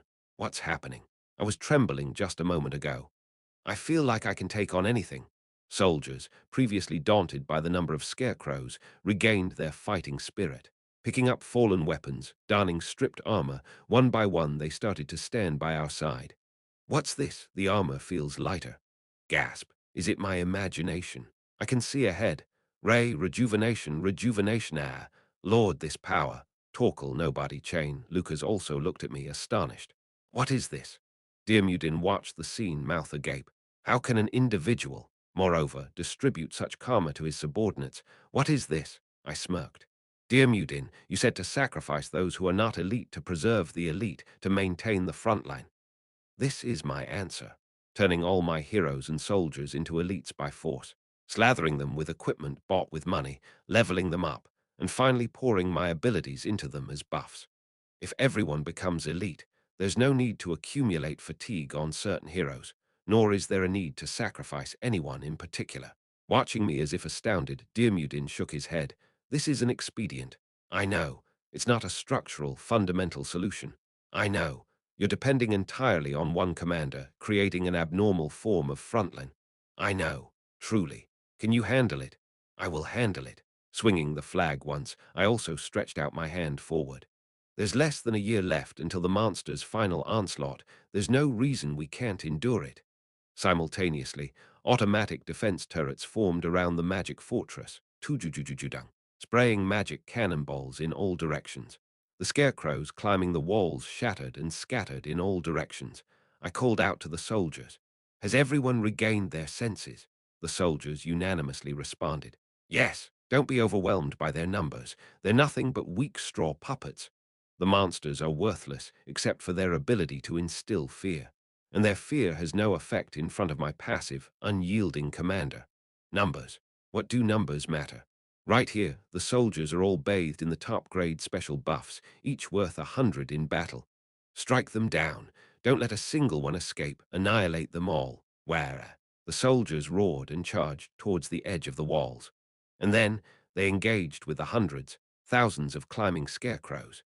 Despite boosting the soldiers' morale with various buffs and morale-boosting traits, the soldiers who had been captured and then freed were not in a state to fight normally. They had suffered from the Scarecrow Legion's harvesting. Without regaining their stolen strength, normal combat would be impossible in the future. For now, they could somehow fight because the regular Scarecrow monsters were weaker than even ordinary monsters. We must regain the stolen strength. Ultimately, the main target, the Scarecrow Legion commander, must be defeated. Truly adorable. And then he watched from a distance as his subordinates were torn apart by my walls. The Scarecrow Legion commander smirked. Keep playing with my subordinates like that. I'll be absorbing the rest of this guy's power. The Scarecrow Legion commander resumed harvesting Mikkel. Ah! Until now, he had been unconscious. Conscious and screaming in terrible agony as his soul was being extracted, Mikkel let out a dreadful scream. Chapter 547. Here, I'll take care of these minions with the soldiers. I commanded Lucas. You take the elite heroes and rescue Mikkel. Without the heroes, it would be tough for just the soldiers to handle these hundreds of scarecrows, and the heroes, on their own, would find it difficult to confront the Legion commander who had absorbed most of the forward base's strength. Both sides would be overwhelmed, but there's no time now. We have to do it. Yes, my lord. Thus, Lucas nodded without any objection and gestured to the other comrades. As if they had been waiting, Torkel, nobody, Chain stepped forward, and then Zenny stood up. I asked with a bit of worry. Can you move, Zennies? Aren't you pushing yourself too hard? Not at all. Zennies, who had just recovered from exhaustion, looked strained but showed a uniquely sly smile. And the presence or absence of a healing priest greatly affects the tactics, doesn't it? He was right. And now, in any case, everyone had to push themselves. I nodded. I gently adjusted one side of the magic fortress's wall, and the four heroes slid down it. And then, phew! Hannibal took a deep breath and stood by the wall. I patted Hannibal's shoulder lightly. You're crucial in this operation, Hannibal. Just do as I've instructed beforehand. Yes, your highness. Clenching his teeth, Hannibal followed the uncles before him, sliding down the wall as if he was sledding. And lastly, Dirmudin. The grand sorcerer stroked his beard and glanced silently at me before suddenly saying, See you again, Prince Ash. I squinted in confusion and shook my head vigorously. Of course, we'll see each other again. I'll follow shortly. Don't rush too much. Dirmudin showed an inscrutable smile, then leaped into the air, gliding down below the wall. Watching the heroes charge at the Scarecrow Legion commander, I turned towards the ordinary soldiers. Now, let's quickly wrap this up. Standing where the scarecrows were most densely packed on the wall, I activated Kraken's ring. Summon! A magic circle formed in the air, and the mightiest cephalopod monster, which could only be summoned once every 3 stages, fell from the sky. Boom, roar. The Kraken roared upon landing, shaking the area violently, further damaging the already crumbling forward base. I'd like to release all the captured monsters if I could. But since managing their loyalty was problematic, releasing several could lead to them fighting each other or attacking allies, so I only released the Kraken, whose summoning could be surely dismissed. All right, quick and decisive, let's sweep these up and go help our friends, I shouted atop the Kraken, looking down at the pouring scarecrows. Let's go. In a forest a bit away from the forward base, Mikkel was dying. Held in the embrace of the Scarecrow Legion commander, he was being drained of the last remnants of his soul essence. Well, it doesn't matter. Spitting out blood several times, his face stained red, Mikkel thought with unfocused eyes. After all, I'd die if I went back anyway. He was the crown prince of Vermilion. If he failed, his status would be revoked immediately, and the Griffin's blood injected into him would also be reclaimed. In other words, all his blood would be drained while he was still alive. His life was doomed either way. It was just a matter of time being shortened. If I was going to die like this, I should have died back then. He remembered a time not long ago when he was captured by the moving Forest Legion. Bound by the Legion commander Elder Tree, Mikkel had to watch his subordinate knights rush in to save him. He had to watch them die one by one, miserably, with wide eyes. If only he had died that day, the first time he faced failure, he wouldn't have had to suffer like this. No, perhaps if he had died even earlier, his subordinates wouldn't have had to die trying to save him. Why have I been alive, only to cause harm to those around me? The satisfied breathing of the Scarecrow Legion commander filled Mikkel's ears. It seemed this terrible harvest was nearing its end. He wanted to die quickly. He wished for it to end soon. That's when it happened. It might be a bit hot. The voice of the Ivory Tower master, Diarmuidin, echoed. Flames surged. Magic flames, rising from the ground in a circle, exquisitely burned only up to the Scarecrow Legion commander's body, right behind Mikkel. It was a terrifyingly precise control. Ka! Engulfed in flames, the Scarecrow Legion commander, made of wood, couldn't withstand and had to move. Naturally, the harvesting stopped. Prince Ash's added power is indeed tremendous. Diarmuidin murmured, surprised by the exceptional strength of the flames he conjured. Lucas shot forward like a bullet, proudly puffing up his chest. Now do you see? My lord is such a remarkable person. He may be remarkable, but now's not the time to brag. Torkel, who had the highest tanking ability among all the heroes of Crossroad, but the worst mobility, gasped out. Then the dark magician Chain, using his arm made of darkness, swiftly grabbed Torkel and threw him forward. Torkel, with his heavy armor and shield, was launched like a siege projectile. You pests, back off. Aren't I in the middle of harvesting? The Scarecrow Legion commander roared, effortlessly dodging Torkel's body slam. Don't interfere. I was about to consume the essence of the essence. The very bottom remains. I know, I get it. It's like when you drink cocoa. It gets sweeter and richer towards the bottom, right? That's why I like the sediment at the bottom of the cup, too. A voice resounded through the air. Startled, the Scarecrow Legion commander looked up, just in time to see the blind swordsman Nobody falling towards him. So it's infuriating when you spill it right before you finish it, right?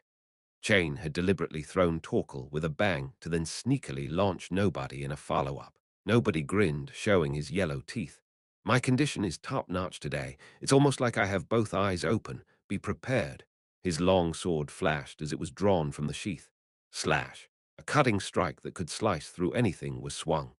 True to Nobody's words, his slash traced a path with unprecedented precision, aiming perfectly for the Scarecrow Legion commander's neck. Cuck! The Scarecrow Legion commander attempted to dodge in desperation, but he was already within the range of the attack. The problem was, the long sword had been broken in half when cutting through the walls of the forward base earlier. The length of the blade was reduced, and despite getting closer than usual to make the cut, it was still not enough. Crack! Nobody's slash managed to cut through the Scarecrow Legion commander's neck, only halfway. Frustrated by not being able to cleanly sever the enemy commander's neck, Nobody clenched his teeth. Damn it, I was in good condition. Thud. Nobody was struck by a rough blow from the Scarecrow Legion commander's flung arm and was thrown backward. He broke several trees in the forest as he was flung far away. It was only after a while that he, smashed into the dirt floor, tried to rise, spitting blood, then collapsed back to the ground with his head hitting the floor. Nobody. Damn, to think it wouldn't work. Lucas clenched his teeth.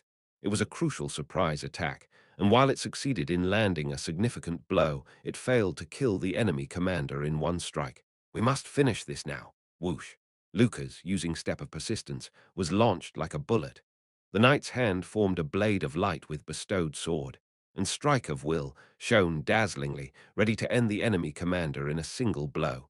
Now that the commander had taken a hit, it was time to finish him off in one go. Lucas aimed the sword straight and thrust at full speed towards the Scarecrow Legion commander's side. Or that was the plan. With a twist, the Scarecrow Legion commander easily turned his body sideways, placing Mikkel, who was hanging from his chest, in the path of the sword. Mikkel's empty gaze met Lucas's desperate one in midair. For a moment, Lucas was conflicted. His rational mind judged that killing the Scarecrow Legion commander, along with Mikkel, was the best course of action right now. However, suddenly, the image of the man he followed flashed through Lucas's mind. The back of Ash, leading with a flag fluttering. Rah! Feeling as if the banner his lord wished to protect was right in front of him, he couldn't bring himself to strike. So Lucas twisted the sword path. How foolish! The Scarecrow Legion commander struck Lucas's abdomen with all his might. Boom! A sound like a cannon exploding resonated. In that instant, Lucas used Step of Persistence to jump back, reducing the impact, and pushed his sword into the path of the monster's fist to guard. Despite this, the blade of light shattered and Lucas, spitting blood, bounced off the ground several times before crashing miserably into the dirt floor. The Scarecrow Legion commander's strength was immense when it had only absorbed Mikkel's power. But now, having monopolized the strength of about 100 guards from the forward base, it was a disaster-level threat. To use Ash's words, status strain, each strike was a monster, condensing the strength of 100 men. Your interference may not have allowed for a complete harvest, but my stores are already abundant. With half its neck cut, head bizarrely twisted more than 90 degrees to the side, the Scarecrow Legion commander cackled eerily. From the moment the ambush failed, you had no chance. Come, let me devour you all as well. The Scarecrow leaped effortlessly, striking down towards Lucas. Lucas barely managed to get up, but sensed he couldn't evade. HMPH. Torkel intervened in the meantime. Torkel raised his massive shield to absorb the Scarecrow Legion commander's attack. Boom! Torkel barely held on, but the solid shield was deeply indented. Torkel's nose bled within his helmet, and one of his legs gave way, kneeling on the ground. If not for Ash's buff, that strike alone would have been fatal. Torkel, I'm okay. Regroup. Second, third, fourth attacks came in quick succession. The Scarecrow Legion commander merely had to swing his limbs lightly for the ground to upheave and giant trees to be uprooted. Grrrr. Torkel activated his ultimate skill. Man is not made for defeat, and held on. His body withstood the onslaught, but his solid armor and shield crumbled away instantly. Sir Lucas, you need healing. Zennies, having finished administering first aid to nobody, rushed to Lucas and cast healing magic on him, but the damage was too deep for complete recovery. Chain and Diarmuidin looked for an opportunity to squeeze in their attacks. However, every time magic flew towards him, the Scarecrow Legion commander thrust Mikkel into its path. Then Chain and Diarmuidin had to grit their teeth and forcibly dismantle their magic. Stop it!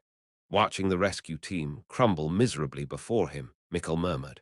Stop it! The scene before his eyes overlapped with the sight of his subordinates dying. Mikkel's voice trembled.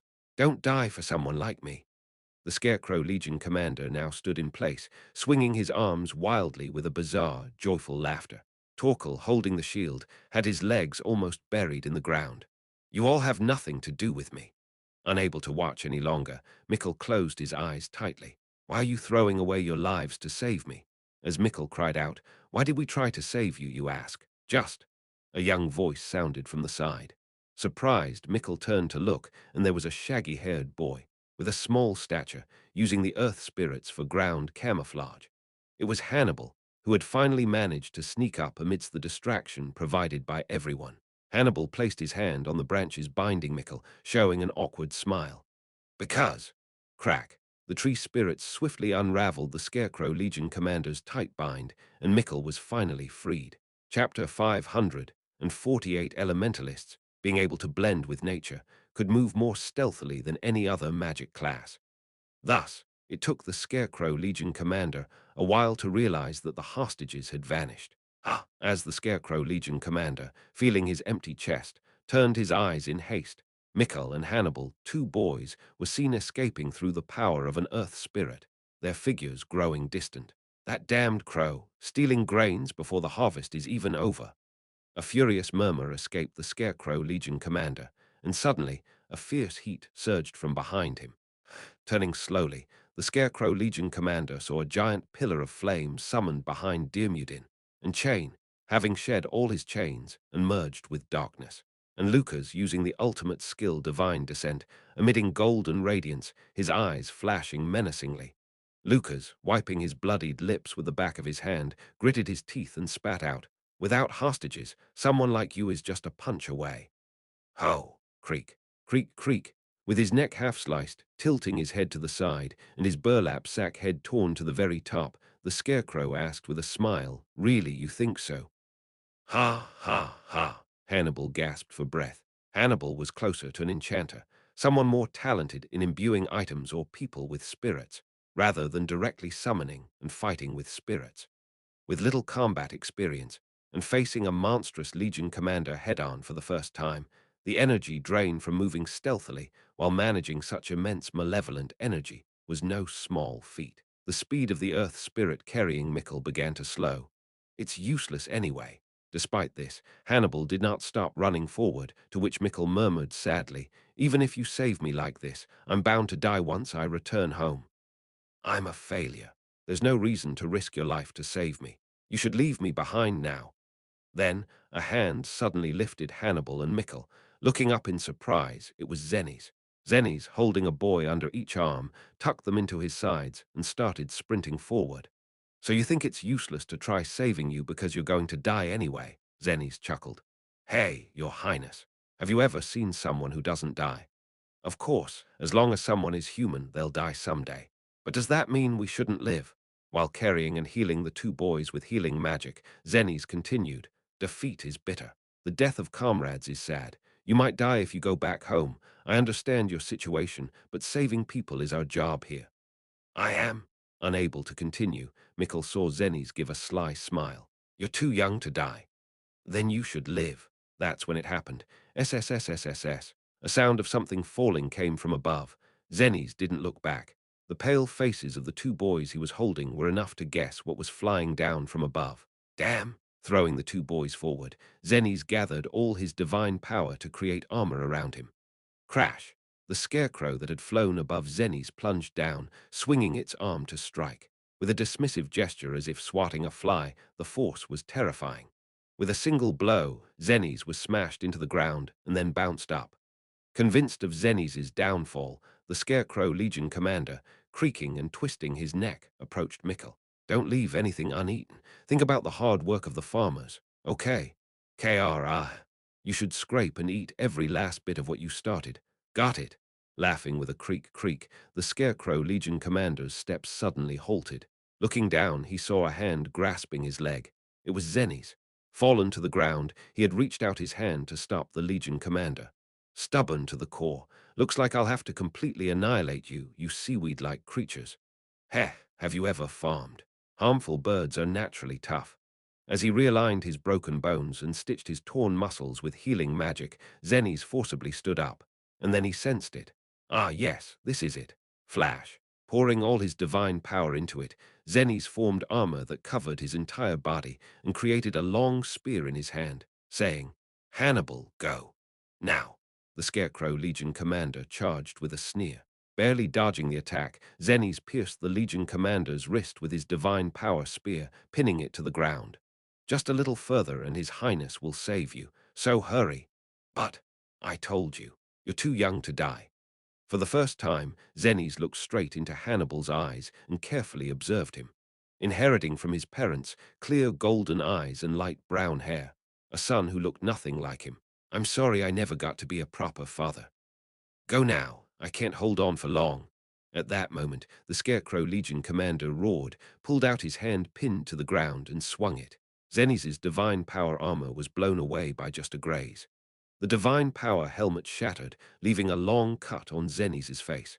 But not backing down, Zenny's gritted his teeth, ready to enter his final battle. "You're also young, youngster." With a surge of red magical power, a hexahedron made of magic appeared, imprisoning the Scarecrow Legion commander like a jail. Everyone turned in shock as a bloody Dirmudin flew in, landing unsteadily. "To think you're acting all mature after living merely 30 or 40 years. To me, you're still a boy. Lord Dirmudin. It's an ancient sealing magic scroll. I only have one of these in my ivory tower." Crack, crack, crack. As the Scarecrow Legion commander thrashed within the hexahedral seal, cracks quickly formed on the magic-made walls. Dirmudin concentrated his magic to repair the seal. "I'll hold him down, so go now." "But," Diarmuid glanced at Zennies about to say something, then suddenly twitched the corners of his mouth. No, wait, just one last thing before you go. Yes, he started lecturing out of the blue. First, young priest you, excommunication, is that such a big deal? Does life end with that? What? No. So what if you caused some trouble, made people around you tired? People are naturally tiring to each other. It's normal to be a nuisance. Even when you think everything is completely ruined, there's always a way, and even when you feel it's all over, life annoyingly goes on. So as long as your legs can carry you, keep walking. Zennies opened his mouth slightly. Diarmuid sharply turned to Mikkel. And you, Prince Mikkel, thinking of dying after one defeat? Haven't you heard the saying, victory and defeat are common in war?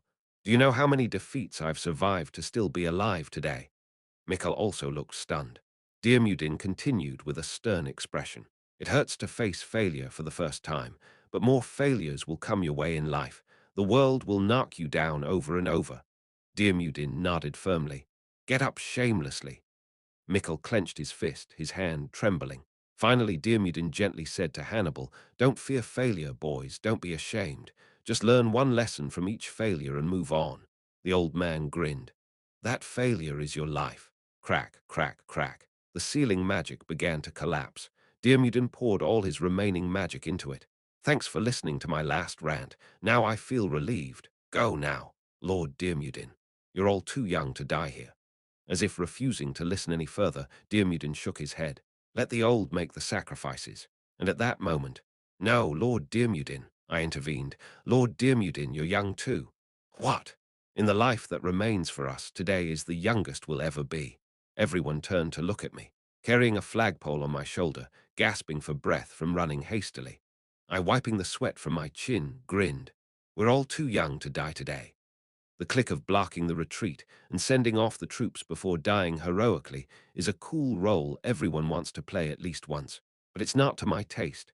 Diarmuid, whether stunned by the assertion of his youth or my dramatic timing, gaped. "Sorry I'm late. I've just finished clearing the regular scarecrows at the forward base." I planted the flagpole in the ground and bent over, panting. Ah, my terrible stamina. A bit of sprinting and I feel like dying. Now that the squadron leader is here, let's start the boss raid. What? You still don't grasp the situation, Prince Ash. We can't stand against this monster with just us. I'll hold him with my remaining magic, so run away as far as you can. You're right. It's a bit tough for just us. A raid usually can't be solved by one party alone. Crack, crack, crack. Inside the seal, the Scarecrow Legion commander started to cause more havoc. I slowly reached into my pocket. So, let's increase the number of participants. What I pulled out from my pocket, the inventory, was a torch burning with blue flames. Destroyed last time but repaired, blue flame torch. Clang!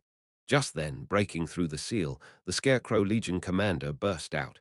Diarmuid shouted something, but ignoring him, I threw the blue flame torch towards the charging Scarecrow Legion commander.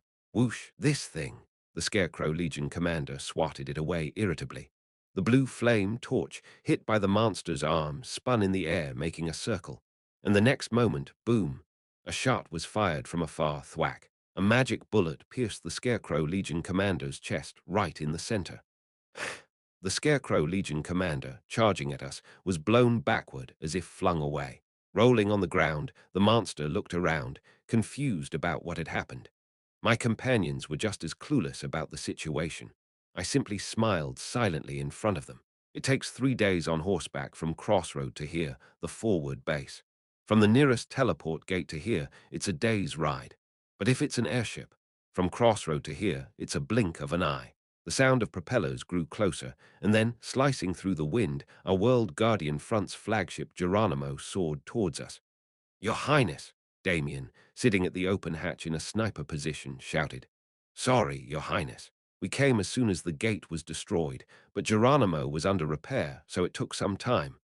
"Save the story for later, Damien." I pointed at the monster and shouted, "Fire-ye!" Instead of replying, Damien pulled the trigger.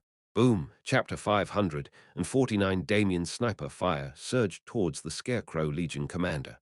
The Scarecrow Legion commander tried desperately to dodge, but it was futile. Damien's sniping was dead accurate. Dodging was impossible. Thunk, thunk, thunk. Og! The Scarecrow Legion commander groaned in pain as he was repeatedly hit by the magic bullet sniping. The Scarecrow Legion commander, the oldest Scarecrow, was a genuine monster. Status Drain, Harvest, allowed it to possess stats equal to the total of those it had absorbed from its victims. And this time, most of the heroes and soldiers harvested were dealers.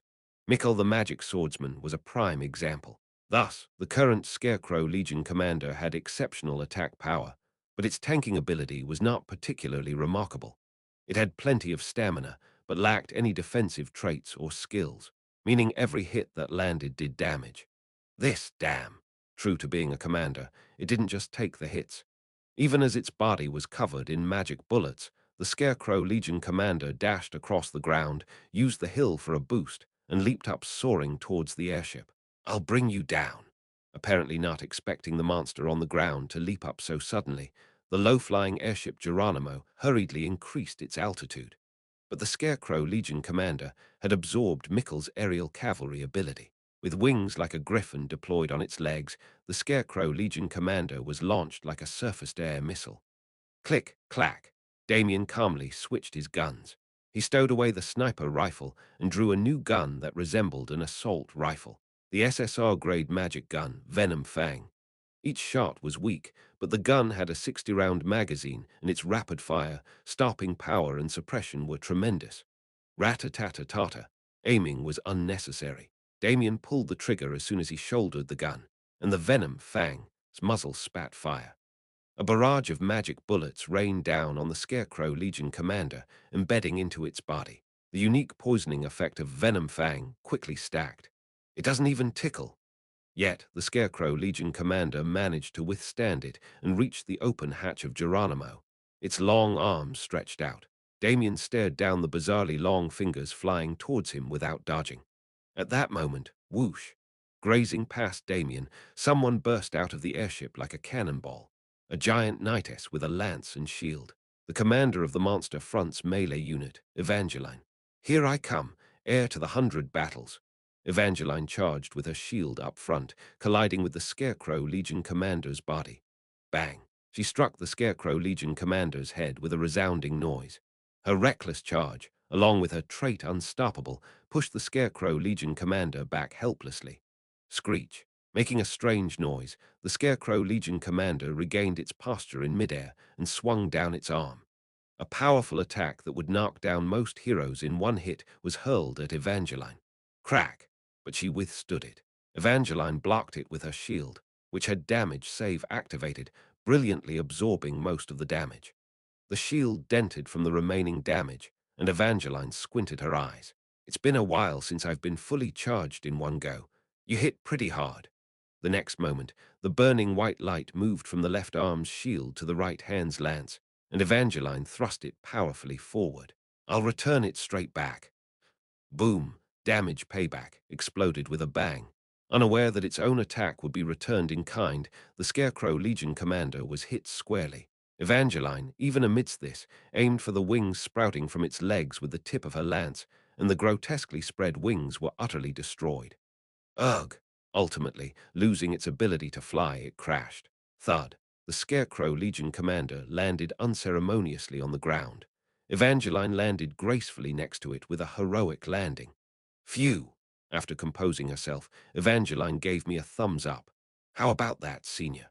I guess it's okay to be called the flying heir to the 100 battles now." "Not yet, lad. But I'll grant you flying heir to the 100 battles at least." Evangeline, always eyeing the lordship of Crossroad, was nevertheless a welcome presence. As she raised her shield and prepared to re-enter battle, Evangeline looked around and her eyes widened. "Wait, where's the uncle?" "Which uncle? There's more than one uncle here."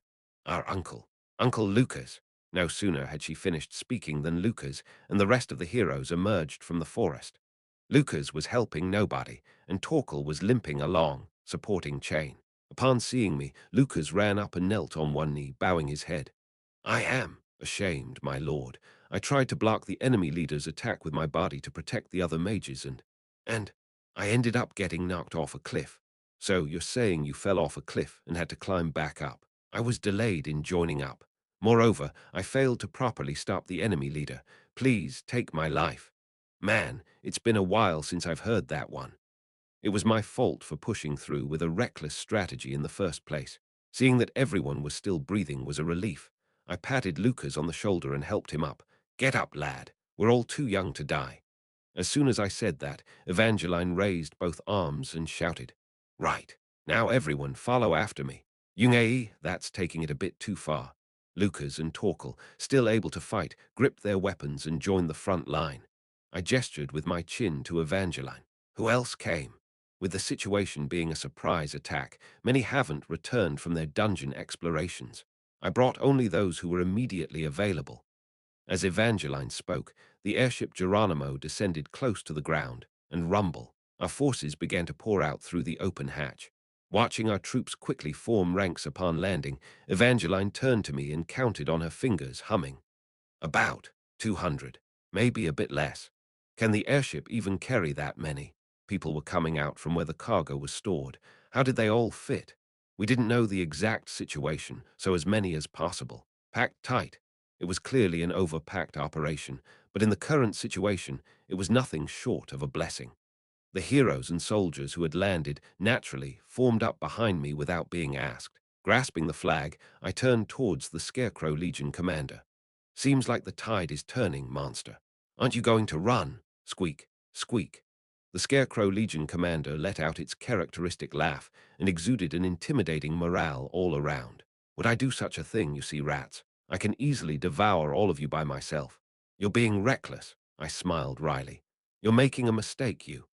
The Scarecrow Legion commander's gaze swiftly scanned over us, choosing its target as if picking out candy from a display. I don't like to leave what I've started uneaten, but, launching off the ground, the Scarecrow Legion commander aimed for. I'll devour you first. It was Zennies, who had not yet recovered from the injuries sustained a short while ago. Is it aiming to steal healing abilities? It wasn't a bad decision. If a scarecrow monster with such accumulated specs could heal itself and then engage in guerrilla warfare, we would be out of options. However, fluttering as if anticipating the Scarecrow Legion commander's movements, the last reinforcement from the airship had leaped down right above the Scarecrow Legion commander's head. To kill people, to consume them, and to seek the destruction of the world. Elegantly fluttering the hem of her skirt as she fell, Inquisitor Rosetta stretched out her leg, heretic points, 1,000,000, and kicked the Scarecrow Legion commander squarely in the jaw. Crack! A picturesque kick exploded with holy power. Staggering backward, Rosetta landed gracefully in front of the Scarecrow Legion commander and drew her iron whip from her waist. I will purify and incinerate you immediately.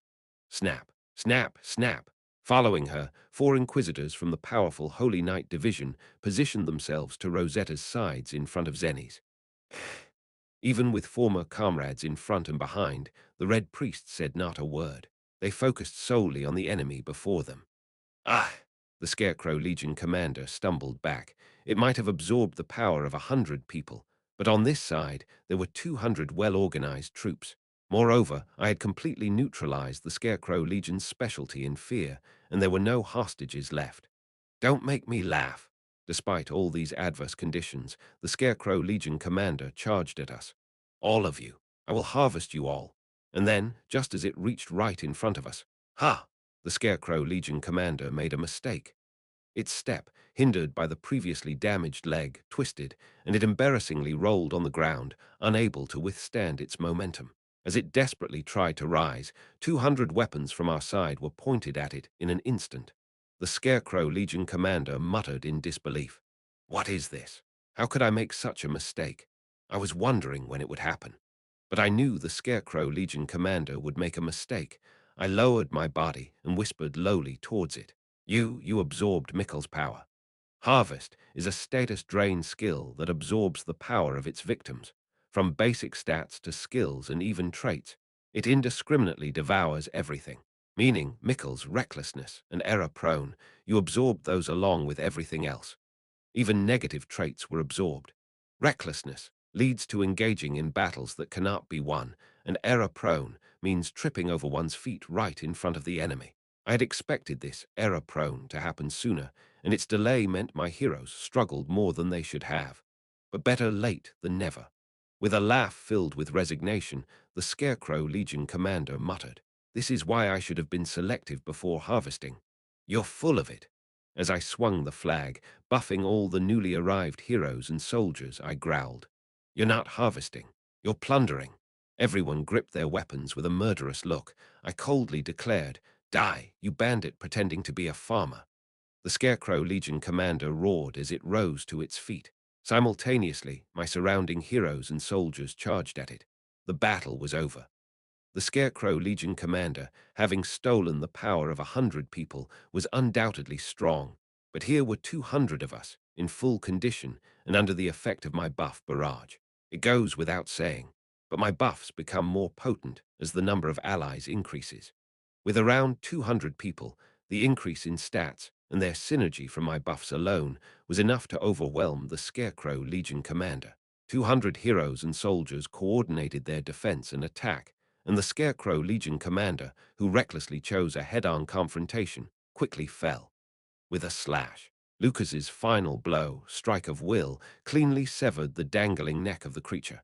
Creak, creak, emitting a pitiful sound, the body of the Scarecrow Legion commander without its head kneeled.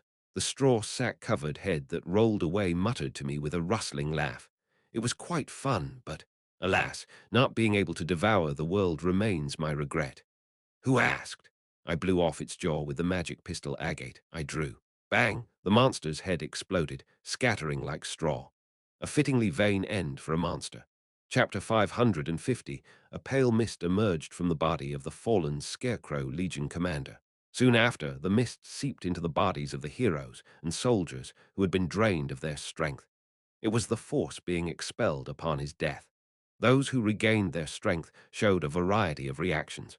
Some rejoiced, some sighed in relief as if to calm their hearts, and others simply collapsed to the ground, dumbfounded. Above all, this was proof that the battle had come to an end. Mikkel clenched and unclenched his fist with a vacant expression. Standing behind him, I patted his shoulder. As the fall of the enemy leader was confirmed, everyone cheered. I clapped my hands and ordered them. All right, let's hold off on the post-defense celebration for now. Clean up first, clean up. Everyone began the cleanup together. The battle hadn't lasted long, but the Scarecrow Legion commander was so powerful that there were quite a few injuries. Fortunately, the priests from the Holy Knight Division had arrived and began healing everyone around. Especially, the heroes who had first rescued Mikkel and stalled the Scarecrow Legion commander were severely injured. Rosetta personally cast healing magic on those heroes. True to her saintly title, the healing effects were remarkable. Rosetta, who had been casting healing spells on the heroes in turn, finally stopped in front of Zennies. Zennies was exhausted and had a large wound on his face. Hannibal was tending to Zennies, who was gasping for air, unable to heal himself as his divine power had run out. Ah! As Rosetta approached, Hannibal guarded in front of Zennies with a wary look, but Zennies gently pushed him aside. It's okay. Yes. As Hannibal stepped aside, Zennies staggered to his feet. Sister, you're still foolish, Zennies. Seeing her severely injured brother, Rosetta clicked her tongue gently. Come here. And extended her hand imbued with divine power. Zennies chuckled. You're going to heal someone like me. A priest should not discriminate against patients. Isn't that the first doctrine you learn? And just as Rosetta's hand was about to touch Zennies' sister, Zennies spoke out. I've made my choice. I don't want to give up living as a priest. Not only the party, uncles surrounding Zennies, but also the other priests who had been healing patients around Rosetta twitched their shoulders in unison. Sigh, Rosetta let out a low sigh and gazed at Zennies. You understand the choice I gave you, right? Yes. To die as a priest or live by being excommunicated. You understand that I opened a way for you to live, right? Yes. And you still choose death. Of course, I don't want to die. But, Zennies glanced at Hannibal standing beside him and then said with conviction, I don't believe that my past life was wrong enough to deserve excommunication. For the past 14 years, I've always regretted my choice. I felt sorry for bringing shame to the Order. I couldn't face all the brothers of the Holy Knight Division, and I was sorry to you, sister. Zennies reached out his hand and placed it on Hannibal's bushy head. As Hannibal flinched and closed his eyes, Zennies gently stroked his head. But seeing this child grow up and stand before me, my thoughts changed. I did the right thing, sister, so there's no reason for me to run. Rosetta bowed her head and then ran her hand over her forehead. There's no need to die for that, is there? My choice must not be buried in darkness, so that someone else, another child like this, can be saved. Pretending to be a saint, and now a martyr too, Rosetta, who had clicked her tongue several times, turned her head to look at Hannibal. Is this child your son? No, Zennies answered immediately, a response meant to protect Hannibal, indicating he was not that child of the Mist Kingdom, thus telling her not to harm him. But I have thought of him as my son all my life, just as I have thought of you as my sister. Please, from now on, consider him as your nephew, and a request that after his death she would protect this child. Having understood all of Zennies' implications, Rosetta quietly closed her eyes and then stretched out her hand to the side. Swish! Suddenly, her hand holding a metal whip extended long to the side. Such, no, you think we'll just watch? The heroes and soldiers who had fought alongside Zennies rushed forward in desperation. However, Zennies shook his head and stopped them. It's okay. But, it's fine, Zennies smiled calmly. This is the path I have chosen. Zennies' determination was clear, and eventually everyone hesitantly stepped back, except for one person. Hannibal alone did not. Hannibal! Move aside. I don't want to. Despite Zennies' scolding, Hannibal did not budge. I don't want to. Hannibal, we've only just met. I haven't done anything yet. Hannibal, who had always acted mature for his age, squinted through tears that brimmed in his eyes, whining like a child his age for the first time. I don't want to part like this. Hannibal. Zennies cautiously extended his arm and awkwardly hugged Hannibal, patting his back with clumsy strokes. Thank you for being alive like this. You are the proof that my life was not wrong, so please continue to live strongly. Rosetta just stood at a distance, watching the father and son prepare for their farewell. Once again, it has come to this, Rosetta murmured in a hoarse voice. I am a priest meant to save people, yet once again, I have to kill someone. Commander, there's no need for this. We all know why Zennies did what he did, so. The other priests whispered to Rosetta, approaching her. It seemed they were all sympathetic towards Zennies. But Rosetta shook her head. What ultimately remains recorded in the world is not that Zenny saved the child. It's that he became romantically involved with the princess of the Mist Kingdom sent as a diplomat, leading to a complete diplomatic breakdown between the two countries and blocking all missionary work to the west. It's a matter of principle. You know, we've been lenient with the excommunication. If Zennies insists on not relinquishing his priesthood, then I have no choice but to kill him here. The other priests fell silent. Rosetta gripped the whip tightly as her hand began to lose strength. Cough! Walking beside Rosetta, I whispered quietly. There's another way, Rosetta. Rosetta turned to me, startled, and I gave her a sly smile. Didn't I say before, the world is multifaceted, so there isn't just one path. How about it? Shall we try another way? What other way? For our order and for Zennies, the only choices are to die as a priest or live excommunicated. Well, leave it to me. It's time for this trickster genius to step in. I walked briskly towards Zennies, drawing the longsword from my waist. And passing by the other heroes and soldiers who looked at me in confusion, I stood right in front of Zennies and whoosh, swung the longsword lightly from top to bottom. Everyone was horrified, but Zennies did not move an inch. Thud! The longsword, merely grazing past Zennies' neck, embedded itself in the ground. Well, being a ceremonial sword, it wouldn't have done much harm even if it had hit. Anyway, Priest Zennies. Calling out Zennies' name, I pulled out a document from my possession, the Roll of the Dead. Though many were injured in this battle, there had been no deaths yet. I wrote Zennies' name at the very top of that empty paper. Having joined the monster front at Crossroad as a temporary chief priest, he fought through 11 defenses, and facing the final invasion of the Scarecrow monster, he did not retreat and engaged in battle, dying gloriously. Zennies looked up at me with a dazed expression. After completing the Roll of the Dead, I turned around to face Rosetta and spoke in a stern voice. I, Ash, born Hater Everblack, as the Lord of Crossroad and the commander of the World Guardian Front, formally request Rosetta, the head of the goddess's order. Rosetta slightly bowed her waist and responded, Head Rosetta, listening. Please speak. Although Priest Zennies has made a grave mistake in the past that brought disgrace upon the Order, considering his lifelong devotion, his acts of saving many people, and his dedication here at Crossroad until the very end, healing the sick and fighting off monsters, thereby elevating the prestige of the goddess's order.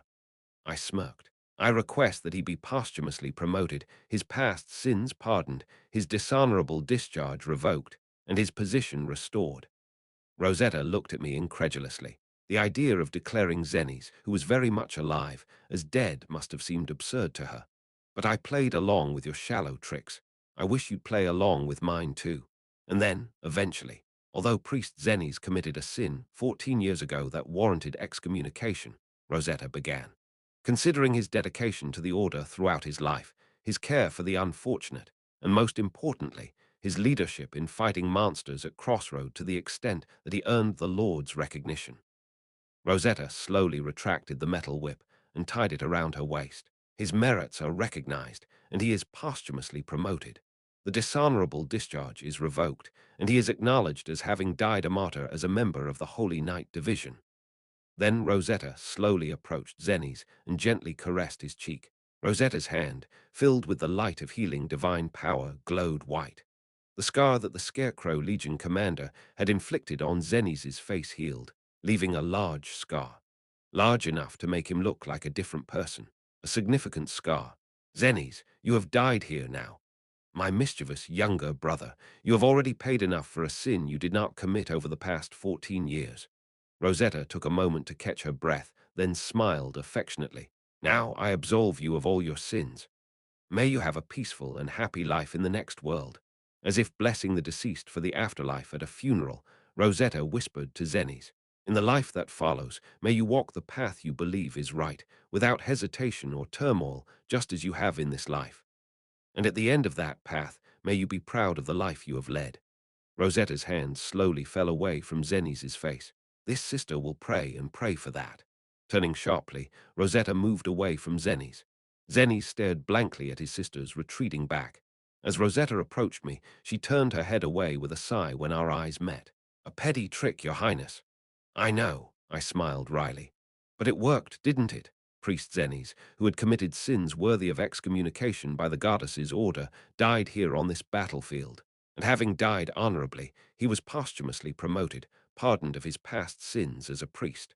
The man who was Zenes will live on under a new name and identity, wherever he may be, however he may live, just as he has until now, saving and preserving the lives of others.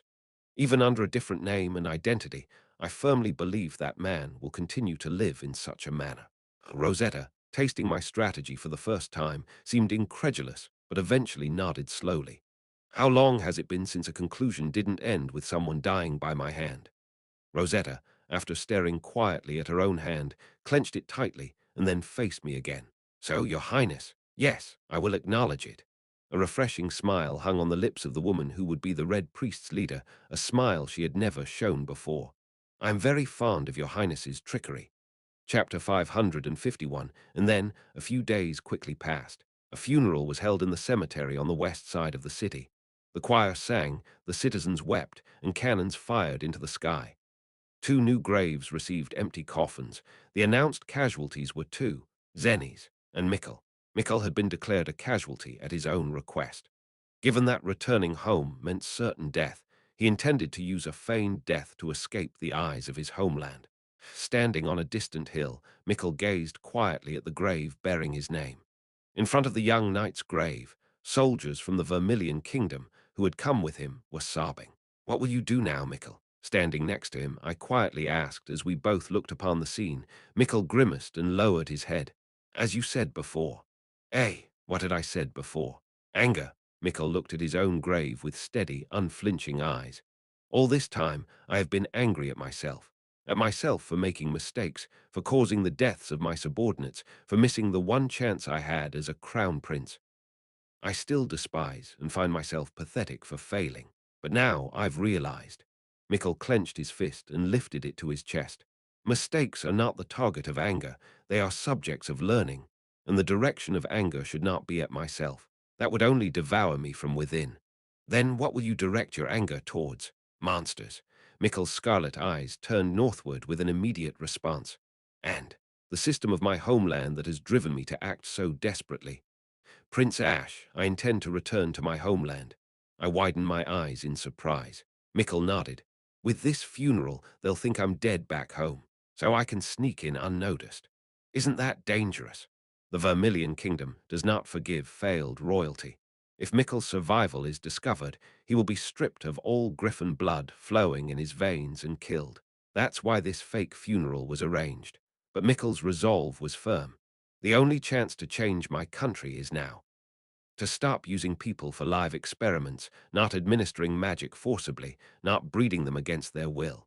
A country where even artificially enhanced humans like me are treated as people.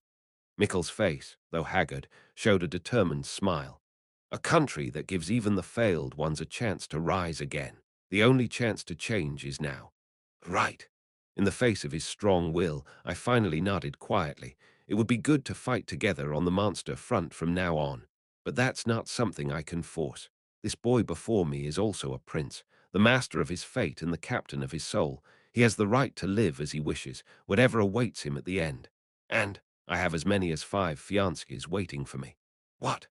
I can't let them experience widowhood before we've even had our wedding, can I? Mikkel threw a joke and chuckled. I opened my eyes wide and then burst into laughter. Mikkel, having made his joke, seemed a bit embarrassed and kept stroking his nose. I've realized something here. It's not just my own life that's at stake. Mikkel turned away from the funeral site and surveyed the entire landscape of Crossroad. The lives of my dead subordinates. The lives of all my brothers who had to die before me because they were considered failures. And a slight bashfulness mixed into Mikkel's smile. The lives of all the good people of Crossroad who tried to save me, even though they had nothing to do with me, I owe them. So, don't worry. I won't die. Mikkel, as if he had prepared beforehand, slung a backpack over his shoulder and extended his hand to me. I'll return, filled with anger. I silently took his hand and said, "Good luck. To you too, and to Crossroad as well. May fortune be with you." After a firm handshake, Mikkel turned around without hesitation. In the forest in front of Mikkel, a young griffin was tied up. It was the griffin that had been taken to the forward base during the last defense and had been declared a casualty along with him. Whoosh! As Mikkel mounted, the griffin spread its wings and soared into the sky, quickly disappearing into the distant heavens. As I quietly watched Mikkel's receding figure, someone approached from the side. "He's gone, dear Mudin." It was the Grand Mage with a long white beard fluttering. Watching the funeral scene, the Grand Mage stroked his beard and chuckled. "It's been a while since we had a defense without any casualties. I thought it would be this time, but 2 fake deaths. Is this really okay? Hosting a funeral for 2 people to save 2 lives. In that sense, isn't it a good event?" "Ha, ridiculous." After a moment of silence, Diarmuidin blurted out, "But what's more ridiculous is your words calling me still young. I haven't heard anything as absurd as that in decades. And nothing as pleasant as that in decades, either." I glanced at Diarmuidin. With his hands clasped behind his back, closed his eyes and took a deep breath. Seeing that there are still so many things I haven't experienced after living this long. Perhaps, as you said, it's not yet my time to die. When is it ever the right time to die? If there really is such a thing, it would be after living a long life, lying in a warm bed, proudly reflecting on one's past life. Dying peacefully like that might be the right time, but not now. Now is the time for all of us, every person in the world. Too young to die, so my people do not die. No, I will not let you die. I will show that we can prevent the end of the world. Prince Ash, speak. Thank you. Diarmuidin, who suddenly offered his thanks, turned around abruptly. "I will scatter my remaining youth here without sparing any." The Grand Sorcerer disappeared with quick steps. Staring blankly at his retreating figure, I muttered to myself, "A misconception." Somehow, that grandfather seemed a bit embarrassed. "Senior." Just then, Evangeline called out to me, jumping up from the bottom of the hill. I looked in her direction, and Evangeline urgently gestured. "It's time for your speech. Please come soon." "All right. Even if it's a fake funeral, we must follow the procedures." Slowly walking down the hill, I softly hummed the poem I was to recite at the funeral. "When their bones are picked clean, and the clean bones gone, they shall have stars at elbow and foot. Though they go mad, they shall be sane. Though they sink through the sea, they shall rise again.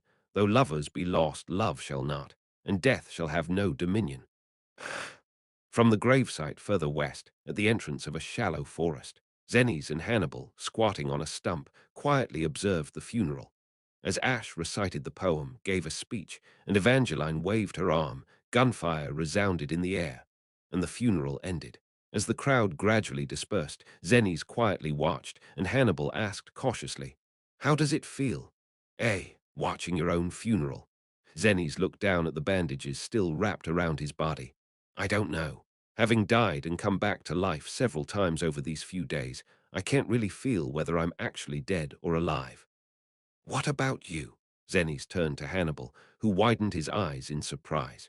"Me? Do you feel like I'm your father?" "I mean, you must know from what was said before, even if I'm not your biological father." Zennies awkwardly scratched his bearded chin. Hannibal smiled awkwardly too. "Actually, I knew from the first time I saw you." That you weren't my biological father." Zennies' eyes widened. Hannibal explained, scratching his messy hair. "I'm a half-breed of human and beastman, but my mother is definitely human, so my father must be a beastman." Ah, now that he mentioned it, that was true. Zennies laughed bitterly. It was something he couldn't have hidden anyway. "You must have known the moment you saw me." "Yes, that's why I was more curious. Why you considered someone completely unrelated like me as your son?" Hannibal added honestly, hesitating slightly. "Whether you truly considered me as your son, and whether I can truly consider you as my father." Though they sat side by side, there was still a significant emotional distance between this false father and son. After hesitating, Zennies asked haltingly, "Do you resent me? For leaving you in an orphanage, for never showing my face in your life? Do you resent your biological parents?" After a long hesitation, Hannibal slowly brushed his messy hair aside, then looked directly at his father with his round eyes. "It would be a lie to say I never resented them. But you must have resented me too, right? You had a hard time because of me." Zennies hesitated too, but eventually nodded honestly. "Yes, then let's call it even." Hannibal smiled and extended a small fist. "It's a draw, so let's not bring it up again. From now on, no more dwelling on that. Is that how it works? Let's just do that." Zennies chuckled and extended his fist in return. Their fists lightly touched in the air and then fell apart. A moment of silence followed. The two quietly watched the funeral site, now nearly cleared. "Dad." "Yes." The words mother left for me. "When you were telling me about them before, I didn't catch them properly." Zennies glanced at Hannibal. Hannibal seemed nervous, his legs shaking slightly. "Could you tell me again?" Recalling that day, Zennies slowly responded. "She said to sing. She claimed she was good at it." "Singing? I'm tone deaf. Didn't take after her in that." "Get a job, too. She wanted to work in a reputable business." Does being a mercenary count as reputable?" "Travel as well. Said to wander the world, talking to people from all places." "I've done plenty of that." And, delivering the last message, Zennies grinned mischievously. "Make offerings at the temple." Hannibal frowned. "Did she really ask for that?"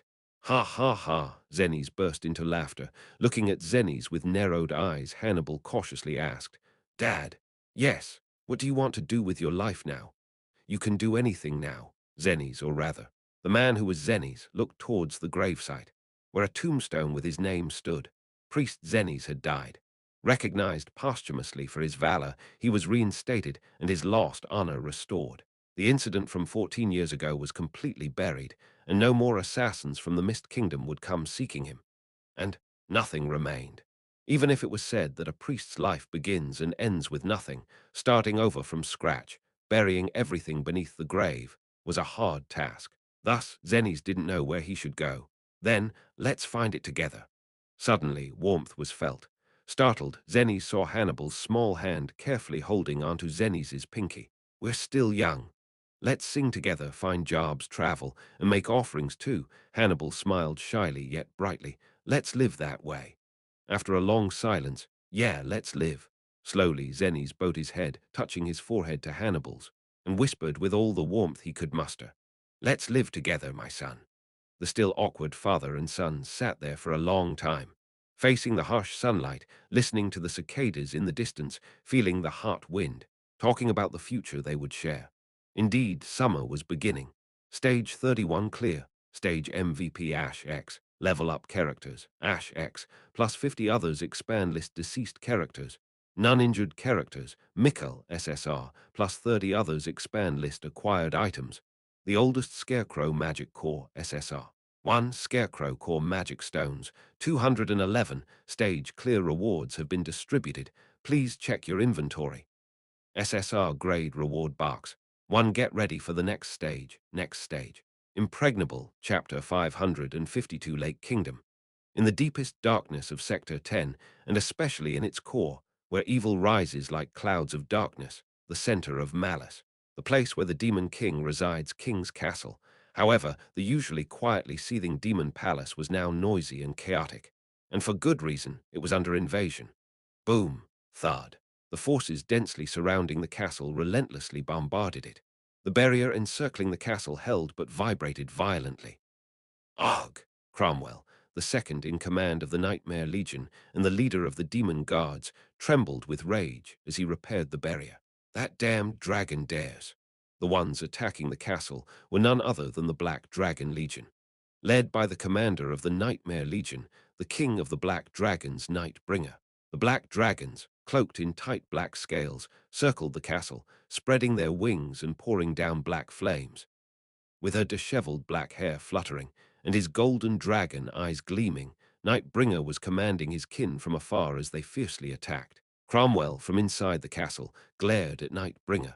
To actually start a rebellion, you're truly a mad dragon.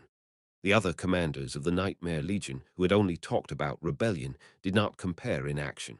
Nightbringer had truly raised her flag against the Demon King and had actually invaded. And before the overwhelming power of the Black Dragon Legion, the other legions were continuously defeated. Eventually, they were pushed back to the castle, forced to defend it and engage in a defensive battle. If only the King of Kings wasn't absent. Cromwell glanced inside the castle. The King of Kings, the Demon King, was once again in seclusion. From selecting monsters to invade the human world to designating dark events blessed by the King of Kings, everything was dumped on Cromwell before he vanished again into the nightmare to search for that person. After the fall of the Grand Sorceress White Knight, Cromwell personally selected the legions for the 5 invasions of the human world. But now, even that had reached its limits. The Black Dragon Legion declared rebellion and invaded the castle, and the Demon Guards, the direct escort of the Demon King, had to fight the Black Dragons at the forefront. Cromwell was incredibly busy. Her primary goal was not the destruction of the human world, but the safety of the Demon King, making the battle against the Black Dragons more urgent than the invasions. However, she could not neglect the invasions either. Thus, Cromwell made a decision to subcontract to another underling. "Sir," a demon guard ran up to Cromwell, saluting and shouting, "the Legion commander you summoned has arrived. Let them in."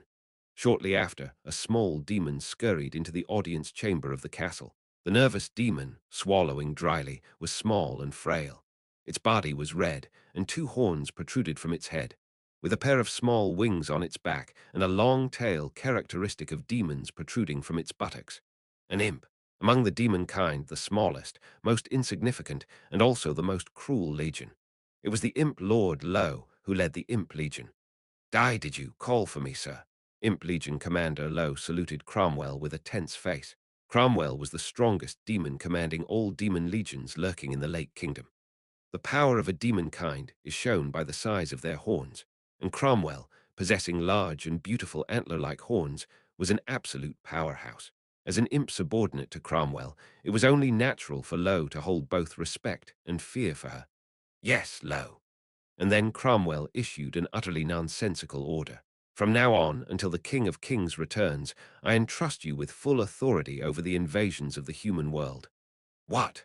Lowe, who had been listening dumbfoundedly, suddenly jumped in shock. "What? What do you mean, all of a sudden? An invasion of the human world, and full authority, you said? As you know, I'm already overwhelmed just fending off the Black Dragon Legion." Cromwell crossed her arms and sighed deeply. "But the invasion of the human world is the wish and command of the King of Kings. It's something we can't neglect. Hence, we need someone to take over the overall command in my stead." I understand that. But why me of all people?" "Well, you're one of the smartest among our kind."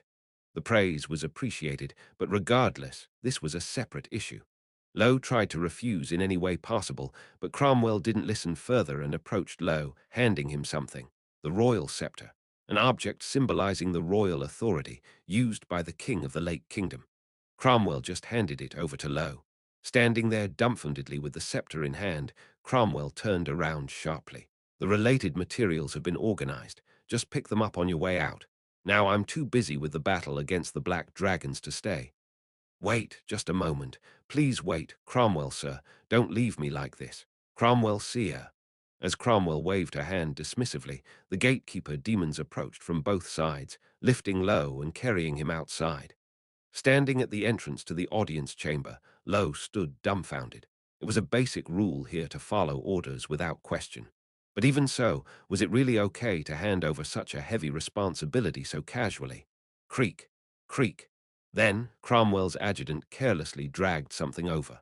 It was a cart filled with documents. Thud. After dumping the cart of documents in front of Lowe, the adjutant pushed up his glasses and said indifferently, "These are the records of the last 30 invasions of the human world. Ah, take a good look at this." Then he sharply turned away. Lowe reached out desperately. Wait a moment, please." "Yes." The adjutant turned back to face Lowe, who was almost pleading. "Even if you say to refer to it, I don't understand what exactly I'm supposed to do. How would a minor demon like me, who has never been involved in an invasion of the human world, know anything about it? Could you give me some advice? What exactly am I supposed to refer to?" "Ah, it seems you've misunderstood my words." The adjutant lazily gestured towards the cart of documents. "Refer to it, just bear with it." "Ah, not refer as in consult, but bear with it. Well then, I must go to face the black dragons."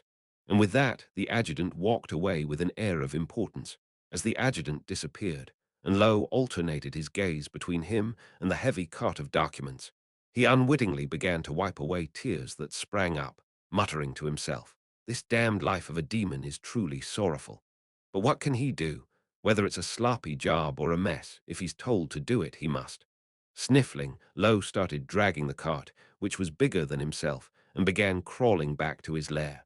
Boom! The sound of the black dragon's bombardment continued behind him, and the castle trembled but held firm. Cromwell's assessment of Lowe wasn't far off. Among the demons, the imp, known for its cunning mind, was not too bad in terms of intelligence. Lowe had read the records of the last 30 attacks until he could recite them by heart. Having believed he would never be called to march, he had paid no attention until now, but after studying hard, he quickly caught up with the situation. Lowe pondered. His given task was not to directly command the battlefield. He was only to select the legions for deployment and decide on the dark events, the demon king's powers in his stead. It was a task he could have done carelessly, but Lowe knew well. If I really do it carelessly, I'll be the one to catch hell later. Of course, Cromwell, who is fundamentally generous to her subordinates, would understand Lowe's situation, having suddenly taken on the task. Even if he selected poorly and messed up big time, at most he would get a scolding. However, Lowe wanted to do well if possible. Among the demons, the weakest, always ignored and despised, the minor demon imp, a pitiful race that had lost its ambition and desire for success, relegated to just assisting other demon kinds.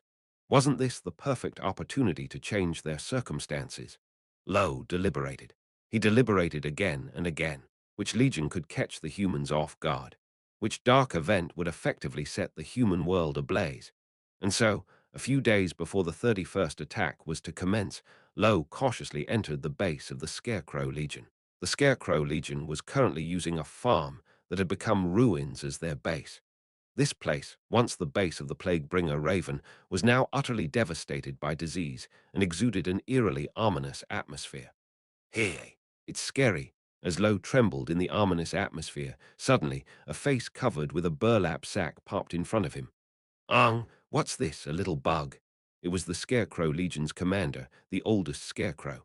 "Wah!" Frightened, Lowe trembled as the Scarecrow Legion's commander spoke in a menacing voice. "Get lost right now, you rat. Be grateful we scarecrows have too fine a taste to harvest the likes of you." The surrounding scarecrows all clutched their bellies and laughed in a weird, eerie manner. Lowe was scared, ashamed, and angry, but eventually gritted his teeth and yelled back, I'm acting with the authority of the King of Kings." "What? Scarecrow Legion, by the name of the King of Kings, I command you to march." Realizing the royal scepter Lowe was holding was genuine, the Scarecrow Legion's commander scratched his burlap sack. What nonsense is this? Isn't the order of deployment already set? It's not my turn, right? And the King of Kings told me before. The current human commander has such a strong mental defense that my fear won't work on him at all. so there's no need for me to deploy. That's why it's a surprise attack. Struggling, Lo waved the longer than his body royal scepter around. There's an option among the powers lent by the King of Kings called Surprise. Using this power, we can change the order of the Nightmare Legions and start the invasion by avoiding the problematic enemy commander. Oh, if we can avoid the enemy commander, there's no reason for the Scarecrow Legion not to step forward. Legions that use mind control and mental status effects have mostly been excluded from invasions of the human world until now, because the guardians of the human world were immune to them. However, that's exactly why it's a backstab. Humans, trusting only in their commander and not investing further in mental defense, would find mind control and mental status effects devastatingly effective if only they can avoid the enemy commander. The Scarecrow Legion farms victims to aim for royal ghosts. The first battle might be hard, but afterwards, like a snowball, they become stronger and stronger. There's no legion more suitable for this surprise, dark event. Oh, listening to Lo's explanation, a malicious smile deepened on the Scarecrow Legion's commander's face. Not bad for a little dirt devil. Though the words were irritating, Lo placed his hands on his hips and nodded. And there's something you should know. Humans care for each other, but especially this commander cherishes his subordinates. Data from 30 battles. Within it, the behavior of the human commander, Ash, though never seen, felt palpably clear. He cherishes his people, excessively. If you actively use hostages, you can grasp and shake their vulnerabilities. Giggle, jiggle, jijigiggle. The Scarecrow Legion's commander burst into a grotesque laugh, seemingly pleased. Good, good, good.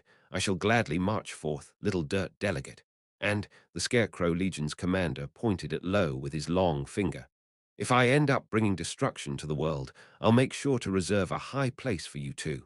Of course, that did not happen. The Scarecrow Legion achieved a great victory at the forward base, but in the end, they were utterly destroyed by the returning enemy main force. Ah! Reading the new battle report delivered by Cromwell's adjutant, Lo sighed deeply. We lost, woo. Then Cromwell's adjutant, who had brought the documents, pushed up his glasses and whispered, Bear with it. I'm already doing that. Lo held his small head in his tiny hands and pondered. How could he possibly bring down this impregnable fortress that all sorts of world-renowned monsters had challenged and failed to conquer?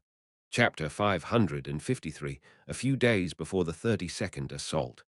Thump! Imp Legion Commander Lo slammed his desk and declared, This time, we're going head-on with a frontal assault. A frontal assault. Cromwell's aide adjusted his glasses and blinked. The aide was here under Cromwell's orders to monitor whether Lo was conducting his duties properly. Frontal assaults have been used quite a bit, haven't they? This time, we're using the Legion with the greatest breakthrough power, utilizing the dark event that aids in breaking through and honestly trying to penetrate directly. The Legion with the greatest breakthrough power. Yes, specifically, Lo pointed straight ahead. The Bull Legion, Chew, Chew, a giant Minotaur variant, summoned at Lo's request, lay peacefully on the floor, munching on grass that sprouted from the ground. Though the leader of the Bull Legion, it didn't look like a monster at all with those peaceful and sparkling eyes. It just looked like a cow zoning out in a barn. Unlike other Minotaur variants, this bull monster didn't walk bipedally, but moved on all fours, essentially not a monster, but a giant buffalo. Moo as the two demons' gazes poured over it, the Minotaur variant let out a soft moo. It was somewhat cute. Cromwell's aide cocked his head. You're going to use these gentle creatures for the siege? Yes. Will that really work? Wouldn't it be more motivating to slice them up and serve them grilled at a Legion feast instead? Startled by the comment, the Minotaur variant mooed in alarm and tried to run away in a hurry. An even more startled Lo ran after it, grabbing the Minotaur variant's bridle to prevent it from escaping. But the Minotaur variant, already panicked, shook its head vigorously, throwing Lo off and then finally managing to run away. Ugh! Lo crashed to the ground, moaning in pain, and Moo the Minotaur variant fled with terrifying momentum. Thump! Thud! As it ran, it crashed into barracks, pillars, buildings, and even tall towers along its path, bringing them all down. Watching the buildings collapse, Cromwell's aide muttered in admiration. It's strong. Ah! In terms of breakthrough power, it's arguably the strongest of all monster legions. It can devastate everything in its path when it charges. Lo said, rubbing his sore back. If it hits the walls, it will surely cause massive damage. but it seems very scared. When it's a single entity, yes. But if we group them together and make them charge as one, they'll trample over anything in their way. From afar, they saw the Minotaur variant knocking down another building. Low sighed. The problem isn't that they're scared. Once they start running, even the Legion commander can't control his own Legion. Once they start, they run till the end. They listen to no commands, no restraints. They just charge until death. Using such a Legion to annihilate humanity is impossible. However, indeed, the aide, understanding, nodded. You're keeping the next assault in mind. Lowe nodded in return. Past Monster Legion commanders hadn't considered this. They just wanted to end humanity with their own hands, not bothering to set anything up for those who would follow. They lacked the spirit of sacrifice. And the Demon King, too, called the campaign against humanity an offense game, treating it like a chess game, casually sacrificing his subordinates' lives. He just enjoyed playing around, testing humanity's guardians, as if he was just toying with them. As if he thought, in the end, I will win, he was nonchalant about the conquest of humanity. But Lowe was different. He had the opportunity to oversee several assaults, allowing him to link several attacks together into a single strategy. The basics of a siege. Break the walls. Lowe had no intention of completely overcoming the fortress during this assault. He just wanted to make sure the walls were hit hard. We need to create a breach. By any means necessary, shake and hold it. That way. Holding the entrusted royal scepter, Lowe murmured, "The path to conquest will be revealed." Watching Lowe, the aide tilted his head and mumbled softly, "Became a genius of the offense game." "Ha! No, just threw out a joke. Anyway, I'll report that to Cromwell." The aide, having scribbled something on the documents in his hand, gestured to Lowe. "Cromwell doesn't have. Well, she has some expectations of you. Do well, Lowe." Lowe grinned and clenched his fist. "Just leave it to me." Thus began the 32nd assault. The dark event chosen by Lowe was wall weakening. It was a siege-optimized dark event that halved the durability of the walls. Now, with the fortress weakened like this, once the Bull Legion charged, a huge hole would be blasted through the walls. Rumble. Lowe smiled satisfactorily as he watched the enormous herd of bulls exiting the main camp and heading towards the main gate of the Lake Kingdom. An incredibly large herd, numbering 5,000. With such a number charging at the walls, no matter how strong the fortress, there would be no way to withstand it. That's when it happened. Ha! Flash. A flash of light sparked in the sky above the main gate. Boom! And an explosion occurred. A giant beam of light swept through the area. The closely packed herd, ready to advance, was slaughtered in an instant. A woman with strikingly white hair was swinging a giant sword. No, a sword filled with light, and with each swing monsters died. Witnessing this terrifying scene, Lowe screamed, "What's that?" "Ah, don't you know? That's the Nameless One." For Lowe, who had never even been a spectator before, let alone led a charge, this was naturally a first-time sight. The aide explained indifferently. "She claims to be a fearsome woman, a watcher of this hell. Our legions always have to break through her to march towards humanity. Has it always been like this? Recently, she's weakened a bit, which is why we can even think about marching. For the last few hundred years, we couldn't even pass through." Moo, moo. The bull monsters screamed in agony as they ran away. After the time of slaughter passed, and mountains of monster corpses had piled up, the Nameless One was gasping for breath, using an old iron sword as a cane at the entrance of the gate. He. Watching this scene, Lowe trembled beside the aide who was calmly writing a report. The aide was counting the number of monsters that had managed to march past the Nameless One. Still, a third have made it through. That's fairly good, all things considered. Let's go back and wait for the results of the battle before we get caught by the Nameless One and end up split in two. At those words, Lowe finally snapped back to reality. Right. Although it didn't reach the initial scale, still, over 1,500 bull monsters would charge towards humanity. Lowe shouted with vigor, "How will you stop this, guardians of humanity?" He shouted so loudly that the Nameless One went, "Ha!" and looked this way. The aide quickly covered Lowe's mouth and ran away with him in tow. This time, the Bull Legion was dispatched. Literally, a herd charging. It was clear that any defense force in their path would be trampled to death. But if they don't block them, the walls will also fall. Lowe thought the tactic he conceived wasn't bad at all. However, what? The Guardians of Humanity annihilated the Bull Legion in a ridiculous manner. Not only were they annihilated, but the walls didn't suffer any damage either. The tactic used by the Guardians of Humanity was as follows. At the entrance to the Black Lake, tank units capable of wide area taunts like Battle Cry were positioned. As soon as the Bull Legion emerged, they executed the taunt. The Bull Legion, already excited from avoiding the Nameless One, was taunted straight away and charged at the tank units. Naturally, the following bulls started running after their leader. The tank units boarded an airship that was waiting, and the airship flew at low altitude, continually luring the herd. The tanks continued to use their taunts to guide the herd. Flap. For some reason, a human commander on the airship was frantically waving a red flag. "It's a bullfight," he shouted incomprehensibly. Although the flag had no compulsory taunt effect, the Bull Legion leader was properly taunted. Blinded, the Bull Legion leader blindly followed the airship, and as is common with such animals, the rest followed the leader in a single file without any doubt. Thud, thud, thud. After trampling the wasteland, destroying forests, and scorching everything in their path, they fell off a cliff. The Bull Legion, lured to a nearby valley, couldn't stop. The Bull Legion leader noticed the cliff and desperately tried to stop. But there was no way for the leader to withstand the charging force of the followers coming from behind. The airship luring the herd shot up into the sky, but the bulls could not fly. In the end, moo, thud, thud, thud, crunch, crack. Over 1,500 bulls crashed into the deep valley below. Without a single exception, they all died, their bodies shattered. Thus, the 30-second assault ended without even a proper battle, without even seeing the walls, as the entire Bull Legion fell to their deaths. After reading the report, Lowe's mouth fell open in shock. How can this be? He had thought his tactic wasn't bad, like declaring checkmate in a chess game by pointing a sword at the enemy's neck. But the opponent, the human commander, seemed to casually dust off his hands, breaking the sword with a snort, as if countering with, "Nope, dummy." Still unable to shake off the shock of the humiliating defeat, the aide whispered softly to a trembling Lowe. "Became the idiot of the offense game. Stop poking at it. Stop mocking me." Trembling, Lowe eventually let out a long sigh. "I understand now. If we send out a monster legion with conditional but outstanding power, the Guardians of Humanity will just exploit that condition. Ho!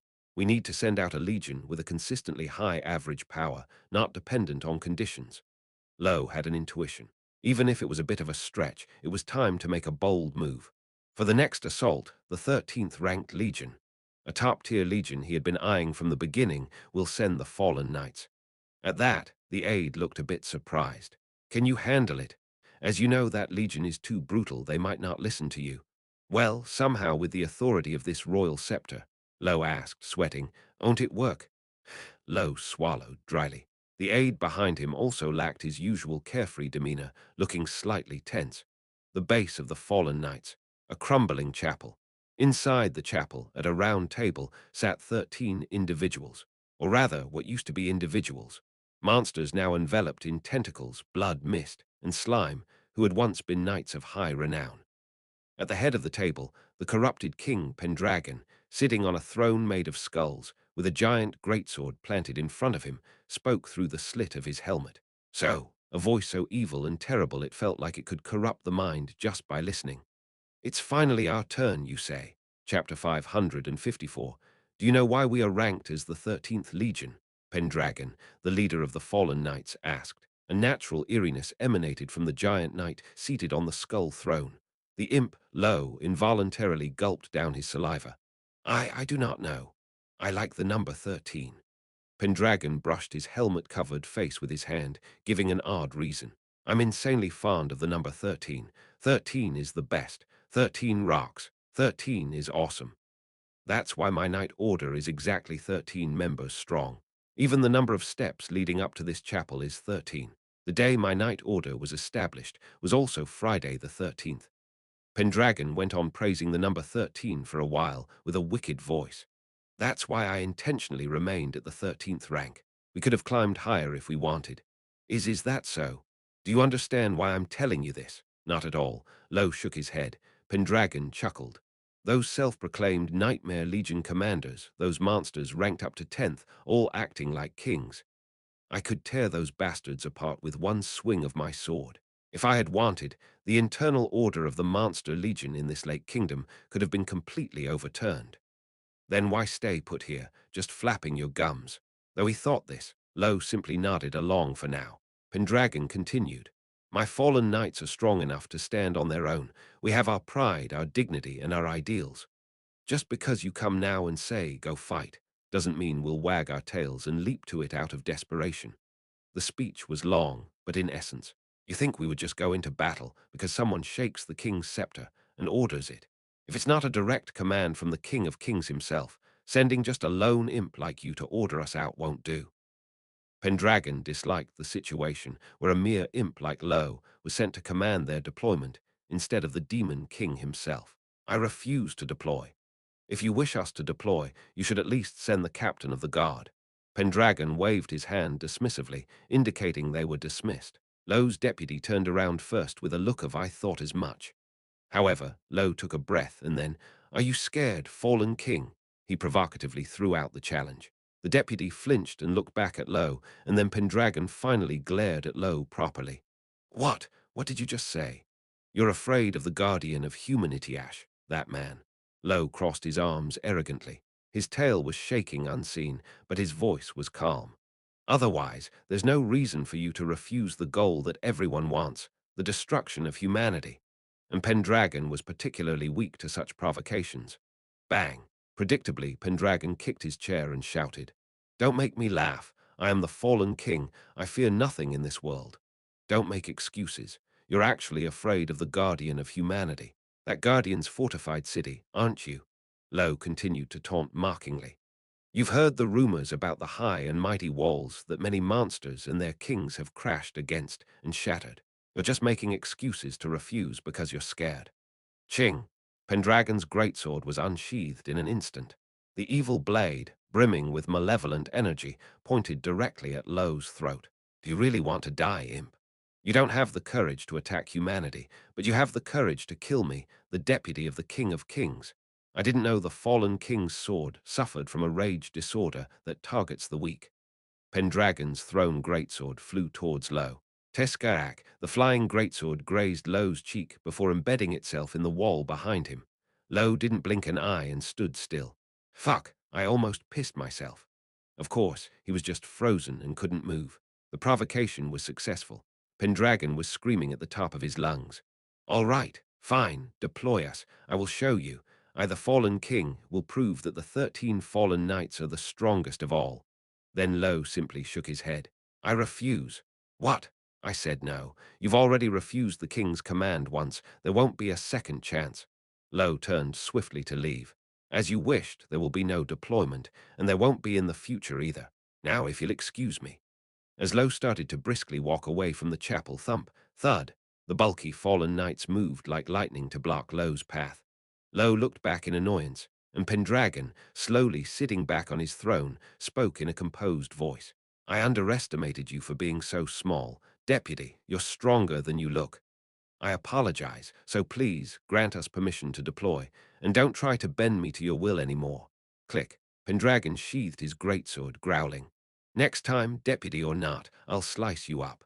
It seemed like he had won this round of tug-of-war for control. Lo slowly nodded. I'll grant permission for the deployment, fallen king, but on one condition. A condition? What is it? From now on, you must follow my instructions, more specifically before we deploy. Lo was naturally issuing orders to Pendragon. Capture the human scouts who have been exploring the darkness of this Lake Kingdom as if it were their own home. You want me, the fallen king, not to march directly into the enemy's stronghold, but to hunt down human scouts buzzing around like flies. To catch a bigger fish, Lo explained slowly. The guardian of humanity and his fortress are strong. We need to find a way to create a weakness, and capturing the scouts is part of that plan. I'd like to say that my knights and I don't need such tactics. Fine, I'll follow your orders. Pendragon gritted his teeth, but be prepared, little deputy. After I shred the guardian of humanity and bring down those walls, I'll personally rip apart that insolent mouth of yours. Bang. Lo and the aide were chased out, and the chapel door slammed shut violently. Descending the 13 steps hastily, the aide looked back at Lo with a surprised expression. You didn't seem like it, but when it comes down to it, you really do act, huh? I was surprised myself. What kind of courage sprouted in me to do that? Trembling with shaky legs as he came down the stairs, Low leaned on the king's hall floor, his lips quivering. Anyway, it's done. Now we just need to see if the fallen knights do their job properly. We have to go watch them capturing the human side scouts. Lake Kingdom, Zone 7. People holding torches cautiously crossed the streets submerged in darkness. It was a scouting party from the human side consisting of 5 heroes. Between stage and stage, a scouting detachment dispatched during the free exploration period. They were carrying out an operation called autonomous exploration by the human side. They quietly treaded through the streets of Lake Kingdom, engulfed in silence. Currently, zones 1 through 6 of the Lake Kingdom dungeon had been conquered by Ash. They had succeeded in driving out the darkness. But this was not entirely a good thing. In lower-level dungeons, weaker monsters appeared, making it easier for inexperienced heroes to train.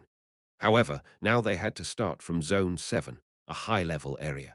Moreover, dungeon exploration also played the role of scouting to determine what the next stage's monsters would be.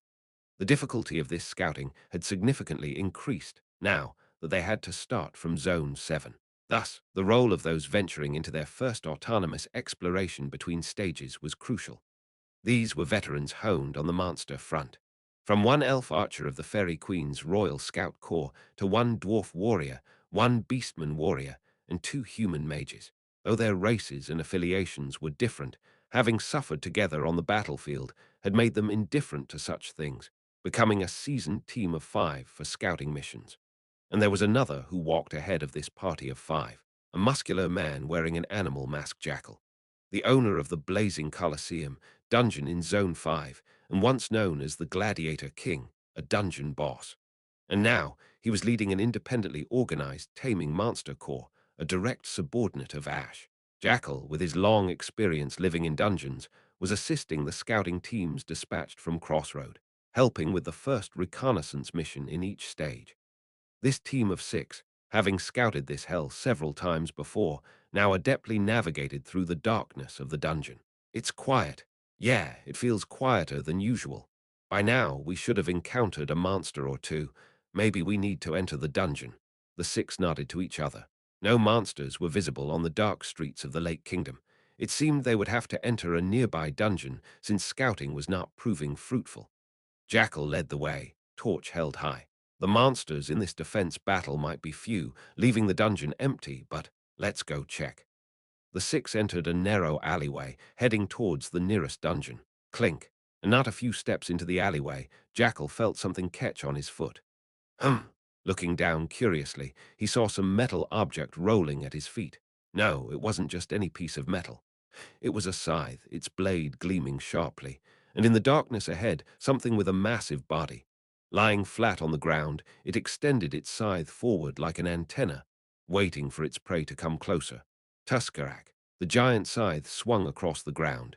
Everyone, dodge! Yelling, Jackal leaped up with animalistic reflexes. Unfortunately, the other heroes weren't as quick. Dang! With immense force, the scythe swung, severing the ankles of the 5 heroes. Aye, KR, what is this, Arak? Before the 5 heroes could even scream out, swish swish, clank, clank, writhing tentacles and chains with barbed hooks flew, binding the heroes, whoosh, splatter, splatter. A thick fog of blood and an indescribable, horrific, viscous liquid poured over the heroes' heads. Bound and immobilized by various means, the 5 heroes were tied up against walls and floors, bleeding profusely from their ankles. Kihai, kihai. The fallen knight who had launched the first attack hurriedly crawled forward and gulped down the severed feet of the heroes lying on the ground. Tasty, so tasty. Yum yum yum yum yum yum yum. Watching the knight nonchalantly gulp down their severed feet, the subdued 5 heroes realized they had stumbled into something terribly wrong. These creatures were not ordinary monsters. Then, PFFFD, another fallen knight appeared and smacked the back of the head of the one feasting in haste. You fool! Have you lost all sense of knighthood? It was Pendragon, the king of the fallen knights. He scolded the subordinate who had hit the first knight on the head. Have I not always said, divide the tasty bits into 13? Kihai, kihihi, sorry, my apologies. Yum yum yum yum yum.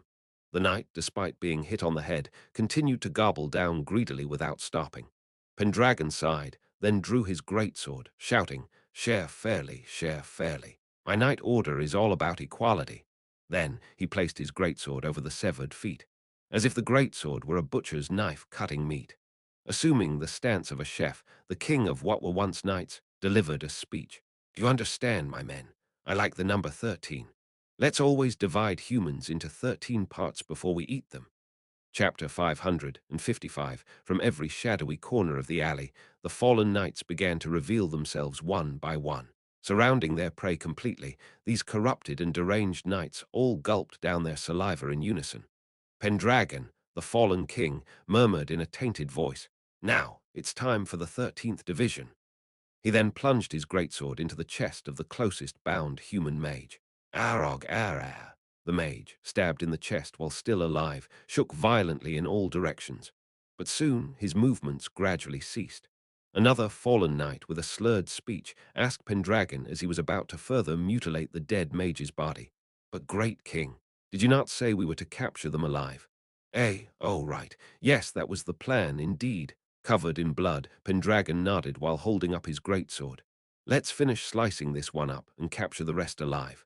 "Kihai, kihihi, give me the eyes. I'll take the ears then."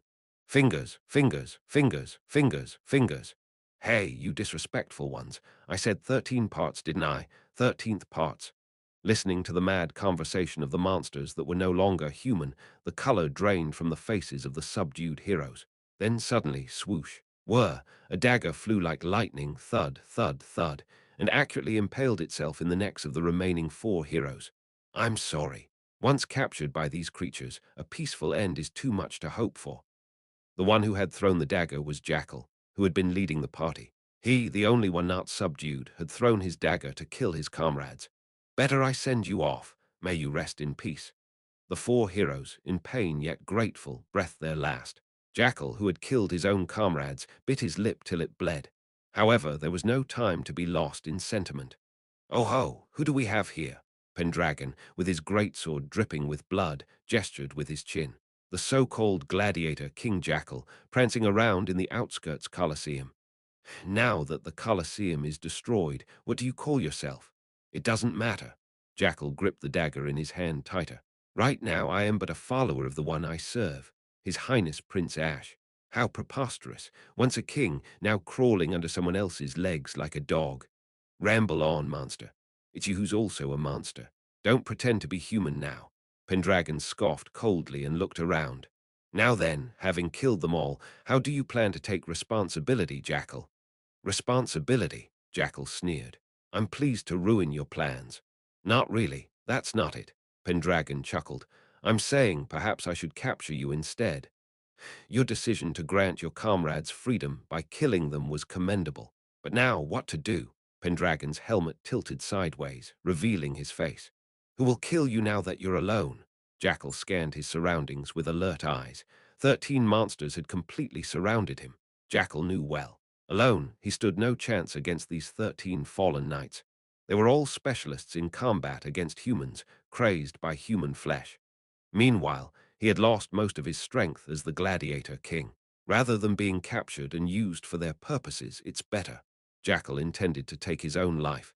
He quickly lifted the dagger in his right hand. However, his right arm was already gone. Dang. Suddenly, a fallen knight's giant scythe had sneaked up from behind and chopped off Jackal's right arm. Jackal tried to draw another dagger with his left hand, but chains with hooks had already torn through and penetrated his left hand.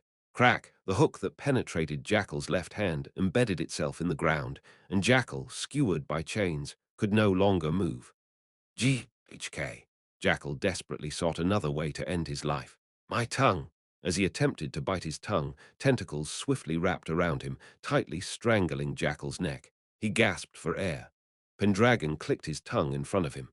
"Really now, you should know biting off your tongue won't kill you. Besides, you're quite durable." GHK.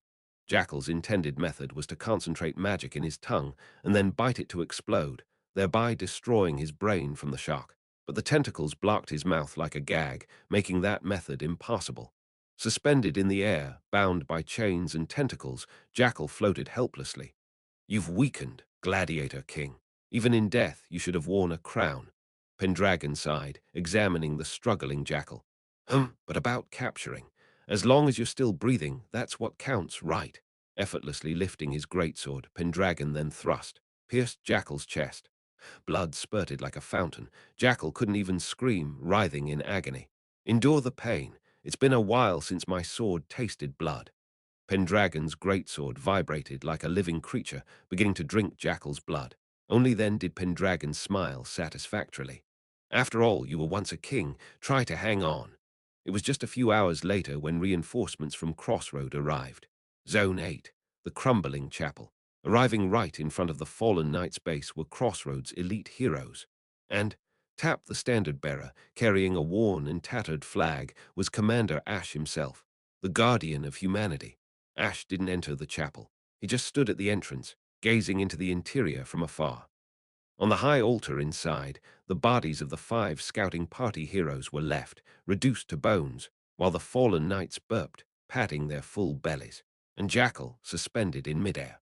With Pendragon's greatsword still embedded in his chest, Jackal had turned into a mummified figure, barely breathing. Already having lost all strength to resist, the tentacles and chains had been removed. Welcome, guardian of humanity. Pendragon, picking his teeth with a toothpick, casually stood up. I certainly didn't expect you to come in person. Pleased to meet you. The fallen knights, and their leader, the fallen King Pendragon. Ash recited information about his adversary in a cold voice. Originally, you were the legendary king and knights of an ancient kingdom. But one winter, on a northern expedition, you became stranded in the mountains, and when the food ran out, Pendragon shivered. You, the king and knights, began to cannibalize a soldier each day, placing them on the altar of the chapel you used as shelter. With no fire to cook, you consumed them raw. And when winter ended and the blizzard ceased, all the soldiers had become your prey, and you had turned into monsters addicted to human flesh. Ash spat out fiercely. So you returned to your homeland and devoured your own people as well, becoming the monstrous legends. Ha ha, it seems we have someone deeply versed in history here. It's a bit embarrassing to be known so well. Pendragon smacked his lips. I like smart people, after all. Their flesh is exceptionally tender. To the silent Ash, Pendragon gestured upwards, towards the bound jackal. I hear you're quite fond of your subordinates. Come, take him back. Ash counted the number of bones placed on the altar, his teeth clenched audibly. I confirm the death of the entire scouting party. Ash told his subordinates. There's no need to fight within the enemy's prepared stronghold. We're retreating. That's too bad. Pendragon tapped the chest of Jackal lightly. Isn't he your subordinate as well? Still alive, isn't he? I already know, Pendragon. Ash spoke coldly. The moment Jackal is eaten by your cannibalistic sword, Excannibal pulling it out will kill him instantly. Stop with the unfitting hostage drama. I'm already tired of such acts lately, you fucking cannibalistic bastard. Such foul language, guardian of humanity. Being sucked dry by a leech was bad enough, but you're no better. Shut your mouth. I don't want to smell it. Ash turned his gaze from Pendragon to the bound Jackal. Jackal! Dangling limply in midair, Jackal murmured weakly. I'm sorry, my lord. If only I had dealt with it better. You did enough. Ash's face, which had been radiating hostility towards Pendragon, suddenly softened with warmth and kindness, as if all the animosity had been a lie. You've worked hard all this time. I sincerely thank you for your dedication. Everblack will remember you forever. At those words, Jackal's eyes regained a faint spark of life. With a faint smile, Jackal whispered his last words. Thank you, my lord. Ash waved his arm and then, bang, a gunshot echoed and a sniper bullet flew, piercing Jackal's head. Jackal died with a smile. Whoosh! Ash turned around and walked away briskly from the chapel. Did you think I would let you go? Pendragon shouted, and the fallen knights capable of magic extended their hands. Swoosh! Various evil magics made of blood, bone, poison, and curse flew towards Ash. But Ash, without looking back, lightly tapped the ground with his flagpole. Swoosh! A barrier of magical energy rose from under the flag, blooming like a flower, blocking all the evil magic. Ash kept walking, and his subordinates, after glaring fiercely at the fallen knights, followed their leader and retreated. Pendragon yelled out, Don't you see the horrific state of your subordinates' corpses? I've seen. It's etched in my memory well enough. And you still run away. Don't you want to avenge them? You coward, are you even a commander? Because I am a commander. Burning with hatred, Ash spat out. That's why I'll fight a battle I can surely win. I won't engage on a battlefield where you have even a speck of advantage. If you want to fight, come to my walls. With veins bulging in the hand holding the flagpole, Ash growled like a wild beast. Don't worry, fallen king, I promise you. I will grind you down to your last cell and burn you myself. And with that, Ash walked away. Pendragon considered pursuing but eventually ceased. He was certain that man had prepared a way to shake off any pursuit. A true king. A smile tinged with blood formed under Pendragon's helmet. Of all the self-proclaimed kings I've met in this hell, that man is the real deal. He truly is a sovereign. Pendragon began to laugh maniacally, spreading his helmet wide. He's my prey. I will devour him. Yes, indeed, down to the last bit of flesh, the last piece of nail, all of it. I will consume everything. And watching all this from a corner, Lo observed silently. Gazing at the retreating figure of Ash, Lo watched as if under a spell. That man, the guardian of humanity. The little demon clenched his fist. The supreme adversary I must face. Chapter 556. I'm sorry, Damien. On the way back to Crossroad from Zone 8 of the Lake Kingdom, Ash apologized when the sniper Damien, who had been waiting from afar, joined up. I've given you another harsh task. To ensure Jackal could die peacefully, Ash had ordered Damien to take the shot, and Damien carried out that order without hesitation. It's okay, Your Highness. Damien nodded silently. It was to make Lord Jackal comfortable after all. And in the future, I don't mind taking on the task of sniping them. Damien looked at the enemies with clear eyes. Not far from there, the fallen knights were salivating, looking this way. They may have been human once, but now they are unmistakably monsters. After taking a breath, Ash spoke out in a strong tone. Let's return. The grip on the flagpole was so tight that his hand had turned white. Grinding his teeth, Ash spat out. To annihilate them completely, without leaving a single one behind, let's prepare. A few days later, Black Lake, SSSHHH. Cutting through the surface, the fallen knights appeared. Normally, they would have been stopped by the Nameless One, but for some reason, she did not appear before the fallen knights squad this time. The battle between the Black Dragon Legion and the Demon Guard had escalated, throwing the Lake Kingdom into utter chaos. The fallen knights could only guess that the Nameless One was caught up in that battle. The dark event given to the fallen knights this time was Enhancement. The effect was simple. It amplified all stats across the board. Already an elite force, the dark event made the individual power of the fallen knights even stronger. It was a privilege granted after much deliberation by the acting authority, aiming not to lose a single one to the Nameless One, who, ironically, did not show up at all. The situation was mysterious, but nonetheless, it was a relief that she did not block their path. Eventually, all 13 were able to set foot on the land outside. Crack riding on horses made of bones and rotten flesh after ascending to the ground. The sun, looking up at the sky, Pendragon squinted his eyes from inside his helmet. It still spreads its hateful light. This was the southern part of the continent. The summer afternoon sun blazed down directly on the fallen knights. It was hot and bright, not a pleasant environment for monsters that had lurked in the darkness. In that winter, it wouldn't even show its nose towards us. After we annihilate the humans, let's bring down that sun too, great king. Kihai, kihihi, what taste will the sun have? Joking and giggling, one of the fallen knights suddenly turned serious and rubbed his belly. By the way, great king, I'm hungry. How long has it been since we ate that you're hungry again? No matter how much I eat, I'm always hungry. Since being revived in the Lake Kingdom, the fallen knights had been completely freed from the issue of food. After all, the humans of the Lake Kingdom were all cursed with eternal life, coming back to life no matter how much they were devoured. Though completely soulless, making them dull and uninteresting prey that didn't react even when chewed alive. Nonetheless, the fallen knights were always well fed, but as soon as they left their base, they felt hunger, and Pendragon felt the same hunger. Pendragon rubbed his empty stomach. I am indeed hungry. Hungry, hungry, hungry. Unable to bear it, one knight began to bite his own fingers. Pendragon, with a sigh, gestured towards a human forward base visible not far away. Good. Let's quickly raid that place. It looks like it's full of food. Kihai, kihit, hurry, hurry. Gulp, gulp. I want to chew on a heart still fluttering with life. Drooling through the gaps in their helmets, the 13 knights hurried towards the forward base. These 13 knights were full of confidence in their own valor, but they were also well aware of the overwhelming track record of the human defense forces. The Spider Queen, the Vampire King, the Werewolf King, the Goblin Guard King, the Ghost Pirate Captain, and the Grand Sorceress. Rumors had it that even the Plague Lord and the Succubi's daughter were among them. A formidable defensive line that had reportedly defeated all 8 commanders of the Nightmare Legion. This place, Crossroad, was nothing short of the humans' final line of defense.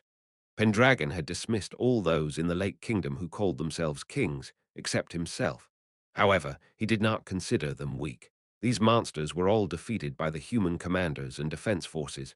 I admit it, the human defense forces are strong. Therefore, he would not be careless. With all their might, they would smash them to pieces and chew on the meat of their enemies as trophies. A wicked laugh leaked from Pendragon's open helmet slit. Draw your weapons. As the forward base came close enough, and they judged they had entered the interception range of the enemies, Pendragon drew his greatsword, the man-eating Excalibur. Then his subordinate knights also drew their dreadful weapons one after another. A giant scythe, a spear wrapped in tentacles, a flaming sword fueled by human fat, a mace made solely of finger bones. After glancing back at his subordinates, Pendragon pointed his greatsword forward and shouted, "It's time for the feast. Charge! Charge! Eat, eat, eat, eat, eat." The 13 knights spurred their corpse horses, rushing towards the forward base. But why? Despite the fallen knights getting closer by the moment, there was no interception from the forward base. What's going on? Pendragon, who had made a name for himself as a conqueror before becoming a monster, felt something was off. He was a man who had experienced countless wars in his lifetime.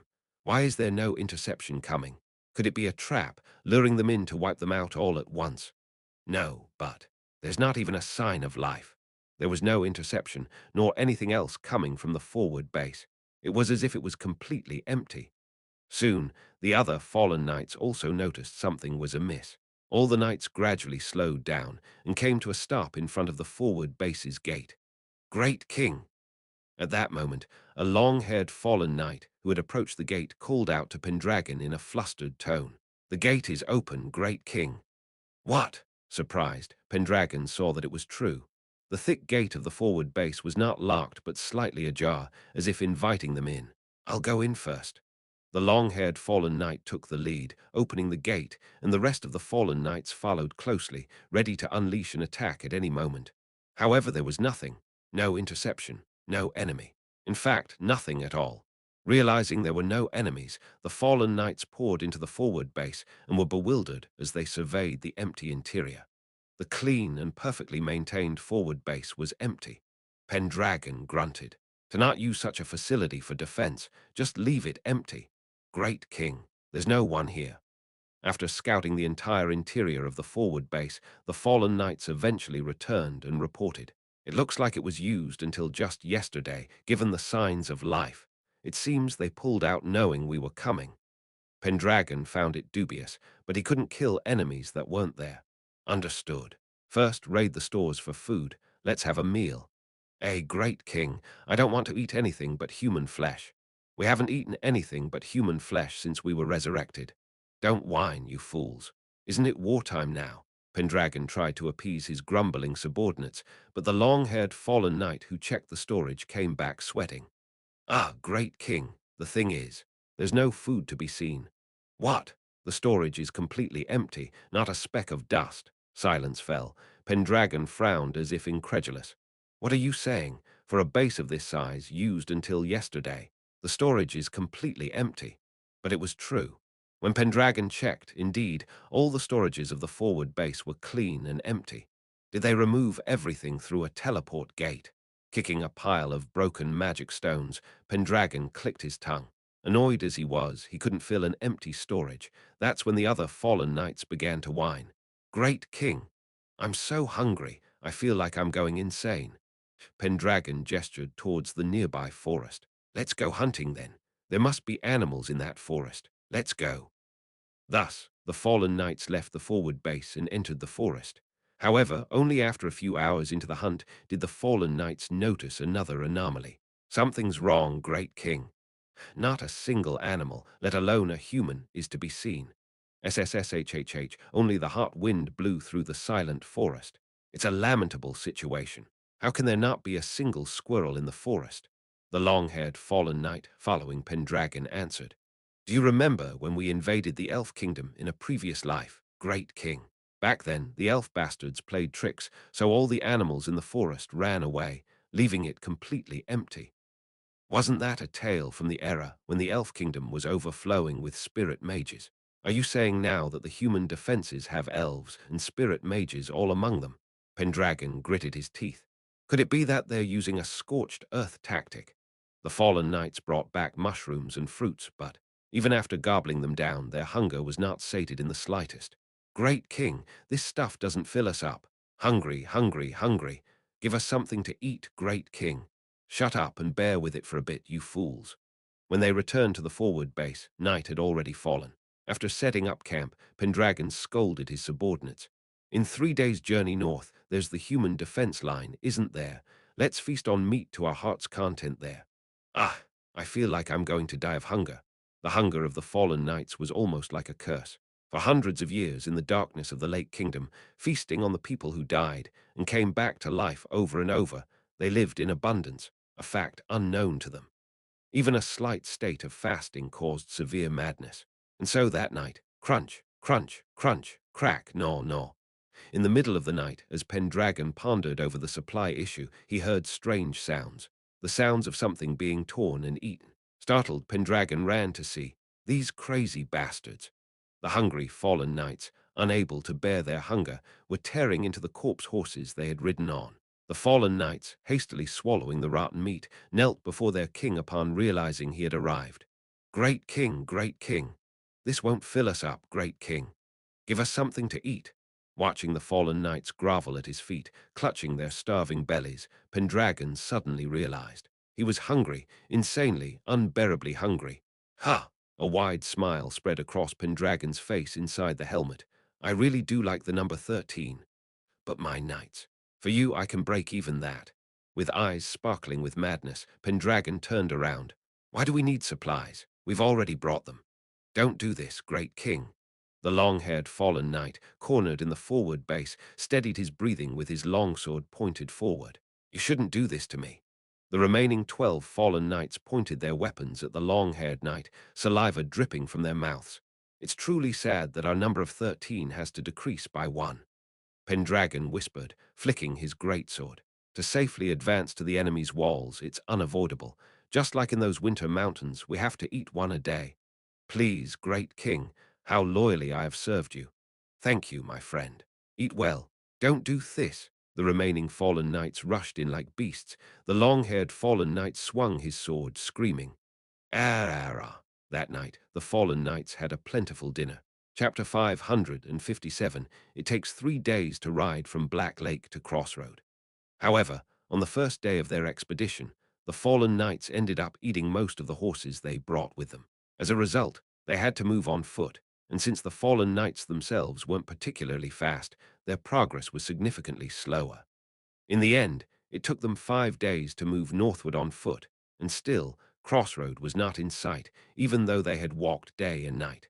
And taking 5 days meant they had eaten 5 of their fellow fallen knights. Just a bit further, and we'll see the damned humans. Pendragon spoke from the front. He was riding the only remaining corpse horse.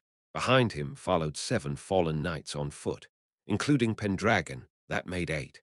After eating 5 comrades, the remaining 8 were diligently moving northward, and Pendragon was still confident that this number was sufficient to annihilate the humans, because they were monsters capable of defeating anyone in battle.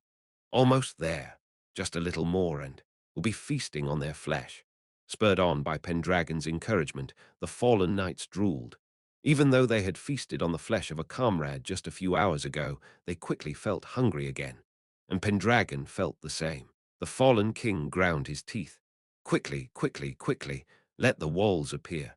Whatever appears will smash and devour, so come out in front of us. However, despite walking all day, the walls of the humans did not appear before them. Eventually, when the road ended, what spread out in front of them was a vast cliff. Huh, hey, great king, what is this? Listening to the perplexed voices of his subordinates, Pendragon, unable to understand the situation, glared at the cliff in front of him with wide eyes. They had undoubtedly walked due north. They had marched straight ahead, using the sun as a directional guide. Why had they lost their way? Realizing something, Pendragon pointed upwards. The sun. Yes, shoot at the sun. Quickly, the fallen knights did not understand the command given by their king, but faithfully executed it. SSSSHHH, thud thud thud, various evil magics were shot towards the sky. Then, swoosh, as if a curtain was being torn, an illusion magic was peeled away. The sky's appearance changed abruptly, and the sun finally found its proper place. The hateful sun was shining down on them from an entirely different location. Since when? Incredulity in his voice, Pendragon murmured. When did they start marking us? How long has this scale of illusion been? Since when? In the sky, precisely above the heads of the fallen knights, an illusion magic had been cast. The road from Black Lake to Crossroad had been cunningly altered through construction to misdirect their path. As a result, the fallen knights, completely misjudging their bearings, had been wandering in the wrong direction. It was then, as the confused fallen knights stood still, not knowing what to do. Sniff, sniff. One of the fallen knights twitched his nose. I smell oranges. Following that, other fallen knights also detected the scent and turned around one by one, their mouths watering. The scent of oranges was coming from behind them. Great king, it smells like fruit. It's not far from here. It smells delicious. Gulp, gulp, gulp. One by one, the fallen knights turned towards that direction as if bewitched. Pendragon scolded them irritably. You idiots, we need to go north. Where are you going? Hey! The fallen knights shuffled around and headed south. A wide plain spread out to the south. The fallen knights stretched their necks, searching for the source of the orange scent, swiveling their heads around. Despite the dense orange scent, there were no orange trees in sight. Instead, great, great king, look there, giggling children. They were holding hands with each other, playing and frolicking. Humans, and young humans at that. They look soft, delicious. I'll eat that. I'm going to eat that one. Drooling, the fallen knights rushed towards the children as Pendragon yelled behind them. Don't follow, it's obviously a trap. Don't touch them. There couldn't possibly be children in such a place. But the fallen knights ignored the king's command and chased after the children. Blinded by hunger, they could no longer hear anything. Hee hee ha. Got you, got you. One of the fallen knights, chasing after a child who was giggling and floating away, stretched out his long arm. Hideous tentacles poured from his arm, entangling and tripping the child's ankle. Where shall I start eating you, you little one? You! With teeth as sharp as those of a carnivorous beast, the fallen knight was about to tear into the child's neck when he hesitated. It was hard. There was none of the softness characteristic of a child. Instead, the texture felt like wood. Regaining his senses, the fallen knight looked down at what he was holding, which was not a child. A wooden puppet. What had been lively and moving like a child, but now revealed its true form, was merely a wooden puppet.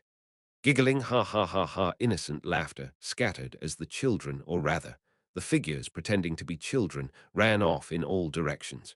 It's a puppeteer. Their trickery. Don't follow, Pendragon shouted upon realizing the situation, but the fallen knights were already beyond reason. I want to eat. As one of the fleeing wooden puppets suddenly jumped forward, a fallen knight chasing after it also leaped. Towards the edge of the cliff at the end of the field. Thud, bang, crash, crack. Pendragon coldly watched his subordinate tumble down the cliff. Ah, great king! Having fallen, the knight with broken limbs managed to claw his way back up the cliff. It was a puppet sea. Ah, it looked delicious. Ah, great king! Breathing heavily, battered and stupid, his knight looked up at him. Pendragon let out a hollow laugh. It seems tonight's dinner has been decided. The next moment, Pendragon's greatsword, drawn from its sheath, mercilessly slashed the subordinate's neck. Tick-tock, tick-tock. Sparks split the silent darkness. The fallen knights, gathered around a campfire, ate their meal in silence. Today's meal was a comrade who had fallen off a cliff, but Pendragon was lost in thought, not touching his food. The fallen knights stole glances at him. Have you lost your appetite, great king? Watching his subordinates eat comfortably, as if they hadn't a care in the world, Pendragon let out a long sigh. They played with us using various illusion spells. We've lost at least a day because of it. Their plan was falling apart. If this delay continued, the starving fallen knights would have to keep eating their members, and by the time they reached the walls, their strength would have diminished. If this were the end of it, that would be one thing, but if our advance continues to be delayed like this— As Pendragon pondered seriously, his subordinates insensitively pointed at the meal in front of Pendragon. "If you don't feel like eating, may I have it?" "Me too, me too, me too." "Kihai, kihihi, delicious, delicious." Pendragon counted the remaining numbers, including himself 7. It was still okay. Still, after finishing the meal and walking through the night, if they could just reach the walls of the humans by tomorrow, that's when. "Right!" Suddenly, a voice came from behind. "You've been played with." Startled, the fallen knights drew their weapons and looked in that direction. Thud, thud. Approaching with footsteps was a young man with black hair and black eyes. The guardian of the humans. It was undoubtedly Ash, the enemy commander who had come with a flag last time, the commander of the human defense forces. Unlike before, Ash was now armed with a sword and shield. Although Ash's face was hidden in shadows, the voice was unmistakably his. "Each of you is a powerful tank. The moment you reach the walls, you can destroy them and slaughter the station's soldiers, a fearsome weapon indeed." The voice was clearly mocking. "Yes, as powerful as you are, you need supplies, and you've slowed down. You, fallen king, do you know the term Rasputitsa?" Pendragon blinked, puzzled by the sudden and incomprehensible word. Rasputitsa. In Eastern Europe, Western Asia, and Russia, it refers to roads that turn into swampy mud during the rainy season. The ground becomes incredibly mucky, making it difficult for both people and vehicles to move. But conversely, it's also used in warfare to block the advance of hostile forces. Tanks fall into the mire, the advance slows, and supply lines are also blocked. In short, a terrain specialized for delay tactics. It could be said, the longer time is dragged out, the more the attacker's strength is whittled down, while the defender can easily deal with the immobilized enemy forces. I've always wanted to use this delay strategy while dealing with monsters. Ideally, I wanted to turn all roads into mud to slow down their advance, but I didn't. Do you know why? For most other monsters, supply doesn't mean much. Most monsters don't even eat. They move on the essence of nightmares supplied by the Demon King. Vampires that use blood as a power source, succubi that devour others' dreams, and these fallen knights cursed with hunger are among the few who need supplies.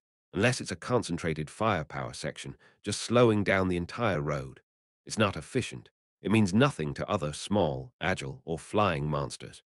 If they keep coming and need to be fought and killed anyway, it's better to save that money for fortification of defense facilities rather than spending resources to delay. Continuing to speak, Ash finally smirked and gestured towards the fallen knights. "But you're different. Each of you is a heavy tank, and without human flesh, you can't withstand hunger. Monsters that definitely need supplies. Therefore, Ash had planned this defense as a delay tactic. Today, you suffered at the hands of our Crossroads illusionist team. Aren't you looking forward to what kind of traps await you tomorrow?" Ash smirked, covering his mouth in the shadows. The fallen knights slowly closed the distance to Ash. "As days pass, one by one, you'll keep eating each other and reduce your numbers on your own. In the Lake Kingdom, where supplies are infinite, there are no beings as fearsome as you, but here in the human territory, you're just idiots who self-destruct with simple supply blockades." Ash lifted a finger to his lips and smiled thinly. "You've already fallen into the swamp I created into Rasputitsa. Acting all high and mighty, guardian of the humans," Pendragon roared. "It seems a bit risky to declare victory just yet." Swoosh. Slowly surrounding Ash, the fallen knights charged at him all at once. The combined attack of the fallen knights was like lightning. Each of their grotesque weapons and teeth meant for tearing the living fiercely lunged. Ash hurriedly raised his sword and shield, but clang, the sword was split thud, and the shield shattered. And then crunch, thud, crack. All over his body, the weapons and teeth of the fallen knights embedded without a gap. Chapter 558. Ash's body was fully pierced by the weapons and teeth of the fallen knights without any gap. However, immediately after, the fallen knights noticed something was amiss. The flesh. It doesn't chew. What is this? In the next moment, Ash disintegrated like a shadow and disappeared. As the fallen knights were taken aback, footsteps were heard from behind them, and Ash reappeared. He was unharmed, not carrying a sword and shield this time, but holding a long staff in his hand. looking somewhere. That was a fake. You. Such shallow tricks. Various evil magics launched by the fallen knight's shredded ash. But this ash too dispersed like a shadow, and then another voice was heard. That was also fake. Kill again. That too, and kill again. That too is fake. Ash calmly reappeared, covering his mouth and laughing. It was then that Pendragon realized. All the ashes that had appeared so far were either covering their mouths or their faces were hidden in shadows. The voice was coming from farther away, more to the south. Pendragon gritted his teeth. A doppelganger, is it? Yes, these are my afterimages. All were illusions. Using his ultimate skill, the foremost flag, Ash had summoned his doppelgangers.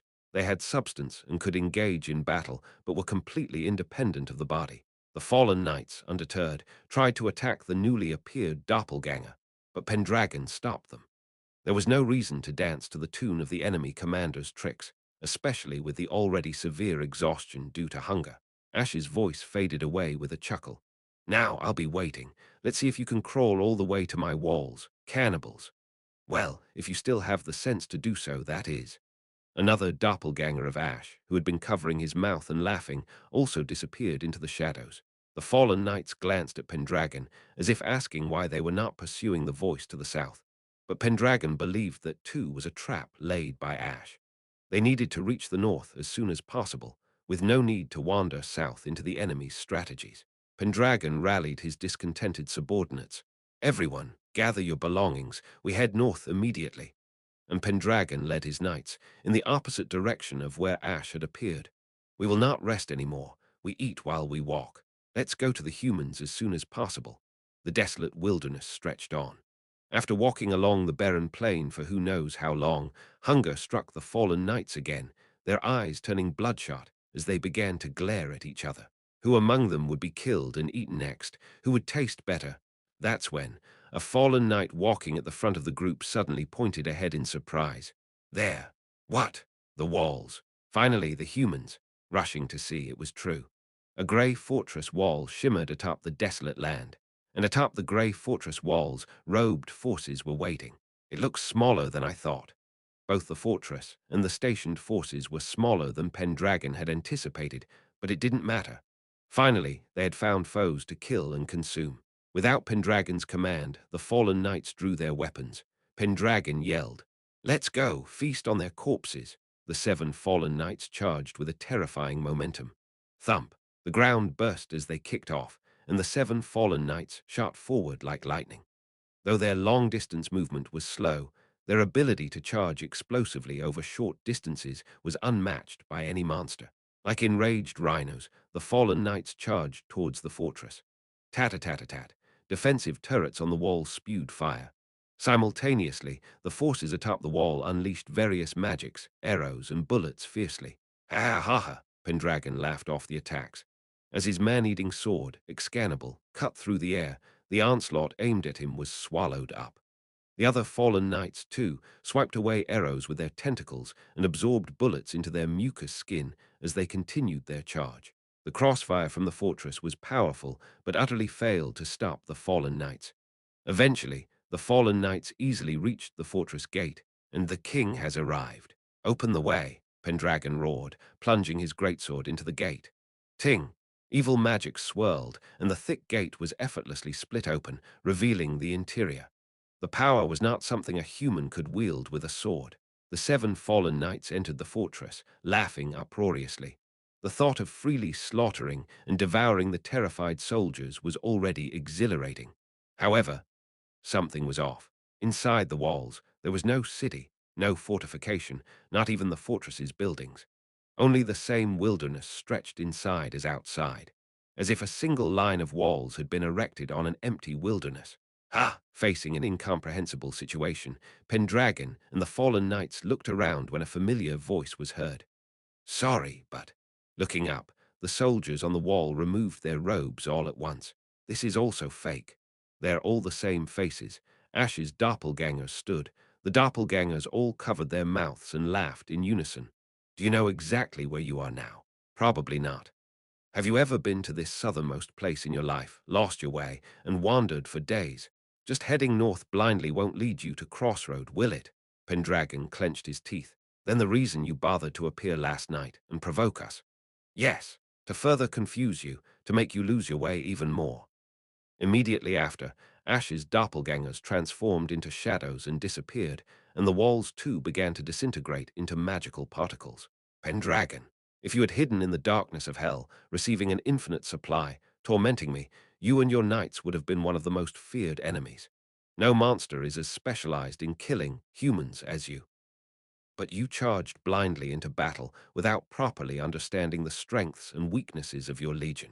You failed to solve even the basics of logistics, essential for any army, and marched without knowing exactly where the enemy's city is. Sarcasm was thick in Ash's voice. Indeed, that's why you marched in winter in your previous life and ended up eating your subordinates when the food ran out. You might be powerful as a warrior, but as a commander, you're disqualified, not to mention your subordinates, who have lost their minds to madness in the darkness. Ash's voice gradually faded away. Now, look up at the sky with wide eyes again. Can you be sure where is north and where is south? Try to escape this endless swamp and find your way to my city with that cursed hunger of yours. Eventually, Ash's voice and the walls completely disappeared. Only the desolate wind swirled through the wasteland. This place, Pendragon muttered blankly. Exactly where is this? Where exactly were they wandering in this remote southern wilderness? Pendragon belatedly sought a subordinate who knew geography, the long-haired fallen knight, but then realized he had eaten him on the first day of their march. A laugh leaked out of his mouth unwittingly. Ka pff pure ha ha. Pendragon covered his face with his hand and burst into manic laughter. His subordinates looked at him bewilderedly, but he couldn't stop laughing. Admonitions from his human days, from his human subordinates who had risked their lives to advise him, suddenly came to mind. Do not march in winter. Ensure sufficient supplies. Value those knowledgeable in astronomy and geography. Cherish the lives of your soldiers. Above all, do not take war lightly. Govern the nation in peace. The old man who nagged the most at the front was the first to have his head bitten off by him upon his monstrous return. Looking back, he had not heeded a single piece of those admonitions, neither in his previous life now nor at any time. Let's go. Despite everything, they had no choice but to head north. Pendragon staggered forward. To the humans, let's go. The gaze of the fallen knights on Pendragon had changed, not with fear and loyalty, but with resentment, criticism, and hunger. Crossing the wasteland, passing through swamps and another forest, night fell again. It was time to decide on today's meal, today's victim. But today's atmosphere was different from before. Let my loyal knight, who will volunteer to be eaten by his comrades, step forward. Pendragon spoke indifferently, his back turned, sheeing. Clank, swords, spears, scythes, and tentacles were pointed at him. What are you doing? Pendragon turned his bloodshot eyes from within his helmet to look back at his subordinates, who glared back with equally bloodshot eyes. Great king, isn't it all your fault that things have come to this? What? Just as that enemy commander said. Even in our past lives, it was all because you recklessly commanded us to march in winter, leading us all to this sorry state. Caught off guard, other knights wiped the saliva from their mouths. Thus you should apologize, great king. Kihai Kihiri, I wonder what the great king's flesh tastes like. Since you're so big, we could probably eat for 2 days. Shing, SHRing, all of them drew their weapons. Pendragon and his 3 loyal fallen knights, and the 4 fallen knights who wished to devour Pendragon. The divided fallen knights pointed their weapons at each other. Pendragon fiercely bared his teeth. My knights, even now, if you put away your weapons, I'll forgive you by merely cutting off one of your arms. Kihai, Kihihiti. Great king, you should be the one to put down your weapon. Then at least you can keep your head intact. Shaking his head in disappointment, Pendragon raised his greatsword. Ungrateful creatures. You, who led us to this? How could you say such things? The next moment, thump, the 7 fallen knights charged at each other. And roaring and screaming, they began to bite and devour each other, starting a battle. After how much more time had passed, Pendragon stopped thinking. Mounted on a corpse horse that could hardly run with half its flesh torn off, Pendragon staggered northward, bearing the scorching southern sun on his body after walking and walking. Finally, a giant wall appeared in sight. This time it was undoubtedly Crossroad. We finally crossed it, that winter mountain. Pendragon laughed brightly and looked back. "Look, my knights, we have finally arrived." But there was no one there. Only one subordinate's corpse, dragged behind the corpse horse, remained. Even that was left with nothing but bones. "Oh," Pendragon muttered vacantly. "Where have all those people gone, the many citizens, soldiers, and knights who followed me?" Then the fallen king smiled bitterly. "Ah, right, I ate them all." Pendragon giggled as he grabbed the reins of the corpse horse. And alone, he began to charge towards the walls of Crossroad. Chapter 559. Standing on the ramparts, Ash looked down with cold eyes. The sight of the enemy commander rushing alone towards the ramparts was visible.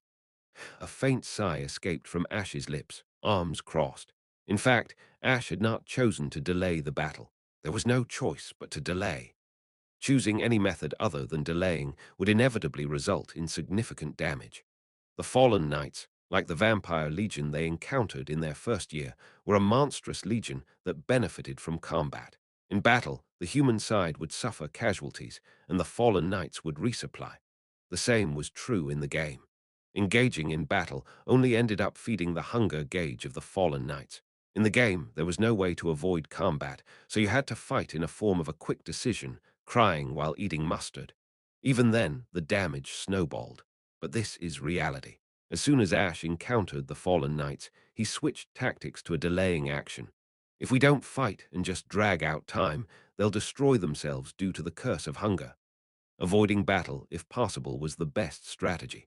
Eventually, the battle with the fallen knights boiled down to how long they could go without initiating combat and dragging out time. And as a result, all the fallen knights, except for the Legion commander Pendragon, ended up annihilating each other by cannibalizing one another. Clatter, clatter, clatter. And now the last of the fallen knights was rushing towards the ramparts. Ash's eyes, gazing at the enemy commander, shone coolly. Clatter, clatter, clatter. Leading a corpse horse, Pendragon charged towards the firmly built enemy ramparts. He didn't know the odds. He had no idea how many enemies there were or how much longer he could fight. His mind was too exhausted to calculate. He was just hungry. So hungry he thought he might go mad. No. Is this really hunger? What exactly is he craving? What had he lost, and what was he constantly searching for by rummaging through the corpses of others? Ha! A hollow laugh escaped Pendragon's lips. It was too late to turn back and ponder over such things. He just wanted to eat, chew, tear apart. He wanted to fight, to die, and to kill. How long had he charged, repeating those thoughts? Now, as the ramparts became significantly closer. A familiar sense of déjà vu overwhelmed Pendragon. He squinted suspiciously and looked straight ahead. There was no interception from the ramparts, just like on the first day of the sortie at the forward base. They did not attack. "What?" Pendragon uttered in a dazed voice. There had been no enemy forces at the forward base then.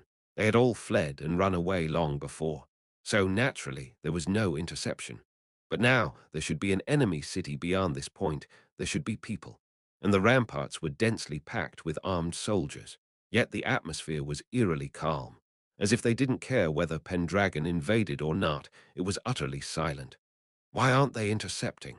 The fallen king ground his teeth. "Why won't they try to kill me?" Even as the monster shouted, humans did not respond. They just looked on coldly. Pendragon was genuinely perplexed. He was familiar with fearful gazes. The curses and insults of those about to die by his hand were like seasoning on meat. The resentful gazes were even sweet like dessert. But now, what about the gazes of the humans on those ramparts? They were indifferent, as if he posed no threat at all, no, as if he wasn't even worth dealing with. "Why?" Pendragon screamed. He was already within the range of the rampart's artillery, but the human soldiers just glared at Pendragon without any reaction. "Hurry up and fire your cannons at me. Send arrows and bullets flying. Put in all your effort to stop me. Give me war. Give me the battlefield. Give me life to me. Hurry!" Pendragon screamed as he charged towards the front of the ramparts. "I'll let you kill me, so let me kill you." And then, "No." A cold answer came from the ramparts. "We will not fight you." Pendragon looked up in surprise, and there stood Ash, expressionless. "We will not exchange even a single blow with you." "What?" Pendragon's eyes, bewildered, soon flickered with rage. "Fine, then I'll force you to tear apart." The ramparts were within reach. Pendragon prepared to kick the horse's flank. He planned to leap up, embed his man-eating sword Excalibur into the ramparts, and climb up in one go. However, that's far enough. Ash waved his hand lightly, and ting, the sound of magic being activated was heard. A halo appeared in midair, and space shattered into pieces. Pendragon's body was drained of magic power. This is elemental disassembly, the ultimate skill used by the mage, Junior, standing next to Ash. With a series of cracks, the corpse horse, forcibly animated by clustered magic power, shattered into pieces. Pendragon, who fell from his horse, quickly regained his balance and, undeterred, continued to rush towards the ramparts. If you had minions, it might be a different story, but alone, you. Ash looked down at Pendragon as if he were a bug and spat out coldly. There's no need to fight. Fallen King Pendragon, Ash smirked, then asked, are you hungry? What? Of course you must be hungry. You fallen knights are always hungry, no, craving human flesh with your brains fucked up. Kidding, locking eyes with Pendragon, Ash prepared gaze of command. Then eat the meat that's right there. Ash pointed with his hand. There it is, the human flesh you love to eat. It was Pendragon himself. Pendragon, slowly realizing the meaning of those words, was mercilessly subjected to gaze of command by Ash. Ash, born hater Everblack commands, commanded, devour yourself, monster. Keying. A blue flash sparkled, and gaze of command, successfully executed. Elemental disassembly reduced the opponent's magic power to negative, and gaze of command, a form of mind control, was linked. This combination had never failed before, a sure-win strategy, and it worked perfectly again this time. And Pendragon, the target, had no choice but to follow the command issued by Ash. Suddenly, right in front of the ramparts, Pendragon stopped. Ah, og. He lifted his trembling hand. And then, crunch. He opened his mouth wide and bit into his own hand. The fingers to the back of the fallen king's hand were chewed up and swallowed in an instant. Blood and flesh splattered in a grotesque scene. The soldiers couldn't bear to watch any longer and turned their eyes away, but Ash watched the scene without blinking. CR, CRRR, CRGH. Despite feeling terrible pain, Pendragon realized at the same time, it tastes good, delicious. That something so delicious was so close. After being left alone for so long, the curse of hunger that had been suppressed took over Pendragon's thoughts in an instant. Pendragon began to devour his own body like one possessed. Chew, chew, chew. Looking down at that dreadful sight, Ash suddenly thought, there's a story in Greek mythology about a man named Erysichthan. Cursed with insatiable hunger as punishment for insulting the gods, he squandered his entire fortune on food and ate until he ended up chewing up his own body, leaving only his chattering teeth behind. Such an old tale. Gaze of command quickly lost its effect, and elemental disassembly also evaporated and disappeared. Had Pendragon stopped harming himself at this point, at most he would have suffered some injuries to his arm.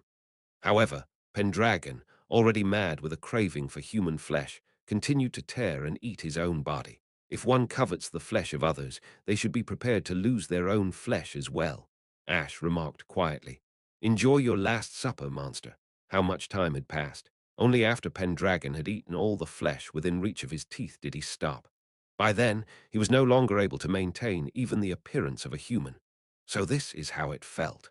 Lying on the field in front of the ramparts, with his mouth stained red, whether from swallowed or vomited blood, Pendragon laughed emptily.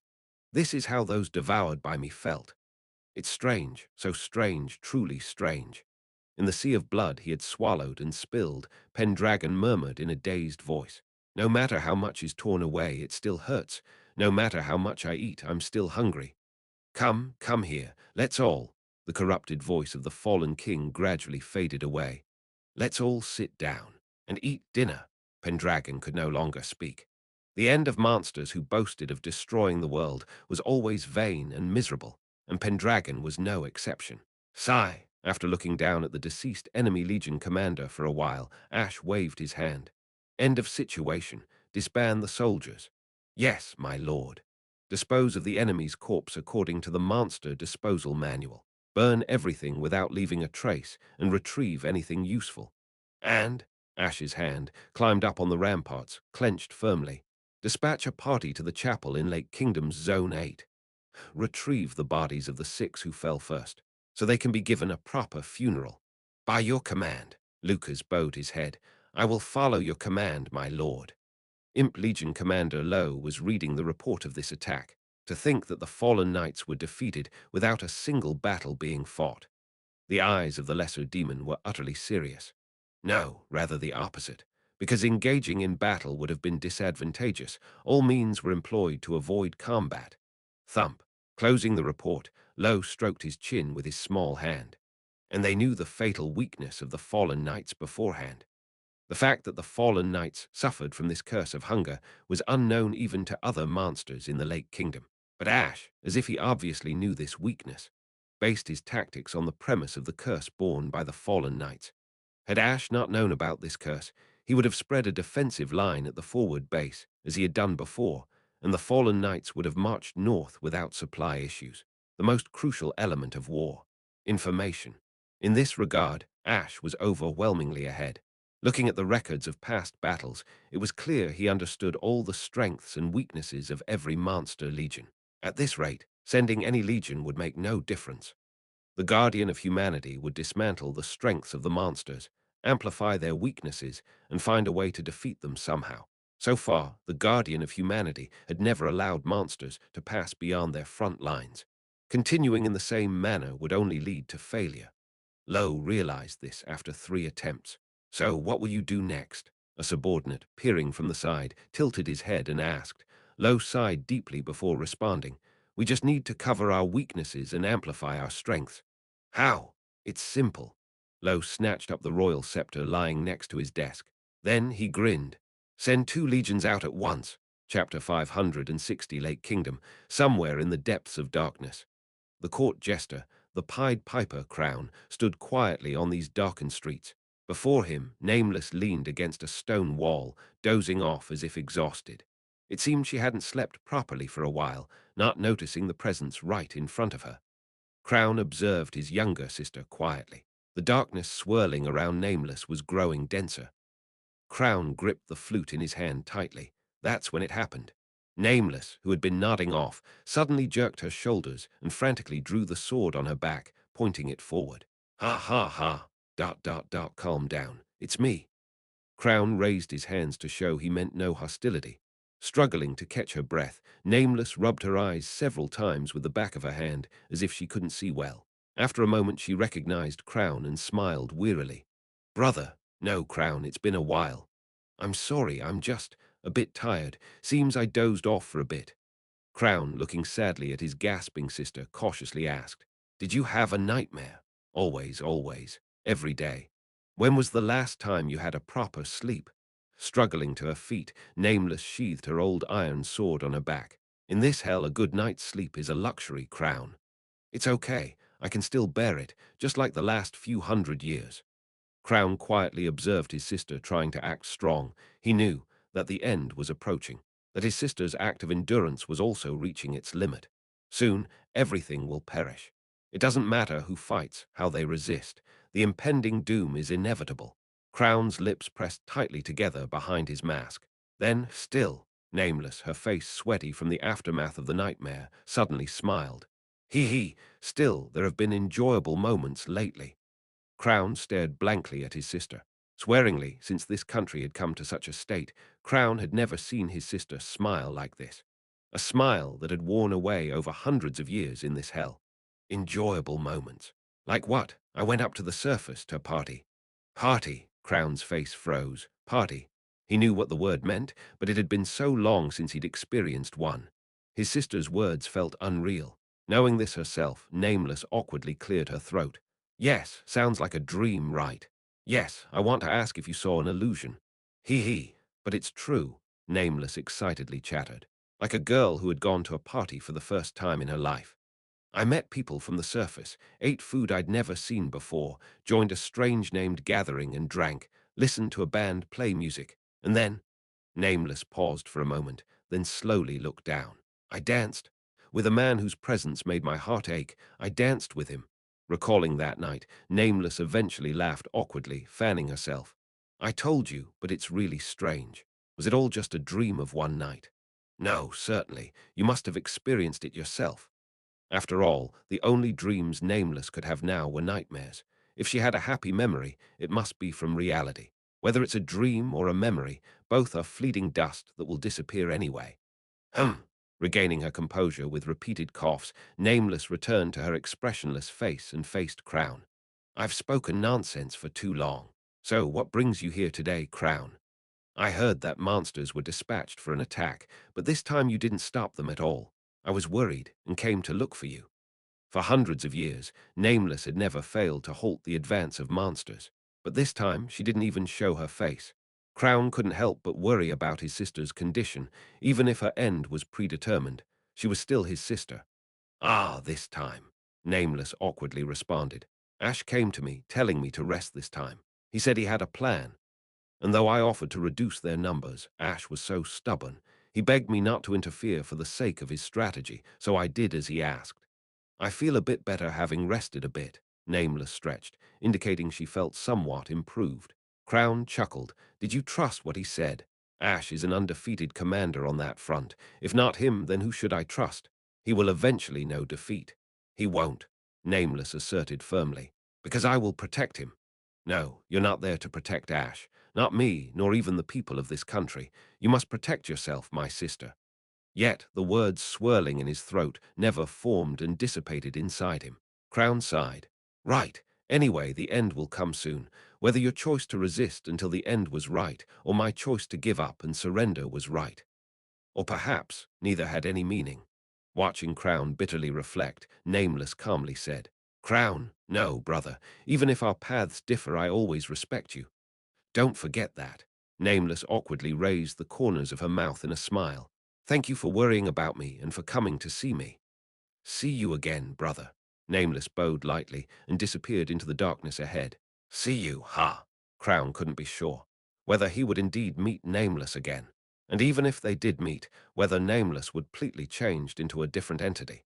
Sigh, exhaling a sigh, Crown walked into the darkness on the opposite side. From afar, the sound of something collapsing thundered thud, thud.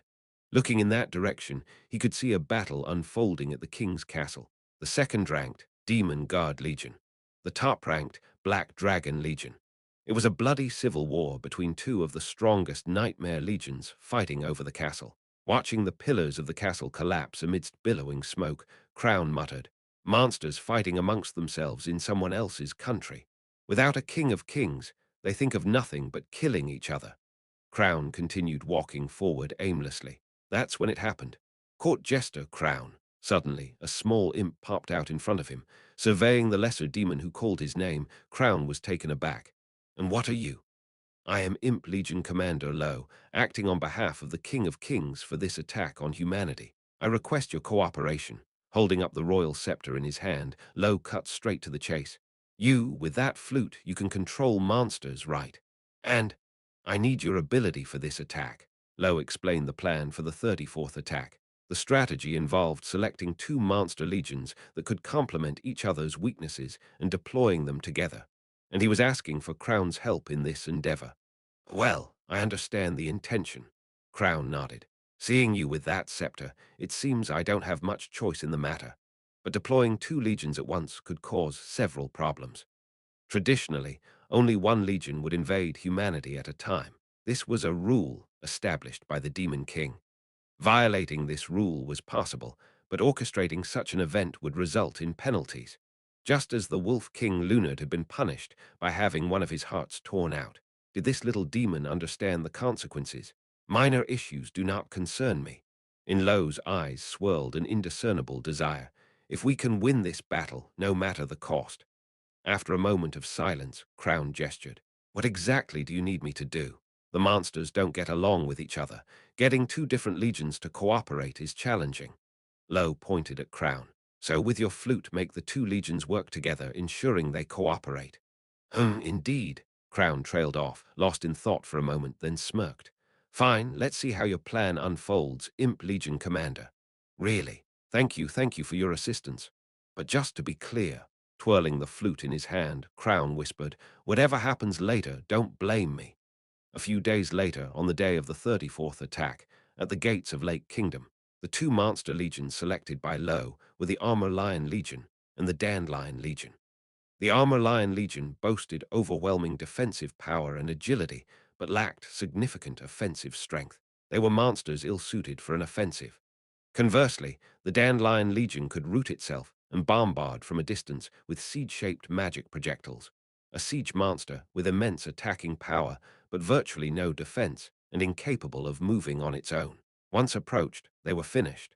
Both legions were not highly rated, strictly speaking, lower-tier monster legions. However, Lowe focused on the potential for these two legions to offset each other's weaknesses. The Armor Lion Legion will protect and transport the Dandelion Legion, allowing them to safely unleash their bombardment. All right, let's go. P. Crown played his flute, and truly, the two monster legions started moving together without hostility. Nameless, blocking the entrance as always, mercilessly cut down the two monster legions, but still, a significant number of monsters managed to pass through the gates into humanity. Lowe clenched his fists. Now it was time to observe the outcome. The battle progressed as planned. The Dandelion Legion rooted itself and unleashed long-distance bombardments, protected by the Armor Lion Legion. When human heroes attempted to intercept the Dandelion Legion, part of the Armor Lion Legion defended, while the rest quickly uprooted the Dandelions, carrying them on their bodies to move locations. Dividing the roles of attack and defense significantly strengthened the monsters' combination. The human forward base turned into ruins under continuous bombardment, and the heroes couldn't breach the Armor Lion Legion's defense in time. However, this coordinated attack of the monster side lasted only for a very short time. The Dandelion Legion has an instinct to root indiscriminately anywhere. They even tried to root into the bodies of the Armor Lion Legion carrying them. Roots penetrated the armor and flesh. Interpreting this as an attack, the Armor Lion Legion tore the Dandelion Legion to shreds. Hostility erupted instantly. The Dandelion and Armor Lion Legions turned their attacks and claws on each other. Caught in internal strife, the two legions were easily decimated by the human defenders. Lowe silently read the battle report. Beside him, Crown shrugged his shoulders. Didn't you feel it watching the Demon Guard Legion and the Black Dragon fighting? Monsters fundamentally can't cooperate. Everyone outside their own legion is an enemy. I might be able to suppress their instincts for a moment with my flute, but the moment one side can't resist and acts on its instincts, they'll end up killing each other. The reason why only individual legions have been deployed so far was fundamentally due to the rules established by the Demon King according to his tastes. However, this tendency of the monsters was also a major reason. They would kill each other rather than cooperate. Crown chuckled, interlocking his fingers behind his head. But well, it's commendable that two weak monster legions tried to cover each other's weaknesses and fought. Even if it was for a short time, the damage to humanity was significant. Now I understand. Ha! Thumplow put the report down on the desk and slowly lifted his small body from the chair. How to bring about the destruction of humanity. I've realized it after the last 4 failed attacks. Crown looked at the imp as if he was spouting nonsense, but the aide standing next to him felt differently. The aide realized that Lowe was, for once, showing a face of utmost seriousness, befitting of a legion commander, no, eager to tear humans apart, the face of a monster. In the next, the 35th attack, the time of the Great Flood, Imp Legion Commander Lowe, with his eyes gleaming red, spoke with a voice filled with joy. I will show you. I will personally bring about the destruction of humanity.